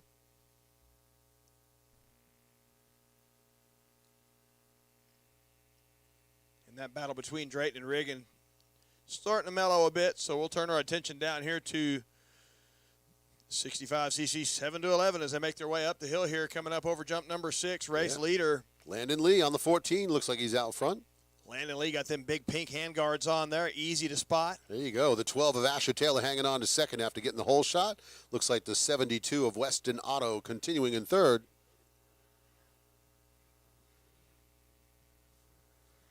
So checkered flag out for the 450B LCQ. As we work through the laps in the 65 7-11. So 85 9-12 limited going to line up for the next LCQ. Schoolboy 2, Super Mini 2. You should be in staging. 125 12-17 LCQ in staging, as well as 85 9-13, 250B 12 plus LCQ, and Super Mini 1 12-15. The final LCQ today. That'll be the final race today.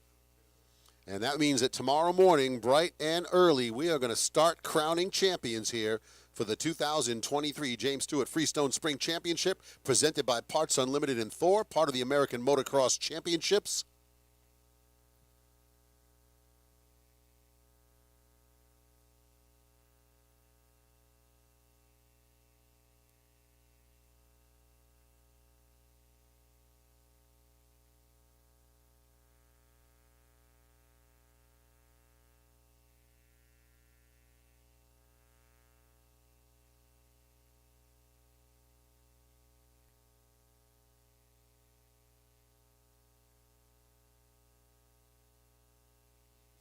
Rider down on the wall there.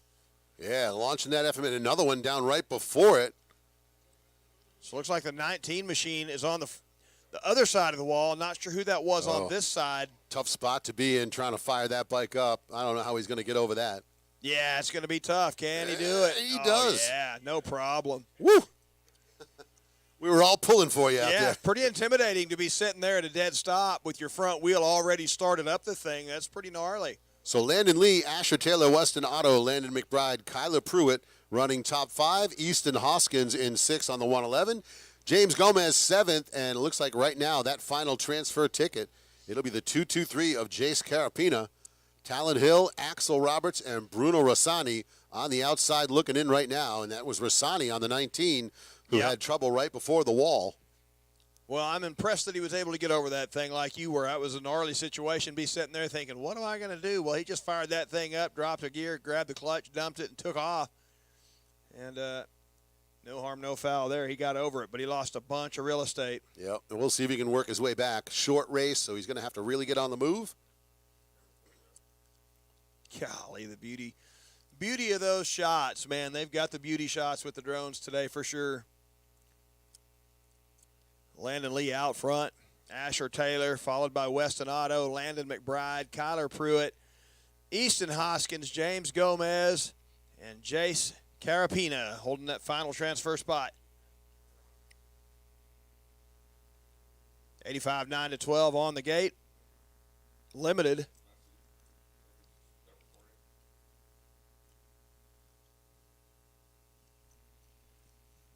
What lap are they on? Looks like it's going to be the white flag coming out for him this time around. So they're going to be on the final lap, Luke. Shan't be long now. Comes up quickly, folks. The LCQ's green, white checker. It's a very quick pace.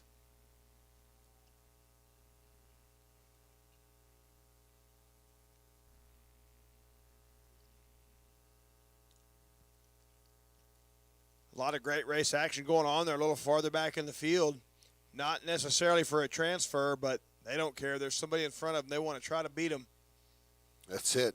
Doesn't matter where you are in the course. If you can see somebody, you want to get after him. Yep. Here he comes through the 12-pack. Landon Lee through the VMAX switchback, headed up over the finish line. White flag is out. He's trying to outrun that drone, doing a pretty good job of it.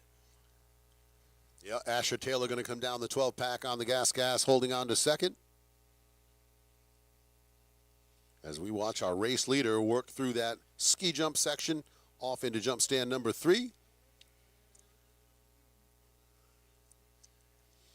And down to the twist and shout section. 12-pack looks pretty good when you're sitting here looking at it from afar on a camera. Oh, yeah. I think we could probably roll through that on bicycles, Luke, and then you get down there and go, well, maybe not. Yeah, that might have been an overestimation of my skill. Oh, I love that we got little ponds out in the middle of the spectator area. These kids are out there swimming in them. Yeah, I was watching that earlier. Yeah, just right out in the middle of the destroy those infield shoes. there. Mom will love that. Yeah. Yeah, some of these kids by now are probably starting to stink pretty good, so just throw them in the creek. Yeah, there you go. Right in there. Baptize them and just take them out there. Kevin Kozad, we got them set up for you. Just go put your hand on them. Kevin Kozad, MXers for Jesus in the house here this week. I'm glad to be here with Kevin Kozad in the house. Yeah, Landon Lee, Asher Taylor, Weston Otto, Landon McBride, Kyler Pruitt still top 5, Hoskins, Carapina, and now Talon Hill moves up to that final transfer. Yeah, Gomez drops out. He's in 9th now. You know, Luke, talking about Kevin Kozad, I know a lot of folks think that all he does is show up here in the morning and say a prayer, and then he does his service and that. Right. But I'll tell you right now, I have personally watched him counseling families and riders and talking to riders when they've had bad days. And even when they've gone down, he's there to support the families.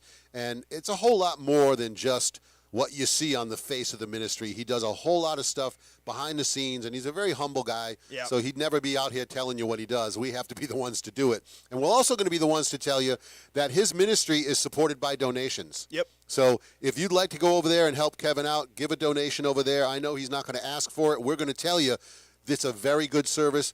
Like he was saying, you know, we're at racetracks on Sundays. No Yep. one's able to go to church. Yeah. And if you want to go to church on a Sunday, well, guess what? Kevin here, Kozad yep. brings it to you. And like I said, brings a whole lot more to the mix. 26 years doing it. And again, folks, get over there. Give a donation because MXers of Jesus does a great service to all the riders and racers and all the families. Absolutely. Great word, Don. And you're right. Kevin Kozad is the man with the plan and has done it for a long time. Very generous guy. In fact, I went to his service the other night, and he asked me to open it in prayer, and I do some of the same things that he does. And instead of asking for an offering for himself, he encouraged people to donate to my ministry. Yeah. And that's the kind of guy he is, and that's what Yep. you just brought up. And, man, he's the real deal, and I'm impressed with him. Absolutely. Landon Lee going to take the checkered flag, so he'll get the win in the LCQ for the 65 7-11. 85 9-12 limited. Sounds like they're fired up on the gate.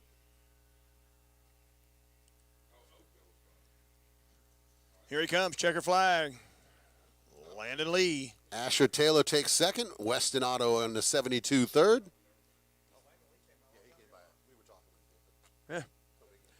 Yeah, Landon Lee came by. Good bit ago, Taylor. Otto waiting for McBride. I guess we're fixing to drop a gate down here on the starting line. I guess we better get over here with the binos and get ready. We got a pretty good gate of bikes over here.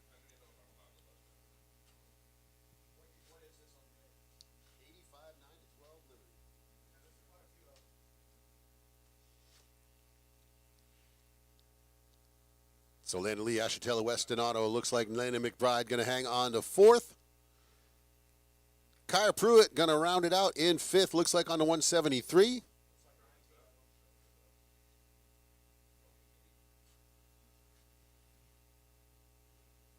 On the 111, Easton Hoskins sixth.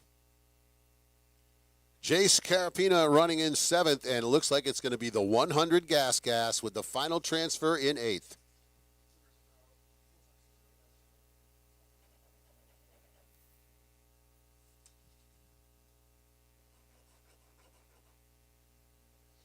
You know, Don, I hope the moms and dads that are here running these LCQs are as proud as peacocks of their kiddos, because I know a lot of times you come to these events and you expect them to just make it through in the heat races and all that, and sometimes our pride even gets a little bit affected when you're having to stand down there for an LCQ gate. But these are our kiddos, man. That's your children, and they'll do anything for you.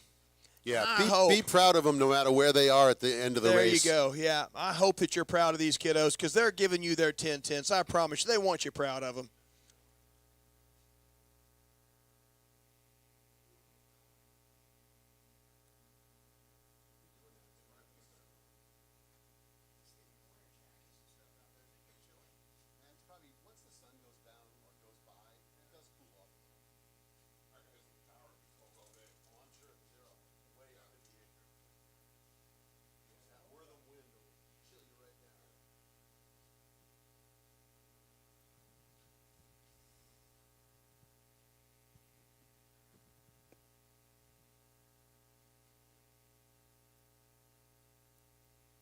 So got them stacked in the gate here, 85 9-12 LCQ.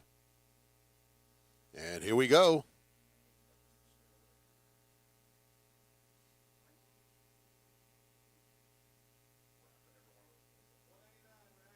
All right, looks like Raglan on the 199, going to grab the whole shot. Oh, Austin Keller going to move around and take the lead, though. And Emmett Baker will move to second. So the 199 going to drop back to third, but still a good spot to be in off the start gate in an LCQ. Keep yourself up towards the front half of the pack. That's Little Rags out there in third. I'm a fan. He's a good friend of mine. His dad, his family, we've become pretty close over the last year or so, and just appreciate the heck out of the family. Again, got to watch him at Arlington Supercross doing some freestyle on the Stasic bike, and pretty neat stuff. And that morning he had just got his backflip ramp, so he has not had a chance to do the backflip yet, but he's going to get that dialed. So pretty cool stuff they're doing on those bikes nowadays. And think about this. As short as 15 years ago, you would have thought the backflip was impossible on a motorcycle. Now they're doing double backflips. They're doing backflips on Stasic bikes. Will you call for Tracy Cloy, C-L-O-Y, to come back to the tower, please? Tracy Coy, we need you to make your way back to the tower, please. Tracy Coy, come back to the tower. They need to see you downstairs. So Tracy Coy, beckoning you back to the tower.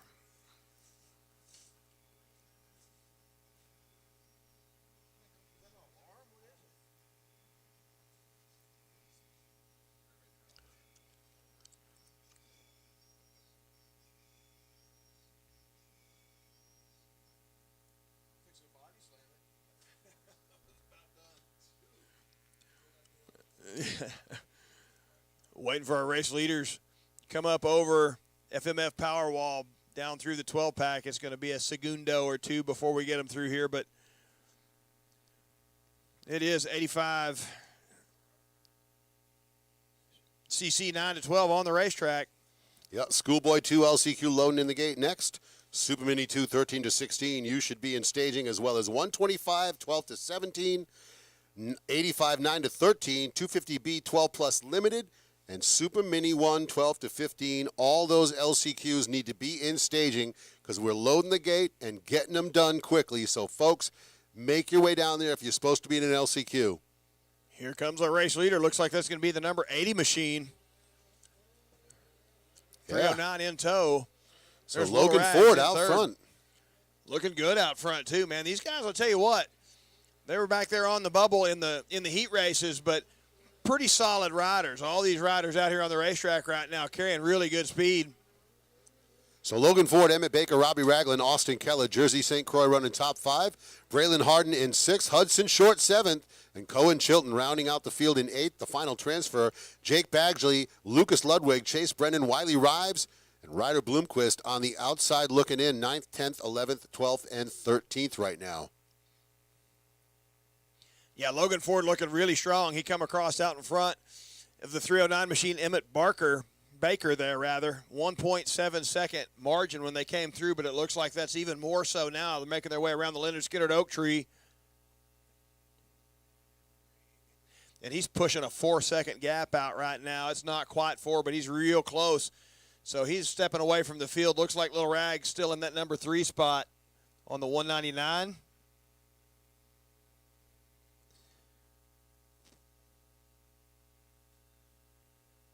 And there is a pile of bikes back there. Once you get past 5th and 6th, there's just a ton of machines all coming through together. Yeah, and not a whole lot of breathing room in that section because guess what? One false move, you're going to drop out of qualifying. Because, yeah, look at this. Yeah. Less than a second Yeah. from 8th place on down. They are all Yeah. bunched up. Yep. Yeah, a lot of good racing going on out there right now as they make their way through the Black Baggett Burn up over the Kawasaki Step Up. A convoy of 85s, nose to tail there.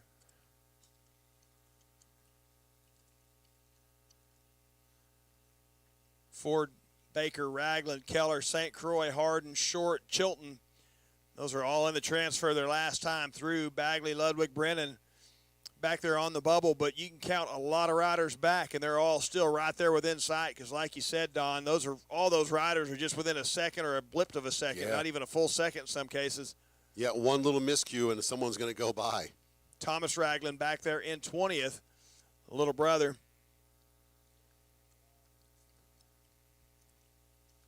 Here comes the race leader, the number 80, Logan Ford. Yeah, white flag's going to be out.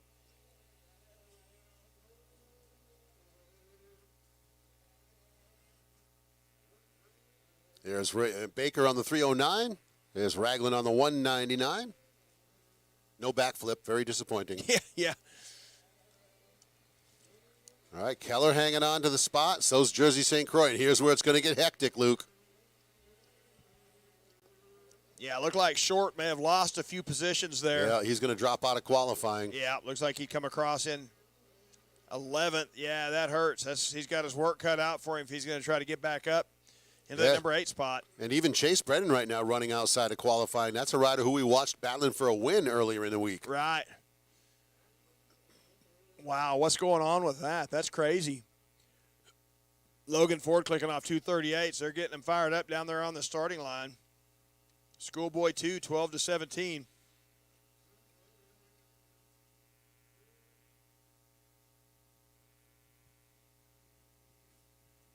And the white flag is flying. They're halfway through this moto here. Race leader, the number 80, coming up, diving into the Shock Sox S-turn.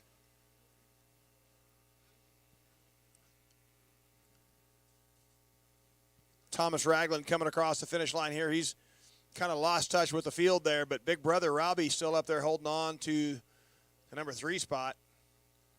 Logan Ford looking solid as flint out front. 309 there, the number 2 spot looking good. So Ford, Baker 1 and 2. There's Ragland, like I said, in 3rd. Keller and Jersey St. Croix 4th and 5th. Cohen, Chilton, Jake Badgley, and Braylon Harden. The 331 was the final transfer last time around. We'll see if that's going to change. Brennan there. Yeah, there with him. 1.4 off, so he's right there. He can see it.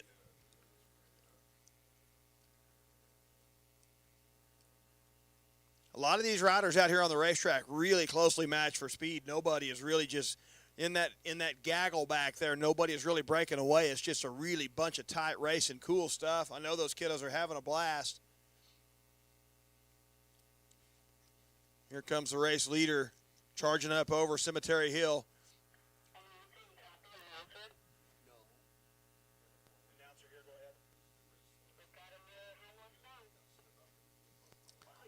All right, looks like we have another phone turned in down at registration. So if you put your hands in your pocket or your hoodie and you don't see it, head down to registration. They've got it down there. Logan Ford with the win in the 85 LCQ. And looks like it's going to be the 188 with the whole shot for the Schoolboy 2. That's Cade Bradley. Manquist into second on the 999.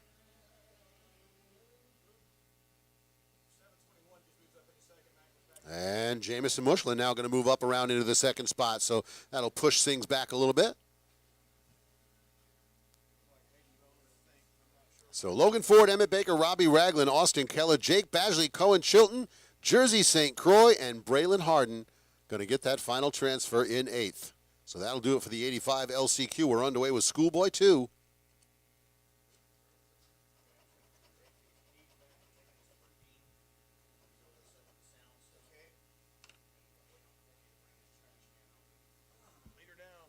Oh, looks like the leader going down out of the Leonard Skinner Oak Tree turn. All of them. Schoolboy 2. We have 5 more. The race leader went down coming out of the corner there around the Leonard Skinner Oak Tree, and about the entire field went by. Yeah, that is not the time to have a miscue, that's for sure. Not in a 3-lap race. There's really no good time to go down, but in a 3-lapper, when you let that much real estate happen, it's just you're pretty well taking yourself out of the game early. But 1, 2, yeah, he's still in the hunt. Let's keep an eye on him. Let's not write him off just yet. So 721 of Mushler going to take over the lead. And it looks like they're going to make their way down to that big sweeping left hand of the Loop 270.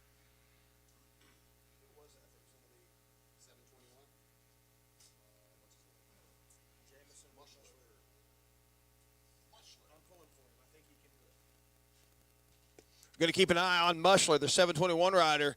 Had the early lead, went down, coming around the Leonard Skinner Oak Tree. Went back to probably, I don't know, I'm guessing maybe 12th or something like that, 10th. Going to keep an eye on him, see if he can catch up to the field. He's probably a little farther back than that. We shall see. We'll just watch him.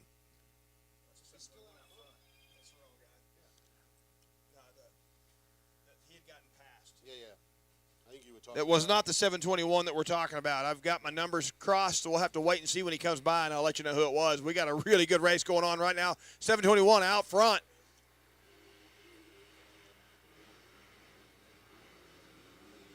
Oh, yeah.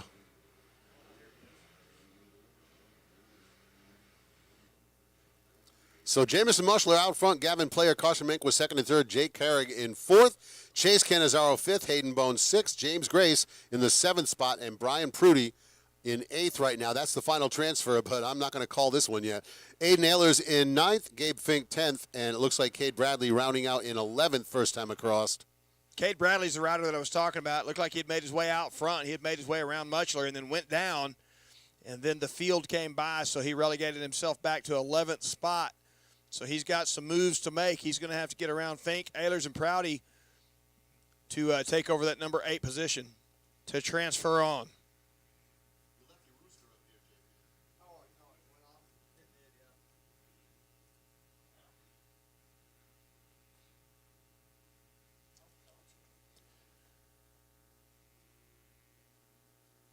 So it looks like Player out front now. Manquist in the number 2 spot. Not sure what happened to Muchler. Looks like he's relegated back to third. And actually, as we speak, he's getting past, so going back to the number 4 position. The number 13 moves up into third. That's going to be Chase Canizaro. Yeah, looking at the 25 of Gavin Player there, the Yamaha rider heading over the ski jump. Well, I know Gavin Player, I believe in his heat, went down multiple times. So, he's definitely one of those faster riders that you expect to see going straight through, but he had several tip overs, and he's showing them the fast way around here in this LCQ. Yeah, I was going to say, where did 721 go? He went back to third and fourth. He went to fourth. I've seen him get passed for fourth here, but Manquist was in second. I don't see him now on the screen. All right, so here comes the 25 of Gavin Player over Cemetery Hill. Watch from over the FMF power wall. He's been up here hanging out a little bit, Don. I've been impressed with the young man, just getting to visit with him a little bit. Seems like a really good kid. So now in second, we got the 13 machine. Manquist back there in third. Yeah, Canizaro takes over second. Manquist to third on the 999. It's going to be Carrig now fourth. Oh, this is tightening up big time in that 8th spot. So Player, Canizaro, Manquist, Carrig, Bone, and Prudy through 6th. Grace and Jamison Mushler now battling 7th and 8th, and the 721. He was out front. Now he's in the final transfer. I'm not sure if something's going on there, but they were passing him like a train going by him just a second ago down here on the exit of the Shock Sox S turn. So he might have stalled it out, and he might be on a Yamaha that does not have an electric start. Oh, that could be a problem. Now, I mean, it looked like he was driving down the hill there. I mean, the bike was running. He was on the gas, but I don't know. Something's gone awry because to have gone from 1st to 8th.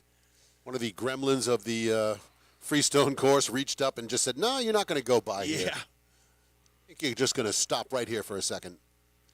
Well, Gavin Player maintaining that margin right now. They came by a while ago in front of Canizario's 1.3. It looks like he's out even a little farther right now, with Canizaro back there in second, Carson Manquist in third, keeping Canizaro honest now.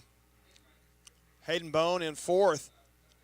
He's made the move around. Carrig has Hayden Bone on the 37 KTM. I don't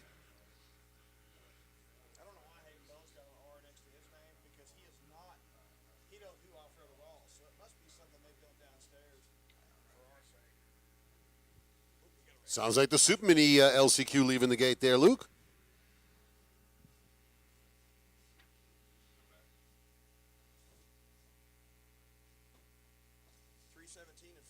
And it looks like the 317 of Logan Mortberg going to grab the whole shot in that one. The 50 of Madden Jones in second behind him.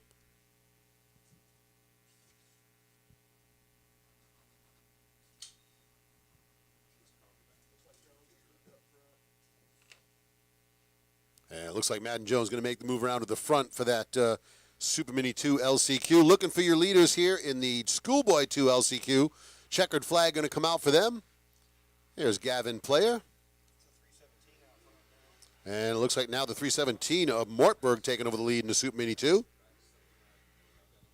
So we'll run down the finish order here in the Schoolboy 2 while the Super Mini riders work their first lap. So Gavin Player going to take the win. Chase Canizaro, Carson Manquist second and third.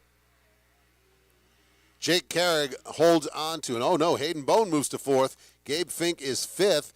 Grace moves up to 6th, Carrick down to 7th, and Cade Bradley, the 188 with the final transfer. Mushler able to charge back up, but only good enough for 9th. That's not going to do it.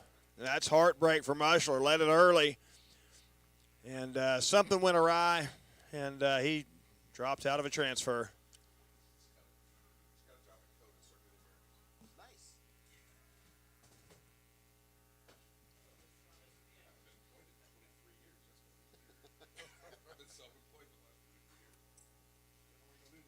You mean there's a time I got to be here? I gotta be there. What? No, what I'm going to do is I'm going to take a few radios.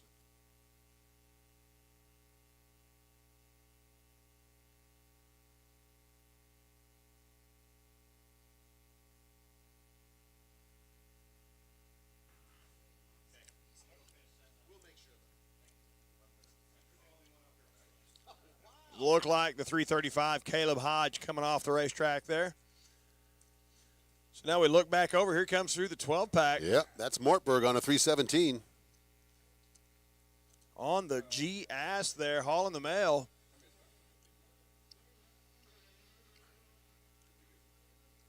There is the 50 in the number 2 spot now. Yeah, so Madden Jones hanging on a second. Looks like that's going to be the 389. That's Cash Peterson into 3rd. So Mortberg, Jones, Peterson, Shoemate there in 4th. A little bit of a gap back to 5th and 6th. Is going to be, it looks like the 196, I believe, in 5th. Yeah, Wyatt Worrell 5th. Ryan Wilbanks in 6th. And it looks like it's going to be the 625 Jaden Williams in the 7th spot. And here's your final transfer right there. It's going to be the 147 of James Kuhlman. So, yeah, Mortberg, Jones, Peterson, Shimate, Worrell, Wilbanks, Williams, and Kuhlman. That's the top 8 here in Super Mini 2.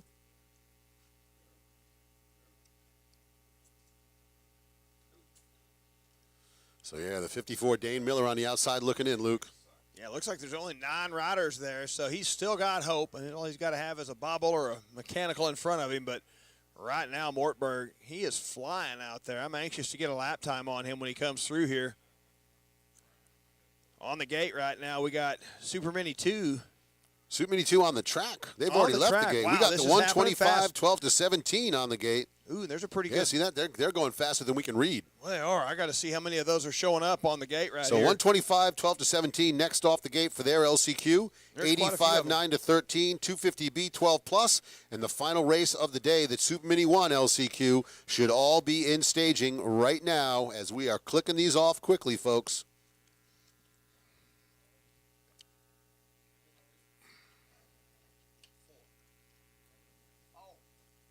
FOMO, bro.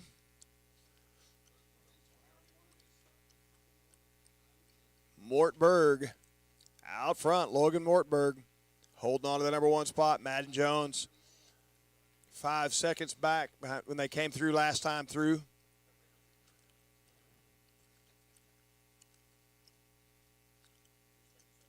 Mortberg making his way through the Texas 12-pack into the VMAX switchback on the gas. Got the 317. Laying down a fatty. Let's see what we got here for a lap time. Anxious to see what he's turned here. 225. Madden Jones comes across. Looks like he's going to be a Cash Peterson keeping Madden Jones inside here. Keep an eye on that battle. 225, a pretty legit lap time this time of day on a Super Mini. So, yeah, Yes. something must have happened to Mortberg in the moto. Yeah, for sure. Yeah, he's hauling. I can't remember what it was. I remember we watched Mortberg, and he went.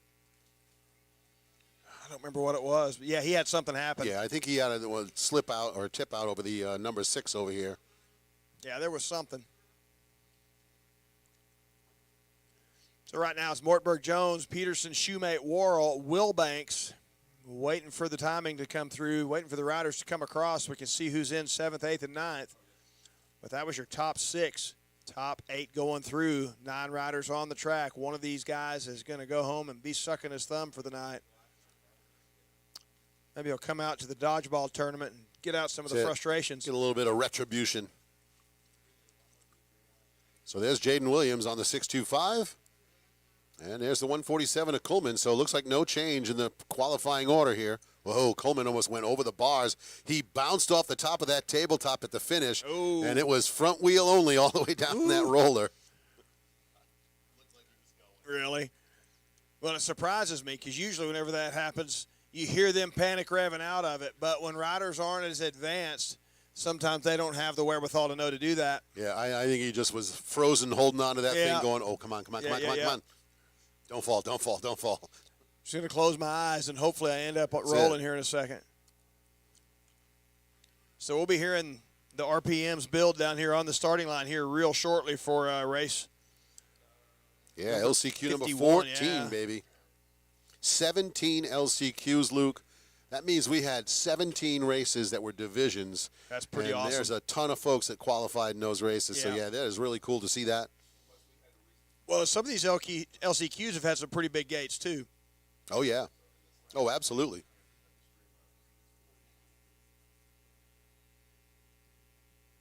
RPMs are up. They're building down there on the starting gate, Don. And there it is. Mortberg, a little dead sailor over the finish there.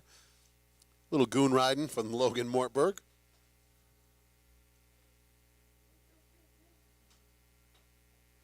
There's the 50, the gas ride. Madden Jones hangs on to second. There's the 369 of Cash Peterson third, looking for Rossi Shumate. The 105 coming out of the 12-pack in fourth.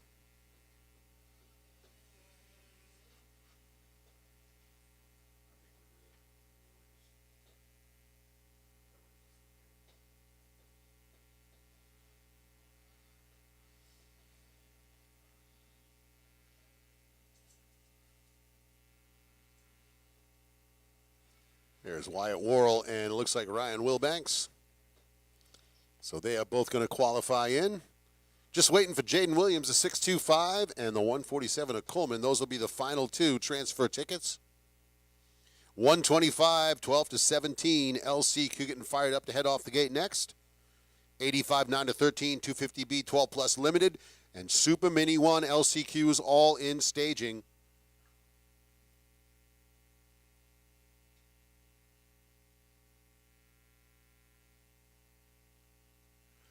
Four more to go, Don. Four more to go. We've got the 125s on the gate. Here comes the point down here. Well, they're not quite to the point down mode, but we are getting close. He's standing outside the doghouse. He's waving at him. Here's the point down.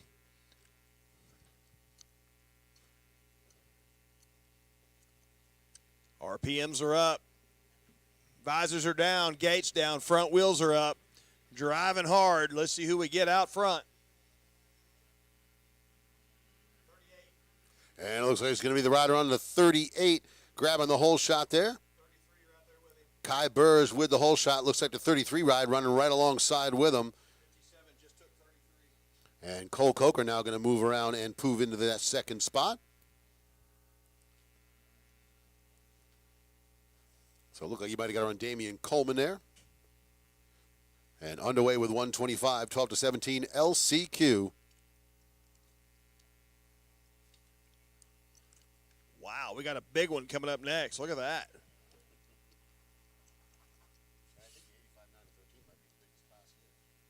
Yeah, it's almost a full gate for an LCQ. A good sign. Good sign.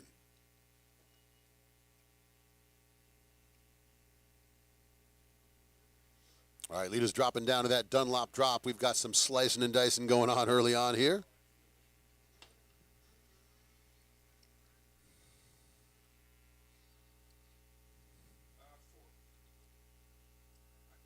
.38 out Yep. front. It looks like Cole Coker, the 57, hanging on to second.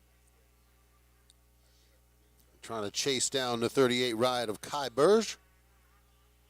It's like a couple of KTMs back there battling for third and fourth, and it is a really tight battle for that number 3 and 4 position.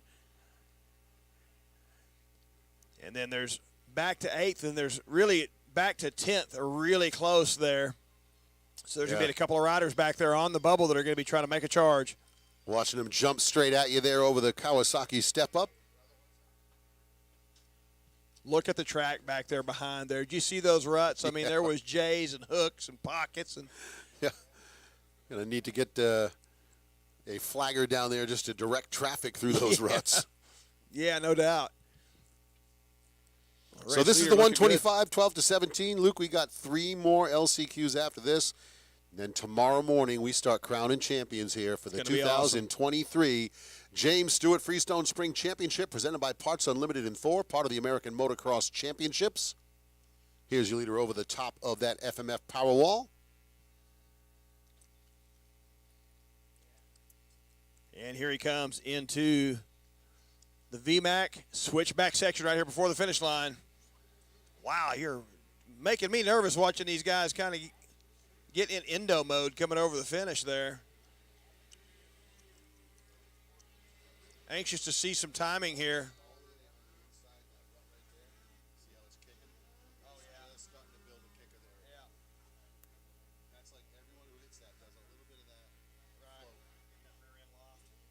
So we got, is that Burge, Coker, Ellis, help me out, Paskowitz, they're in 4th, Peterson in 5th, Shatney in 6th, in 7th got Gonzalez, and in that final transfer you got Logan Crawford with Cole Martin right there on the back wheel.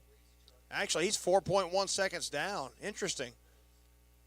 Damian Coleman back there in 10th. Keep an eye on Coleman. I got a feeling he's going to be trying to charge up. Yeah, both of those riders are really going to have to find some good lines on this lap because, yeah, you were on the outside looking in 9th and 10th. What's that?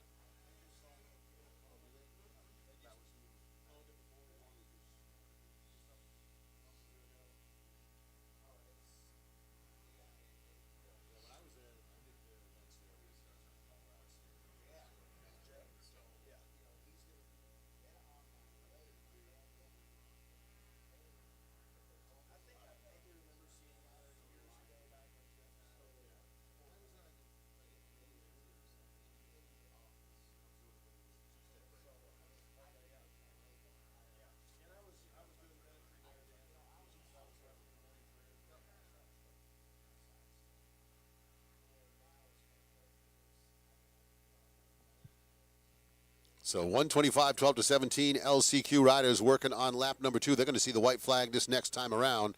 And Kai Burge doing exactly what you need to do if you're going to be in this race. Get out front, get away. So coming down to the bottom of the hill, we'll watch him ready to pop over the top of Cemetery Hill, Luke, as he's on his way to the white flag. Well, he's on the gas, looking really comfortable out there on the number 38 machine is Kai Burge coming up over Cemetery Hill, charging hard into the FMF power walls, launching out there into the Texas 12-pack, and got a nice rhythm going through there. That's a big deal. If you can get that rhythm figured out, man, it really helps you pull away from the field. Up over the finish line, white flag flying, Britt Lambert. 57 machine looking back over here. I think he just winked at you, Don. There you go. Cole Coker just looking up at us like, hey, this one's for you guys. So Burge turning a 228, Coker a 230, Austin a 231. Paskowitz doing a 234, Peterson a 232. Right now got Gonzalez in 6th.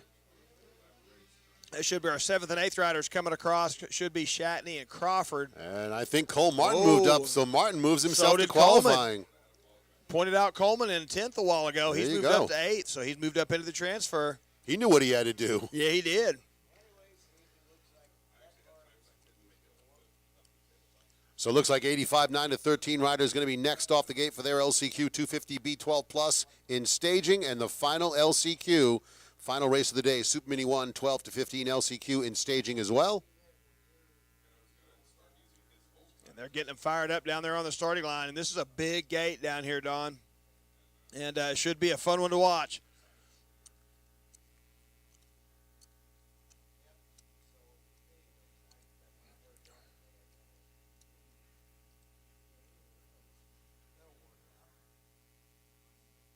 Getting a little late here, but really good lighting right now. I mean, it's real consistent, kind of nice having the cloud cover and the sun, no shadows.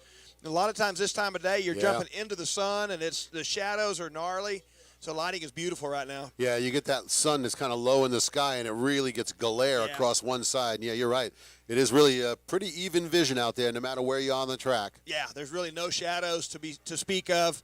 So you know, if you're going to have to run them, I think I would rather run mine this evening versus in the morning when you could get stuck with the sun in the eyes. Yeah, I agree. No argument there.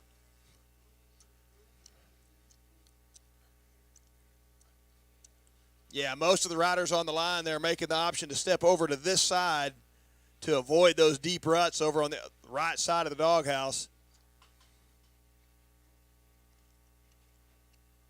On the rider's left side of the doghouse where most of them have chosen to line up.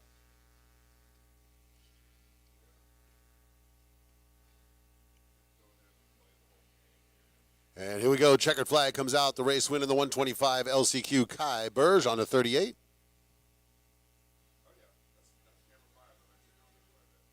There's Cole Coker's second. Austin Ellis, the 230, going to hang on to third. We're looking for the 66 of Paskowitz through the rollers.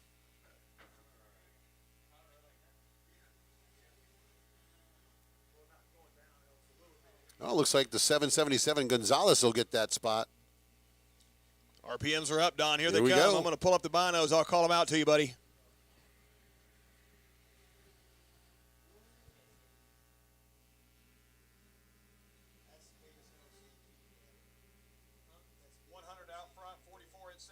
Looks like the 100 grabbing the whole shot. That is Landon Walters on the 44. Nolan Ford in second. And the number 15, that's going to be Quade Edwards in third. So that's the way you want to start off the LCQ if you got a whole gaggle of riders working with you. And that there is. There's a bunch of them on the line right now. This is going to be our biggest LCQ of the day. And bumping 30 bikes on the paperwork. I'm sure there wasn't quite that many on the gate, but there is a bunch of them either way you slice it. Yeah, it looks like 20-ish probably showed up down there. So about a half-filled gate. And just about anywhere in the country you go, that's a darn big gate, J.P. Parsons.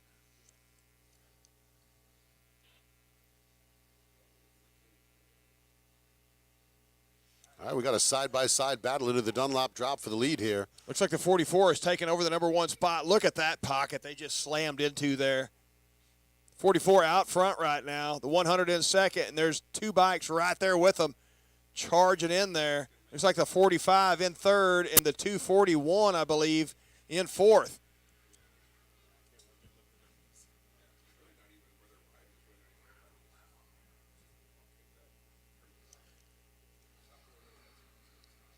Tres más, my friend. Yeah, we got this one on the track and two more to leave the gate, baby, and then it is done for the day. And we all go down to the dodgeball tournament there and watch kids throw those dodgeballs. The Tamer whole shot 100% dodgeball tournament going to come off around 6:30 there, and it is always a good time to watch that. So, Luke, you're going to be down there as the Grand Marshal of the Mayhem. I'm excited about some dodgeball in-your-face kind of action. There you go.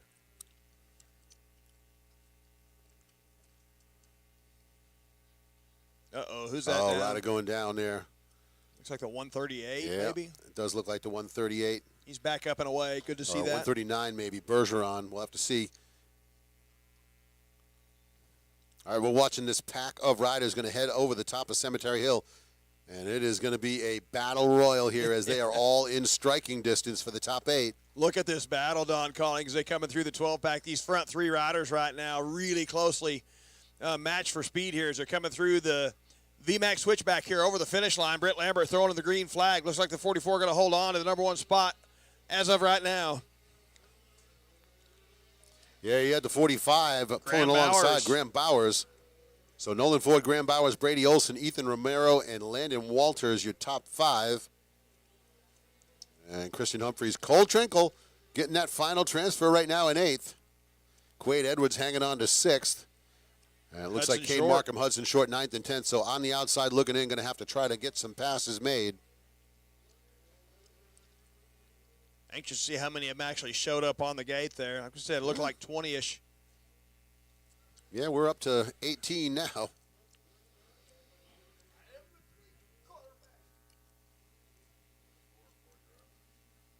Our race leaders, there's a really good battle going on. Is that the Leonard Skinner Oak Tree? They're making their way Yeah, around it is. there? Nolan Ford on the 44, dragging the foot through the inside line.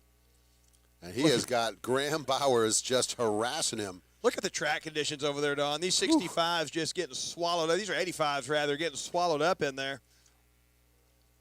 Uh-oh. Oh, we got a rider down there before the ski jump, it looks like. Looks like he's communicating with the worker there. Good to see that.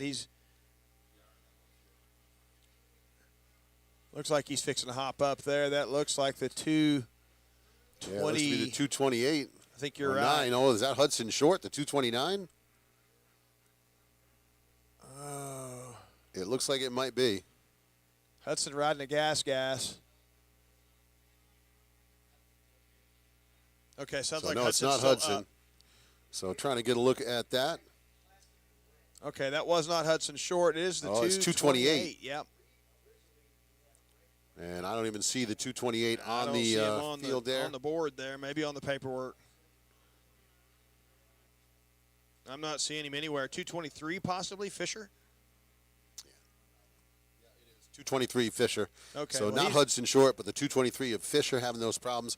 Going to have the EMTs taking care of that young rider. He was communicating with him. They snatched him up, moved him off the racetrack to put him in a safe place. But the expression on his face, you could see it in this TV screen, didn't look like he was in too terrible pain. So good to No, see that. little Here's sore. the battle out front, though. Here they come in over the Texas, into the Texas 12-pack. Looks like Ford still out front. Graham Bowers keeping the pressure on. Olson Yeah. right there on the back wheel of Bowers. It's a 5-bike battle really going on for that number 1 spot, but it's really a 2-bike battle. They come over the finish line right now. Oh, and the 45 of Bowers, feet off the pegs over the finish. Dude, they're hitting a kicker there or something. Wow. Kick me once, I'm moving, baby. I'm headed to the inside. That's it. We'll not be doing that again. Yeah. So we've got 250B 12 Plus coming off the gate next for their LCQ, and Super Mini 1, final race of the day, their LCQ in staging. Kickers equate to automatic skid marks in my business. So, yeah, kick me once, I'm relocating. Really great battle going on between Ford and Bowers out front right now. Bowers all over the back wheel of Ford's, keeping the pressure on. There's a 85 bike length between the two as they went down through that left-hand corner. Coming out of there, it looked like Nolan Ford got a pretty good drive out. Bowers going to come around the outside of the Leonard Skinner Oak Tree. He's going to try to get the drive.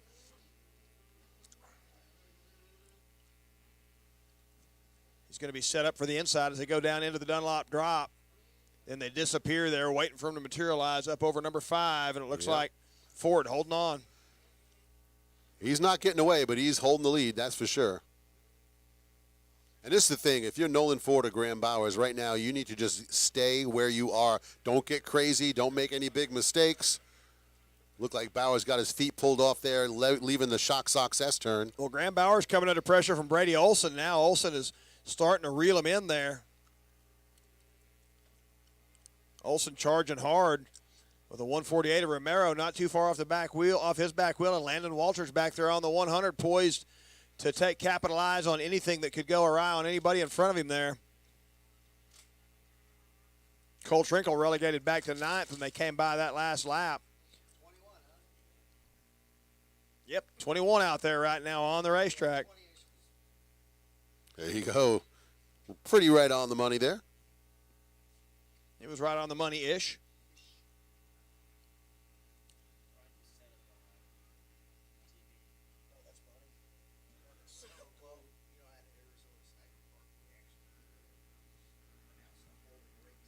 Yeah, off the TV. Yeah. Well, he had good preview screens, too. Yes. So you can see, all right, well, pull that one up over here. All right, looks like we're underway with the 250B LCQ, the 15. That's Trace Holland out in front with the whole shot. Preston White in second behind him. Nolan Ford coming across out front with Graham Bowers in second. Looks like I better wait and see how this scores because I may have missed somebody here.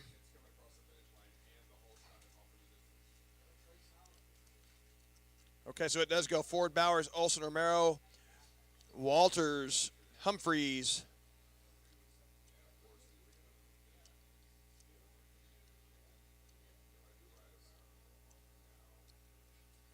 Edwards and Trinkle slides in there to that final transfer. Cole Trinkle made it There back you up. go.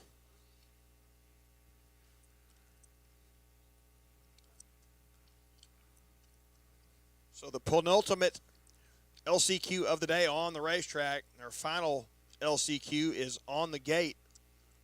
250B limited on the track. The 15 machine still out front.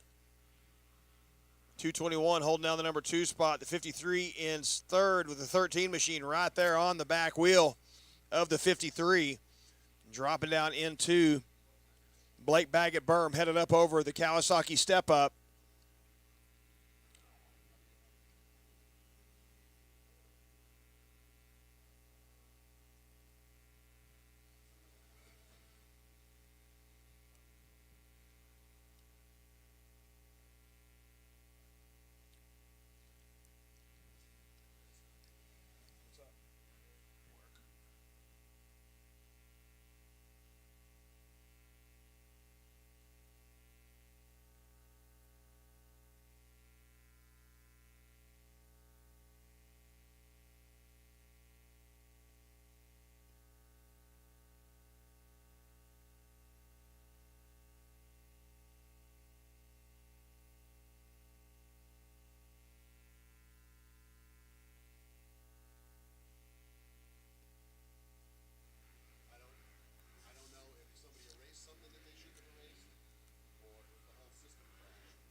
Coming across the finish line, looked like the 15 machine of Trace Holland. Out front, followed by White, Carrig, Canizaro. Carson Manquist in 5th. Fink in 6th. In 7th, Kylie Stallings. There she is, the young lady out there on the 21 machine. And then Jack Jamison in that final transfer. On the bubble back there, Isaac Polson, Michael Hill just behind him. Trace Holland got a 4.9 second margin here as they finished the first lap of 3, and he's steady on the gas. Driving around the Leonard Skinner Oak Tree. Got the KTM ripping down the hill into the Dunlop drop section of the racetrack, fixing to go around the left there, come up over number 5. Steady pouring the coals to the KTM. Preston White still in that number 2 spot on the 221. Got a couple of Cowies back there. Carrig in 3rd in the gas, on the gas Canizaro in 4th. On the KTM, Manquist in 5th.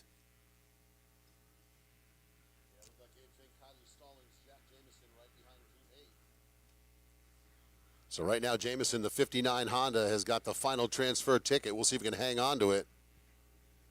Watching this battle for, looks like 4th and 5th. Looks like Manquist trying to make a move there. Unable to get it done. He was charging hard on the back wheel of Canizaro.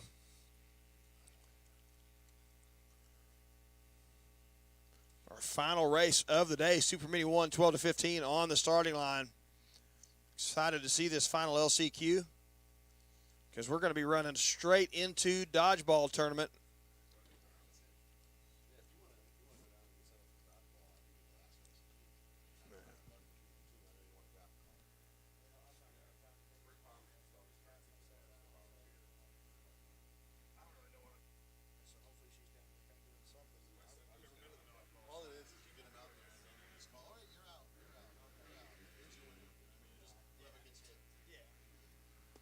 So working the final lap here for the 250B. Let's see what kind of margin Holland had. He just pulled a 220 lap time here. See what kind of margin he has over White.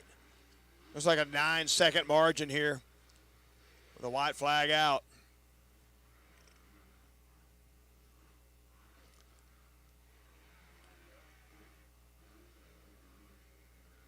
So it's still Holland, White, Manquist, Carrig, Canizaro, top 5, Gabe Fink, Jack Jamison, and now Kylie Stallings crawling up into that 8th place spot. So she's got the final transfer.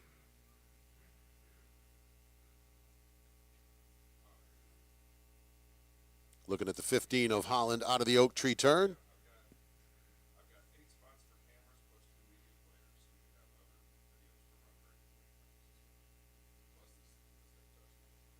They're getting them fired up on the line, Don Collings. We're ready for that last That's gate it. to drop, and it won't be long. They'll be turning them loose here shortly. Yeah, Super Mini 1, 12 to 15, going to be the final LCQ, final race of the day, and we're going to get ready for crowning champions tomorrow morning, first thing.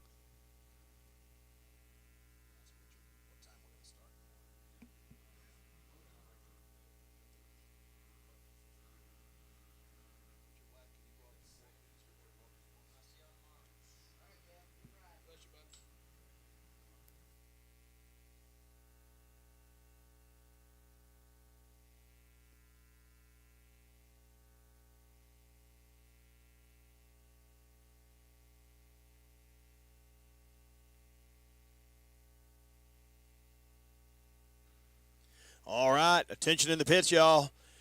Starting at 7 o'clock in the morning, we're going to drop our first gate tomorrow morning at 7 a.m., so you're going to need to be in staging at 6:45. 6:45 staging tomorrow morning.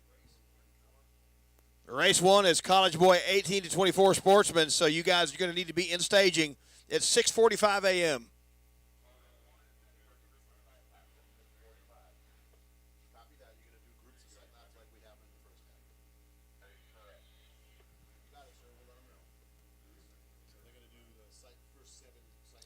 Yeah, we'll do our sight laps like we did yesterday. The first 7 will get a sight lap for tomorrow morning. So all you guys, you first 7, you think, oh, I don't got till race 7. If you want to get a sight lap in, you're going to need to be down here at 6:45 because we're dropping our first gate at 7 a.m. So first through 7 motos, you need to be down here at 6:45 tomorrow morning.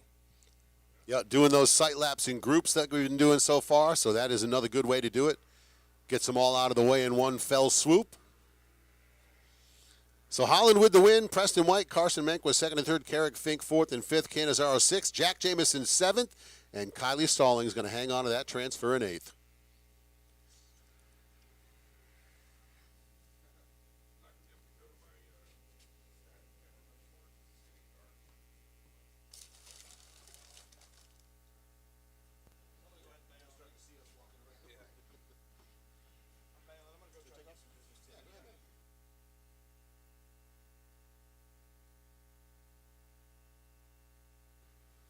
So Super Mini 1 LCQ out on the track here.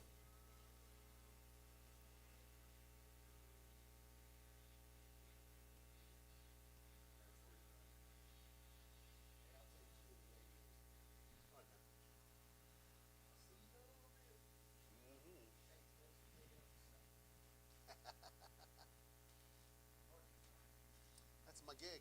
I'm a slack taker.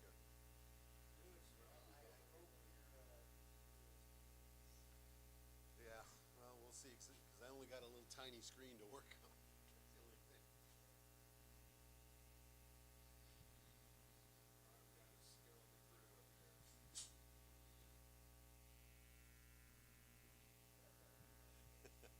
All right, looking for your leaders up and over the top of that FMF power wall here. First time through for the riders in the Super Mini 1 LCQ.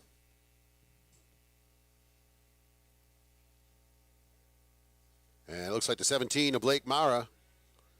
So Blake Mara out in front, looks like. Got the 219. I'm sorry, 239 of Cody Wells in the second spot. So Cannon Hargrove, Cody Wells, Kylan Bells. So it was the 17R, Cannon Hargrove out front. My mistake there. Cody Wells, Kylan Bells, Sawyer Treadwell, Ryan Wilbanks through the top 5. Then Aiden Handren, Brody Ballou, and Wyatt Worrell with the final transfer. But he's got company, the 881 of Cameron Bradley right there with him. Bradley currently in 9th. Going to have to try to find a way around to get into that second half.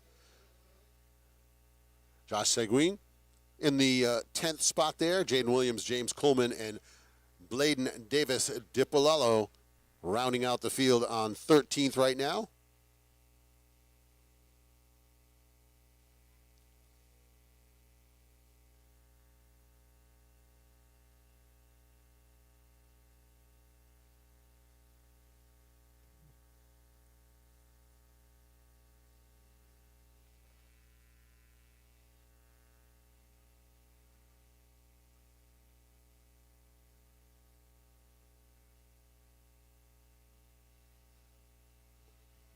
So Hargrove working through the inside. The Shock Sox S-turn on the way down the Freestone Freeway here. Up and over that Kawasaki step up.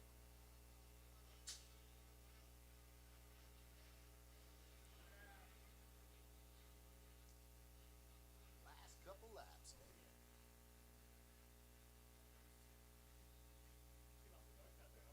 Yeah, it's getting a little dark.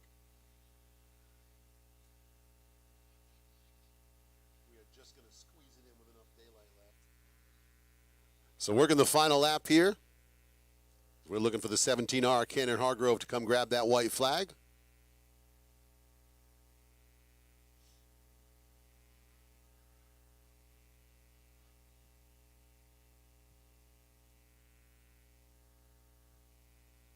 Like Logan Island, a little trouble there on the 609 EMT staff right there with that rider.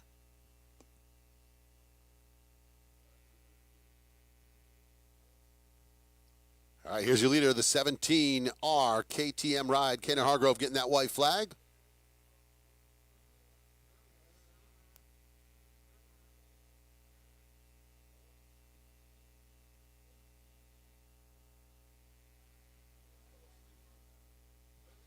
Cody Wells looking over his shoulder over the finish there. Yeah, you still got the spot. Kylan Bell's hanging on to third. And I believe that is still Treadwell right there behind him in fourth.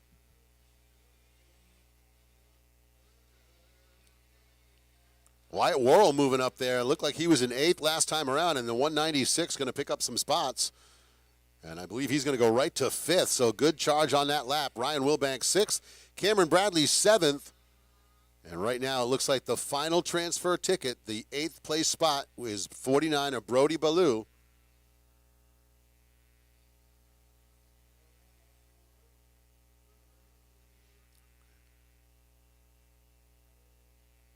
So that is your top 8: Hargrove, Wells, Bells, Treadwell, Worrell, Wilbanks, Bradley, and Ballou. And Josh Seguin, Aiden Handren on the outside looking in 9th and 10th right now as we work the final lap. There's Hargrove out of the shock socks as turned down the Freestone Freeway. Get a headlamp on. 8.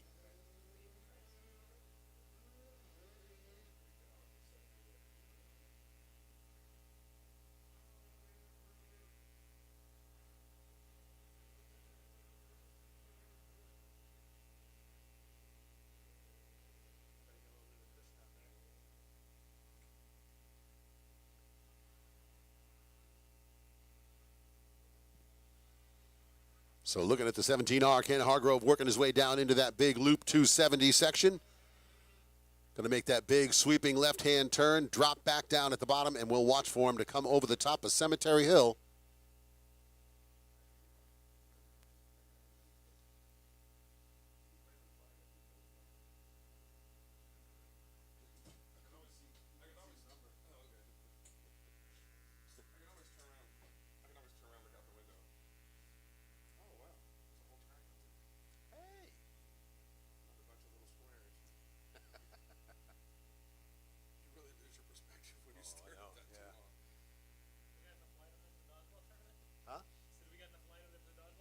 Actually, I think they have lights over there, don't they? I see the little tower lights. Yeah, plus they have those portables over there. So there you go, Kenan Hargrove taking the win there on the 17R. Cody Wells, the 239, going to hang on to second. Sawyer Treadwell making a move to third on the final lap. So that'll put the 705 of Bells into fourth. Still a good transfer spot. Hang on to it coming out of the switchback section. Wyatt Worrell, the 196, almost losing it. So Kenan Hargrove, Cody Wells, Sawyer Treadwell, Kylan Bells, Wyatt Worrell, your top 5. There's the 234, Ryan Wilbanks. He'll hang on to, it looks like, moving up into 6th. Nope, he's going to stay in 7th. And it looks like it'll be the 49 of Brody Ballou. Going to hang on to that final transfer in the 8th spot. And that is going to do it with us for today. That does it for the LCQs. Tomorrow morning, folks, we are going to start dropping gates at 7 a.m. We're going to need riders in staging at 6:45 for the sight laps. We're going to do them in groups of 7 classes, just like we did in the first half. So again, 6:45, we're going to need motos 1 through 7 in staging so we can start those sight laps and drop the first gate at 7 a.m.